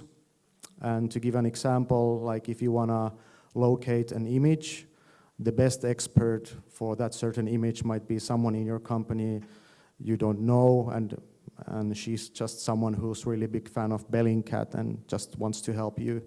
And that's really, really great. So that's something we wanna grow. But this is kind of just simple culture change in a way, and it takes time. And going back to the last journalist question, like about these big sets of material someone has gathered during the years, we really want to be able in the future to put data into structured forms, like to give an example. Like I'm a journalist myself, and every time I got a story assignment, I would just like Google like what was written about that, and if I was lucky, I would see all the stories that were written before me.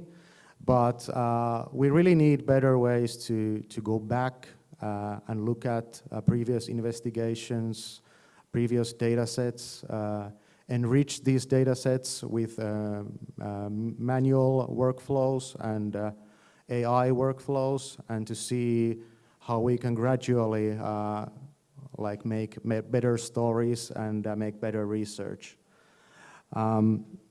And accuracy is, of course, important. And if I think about the kind of tools we are using, we're doing machine translations, something with computer vision, transcription. Often the kind of tools that are good enough for us, and we always have the human element here. So that's something that we can always pass into a human if we get something that we're not sure of. And finally, there's a talk about efficiency and using AI to create efficiency in the newsroom. And if I think about like what the internet will look like in the future, I'm a bit pessimistic about that.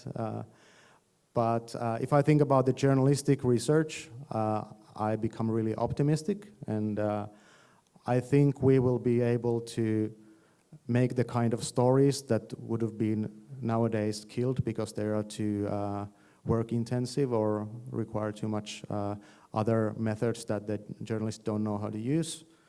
And at the same time, we are able to create better stories with completely new methods, which will have a huge impact, and also doing more cross-border things by default. Thank you.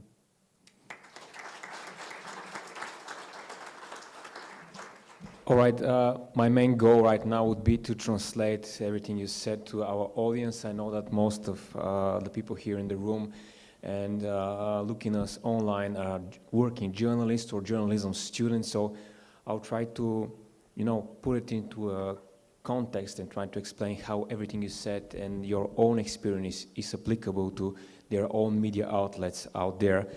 First of all, our viewers should know that Philip next to me has an incredible professional experience as a reporter and photographer on the ground in Africa and the Middle East, and covering all kinds of conflicts and very, very interesting stories.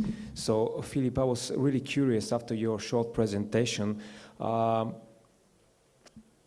when you set your foot on the ground, on location somewhere, it's all about storytelling.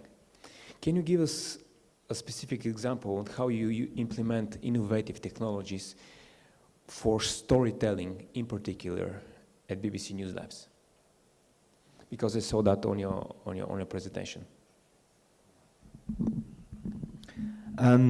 Yeah, I think certainly when you're on the ground, things like that are very far from your mind. All you're really interested in at that point is just gathering enough information to be able to tell a story and to make sure it's as accurate as possible and to get as many diverse and representative voices.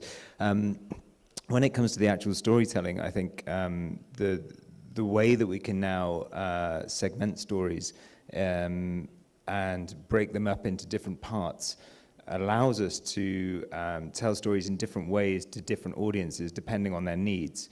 You may have a story that is of national importance, for example, that people who are living in a particular area may want to understand in a very different way to people who are living in the rest of the country. So you can reorder the information that you're showing them potentially to tell those stories in different ways and to prioritize certain elements of information. We also know that people read the news in different modes. You know, they might be looking just for a catch-up. They might be looking to be informed about one very specific topic. They might be more of a sort of like browsing mode where they've just got some free time and they want to read around something. And if you can engage people in those different ways, depending on how they want to tell that story, you can meet their needs better. Thanks a lot. Christina, I was really surprised to hear that you and your colleagues have been using AI for the last 5 years or so, although it's something quite new for me, at least personally. I work at a media which is considered to be one of the mastodons in Bulgaria, BTV Media Group, but compared to BBC, for example, or Financial Times, it's a small outlet. Can you give us a peek behind the curtain on how many people are on your team, and is it something really expensive to have in your media? Is it working? Yeah. Oh, okay. So, yeah, indeed, the Financial Times has been using data science, the more statistical, traditional methods and algorithms, as well as machine learning and AI for, I think, more than 5 years. It takes an investment to build the capability in-house. To your question, how big is the team? Specifically the data science team, which is a central team that is kind of serving different departments in the company, is about 15 people now. Part of them, by the way, are in Sofia. Half of the team is located in Sofia, half in London. However, if we look at what it takes to really enable the organization to do more advanced stuff with data science, there are other disciplines that need to be there. So we have a much broader team of about 100 people that consist of data engineers, for example. Those are the people who are responsible to ingest data from different sources, to store the data, to transform it, to expose it for other teams. We have business intelligence people, we have insight analysts who are using different algorithms to extract insights or knowledge from the data. So that makes a pretty large team. That doesn't, however, come to say that if a news media organization is looking to utilize AI technologies, they need to build a team of 100 people in order to start. I think the entry barrier is much lower than that, specifically for some of the more mainstream algorithms like recommender models, even LLMs, they are available for free. Well, wherever there is something for free, you are paying with something, in this case with your data, so that don't take that literally. But my point is there are enough tools out there that are getting more and more accessible in terms of price point that enable teams to start on their journey. And they might be not super highly customizable to the specific news media organization, or they might provide some like common logic, but still they would do the job for entry into this. And as the organization matures and grows and finds where the actual value is, they could invest. But we had a really interesting example here where in an organization of 20 people, you said half of them are probably working with AI. So obviously there are different ways to enter. Okay, thanks a lot, Rune. I see a dear friend of mine, a colleague of mine, Spas Pasov. Spas, please raise your hand, please. That's Spas. He works in Varna, in the countryside, excellent journalist, but also he works with a lot of local journalists in Bulgaria, in one very brave community of independent journalists here in the country.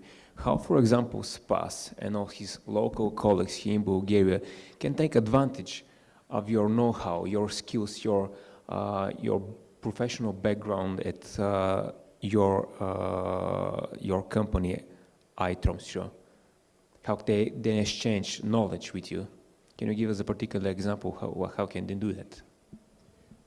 It depends on what kind of data you can get access to. But as a local newspaper, we are very into looking into what are the local politicians up to, what are the largest local companies up to. So on a local level, we scraped political papers that are in the municipality. We get annual reports for every company, and we use AI to monitor. So every time it's a new document and every time it's a new annual report, we get an alert. I'm too lazy to read all that documents and annual reports. So I have an AI robot that tries to find the important information in these documents, both in the tables and in the text. And it's possible to do that in every local, if you get access to the data, it's possible to do that. And we can exchange, if you like, we can exchange the codes and the way we work on the local, regional level. Yeah. Sounds like a plan to me. Thanks. Vil, if you were running a newsroom, no matter if in Bulgaria or Finland, and you could hire a new person, get a new person on board, what kind of a professional profile would you look first? Audience engagement people, data analysts, data engineers, what kind of a person would you like to hire first? And why, of course? Probably someone who is really curious about things. But technically, I don't really have that kind of requirements because it's really about the persona. Like you often see it really quickly if someone is a good fit for the team, and it's not about a certain programming language or a certain technology. It's more about, is this the kind of person who will learn a new programming language if needed and doesn't stress about it too much and thinks about, wants to always put problems into smaller parts and trying to, for example, people who would like to kind of disassemble some kind of machine or some other interesting hobbies, for example.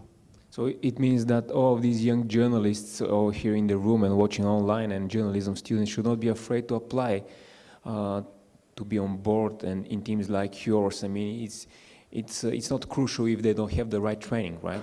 Yeah, and there are lots of communities where you can kind of, for example, Bellingcat is one, but are there other communities where you can train, for example, open source intelligence thing and verification techniques.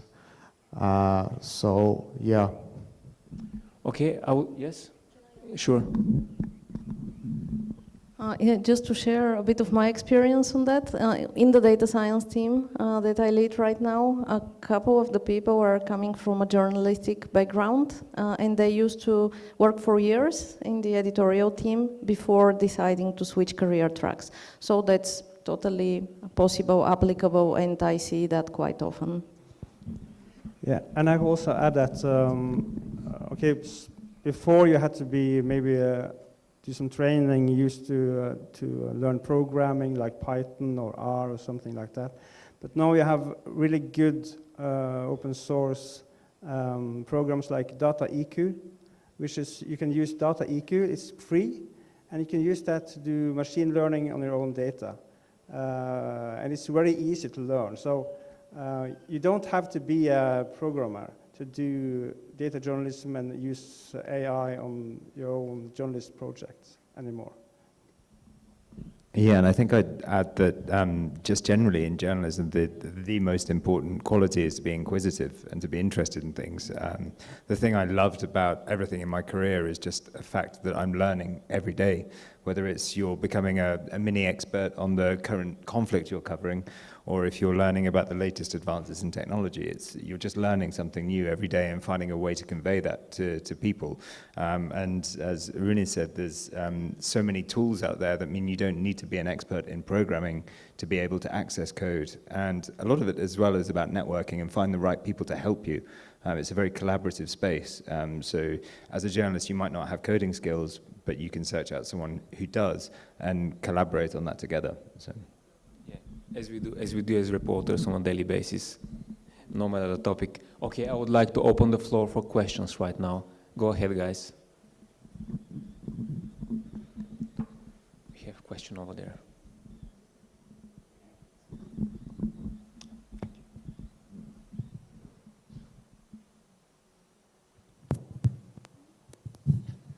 Thanks, absolutely excellent session. Thank you very much. And Boris, I thought or sorry, Ivan, I beg your pardon. Ivan, your questions were superb as well.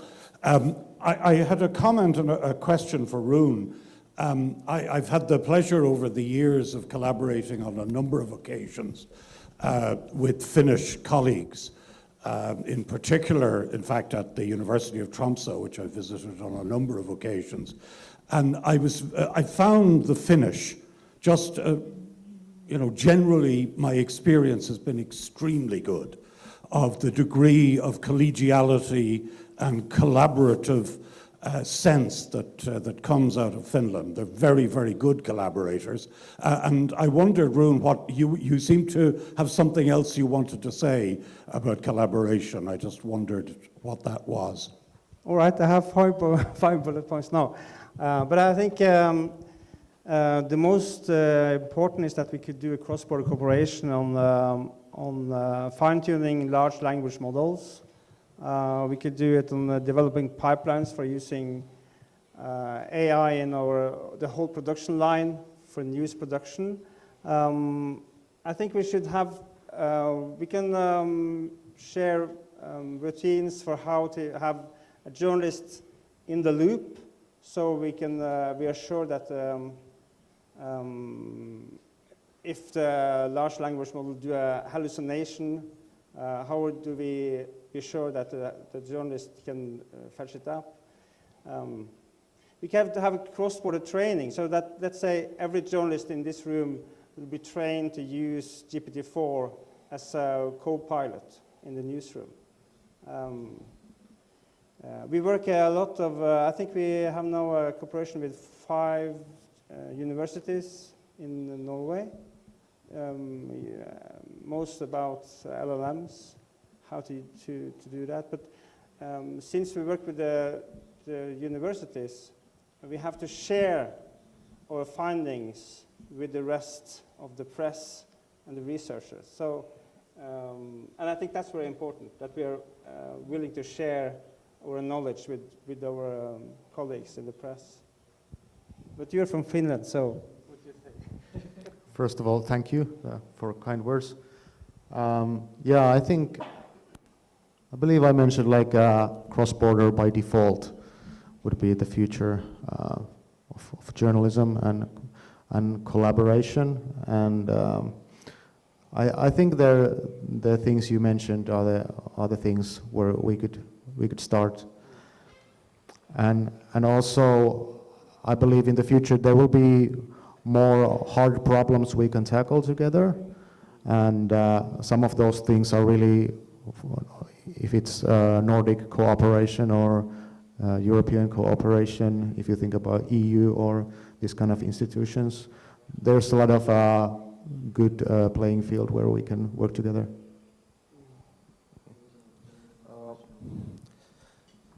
My question is, usually newspapers usually have a team or a direction where they go, and they have specific audience. So you mentioned an AI that can understand the engagement of possible articles, like the editor would normally. Is it aimed only on this specific your newspaper audience, or does it look at different articles or competitive or even different themed newspapers?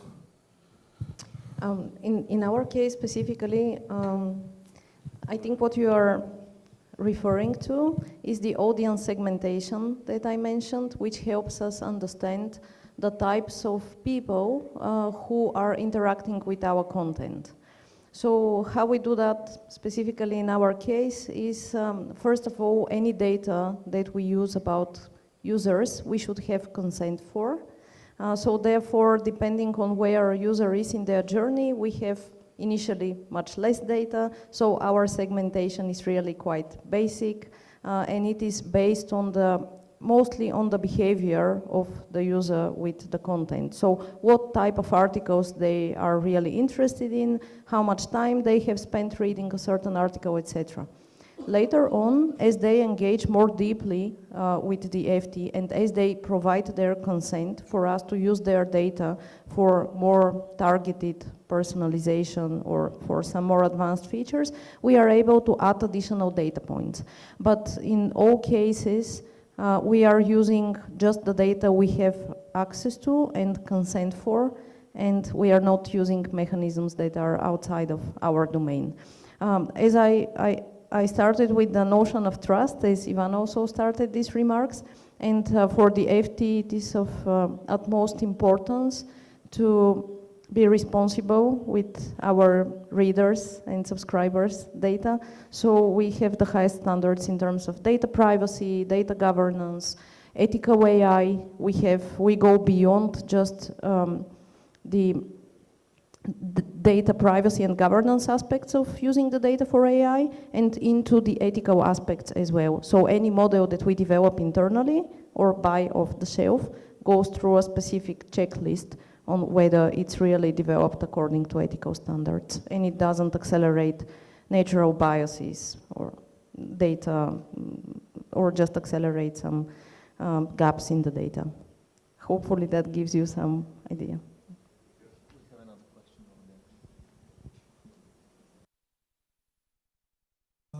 Okay, I have a question for Ville.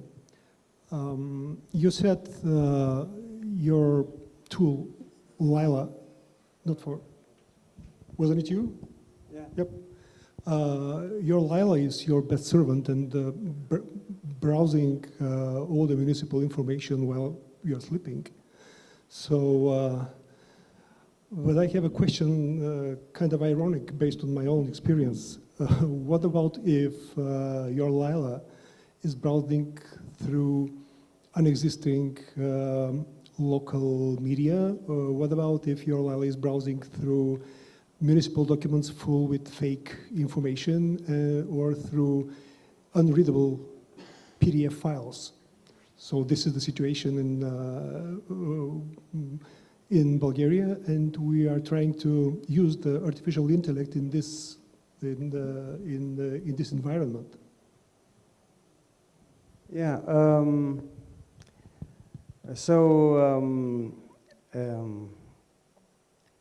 The machine we have, it's scraping every night all the PDF documents, and then we download it into a database, and then we make a automate summary.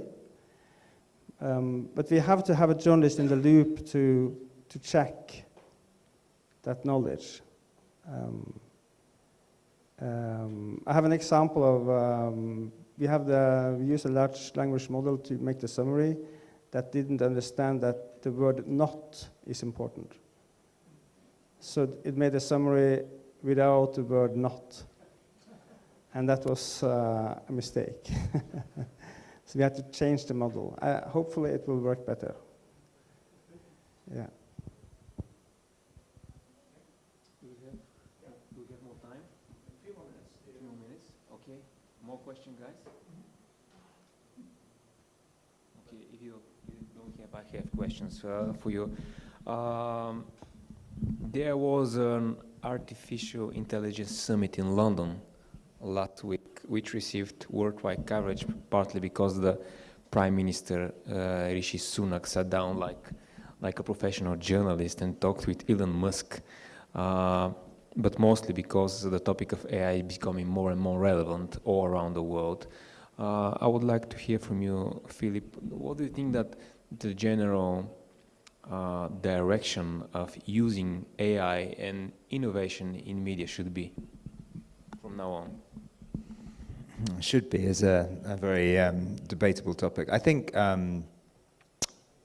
personally, I think it's trying to actually create any content, any news is, for me, off limits in that I think you're not really, if you're prompting it with enough information to actually write the piece, then you can write the piece yourself.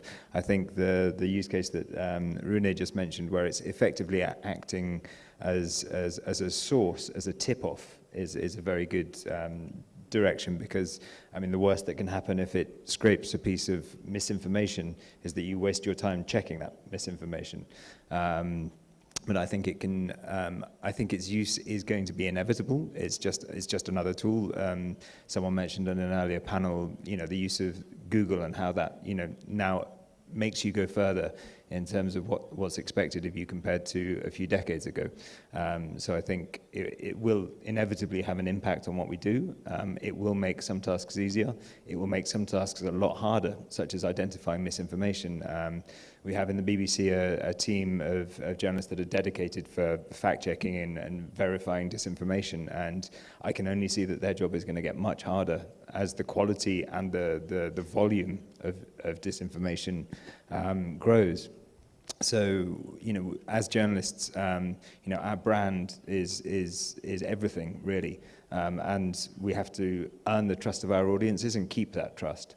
And I think journalism will have a much more important role to play in the future in that respect, because we will become trusted. Well, I hope that we will become trusted arbiters of information. So when there is so much disinformation out there, people will turn to organizations that they trust in order to navigate that. Thanks a lot. Questions, guys? Questions from the audience? No? Can we wrap it up? Yeah. Okay. Well, thank you very much. Thank you for coming to Sofia, all of you who came from abroad, and for sharing this incredible experience and know-how of yours with us today. Thank you once again for the invitation of the WordPress Institute and David MacDonald himself. Thanks a lot. Yeah. Thank you. That was a great last panel. Oftentimes we are losing interest, but you guys did a great job. So, and really thank everybody here. Thank you. The general part of the program is now over. That's the good news or bad news. And the other good news is that tomorrow we have 3 different workshops. The bad news is that they're all fully registered. So if you're registered for that workshop, please attend. Unfortunately, if you haven't registered, we're kind of full on that. But I really do want to thank the America for Bulgaria Foundation for supporting this conference, and for Association of European Journalists in Bulgaria for really helping us make it work and make it happen. And thank all of you for attending and making this, I think, a really great conference. So thanks, and see you next year.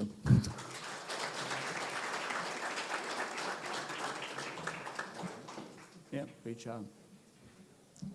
Good questions.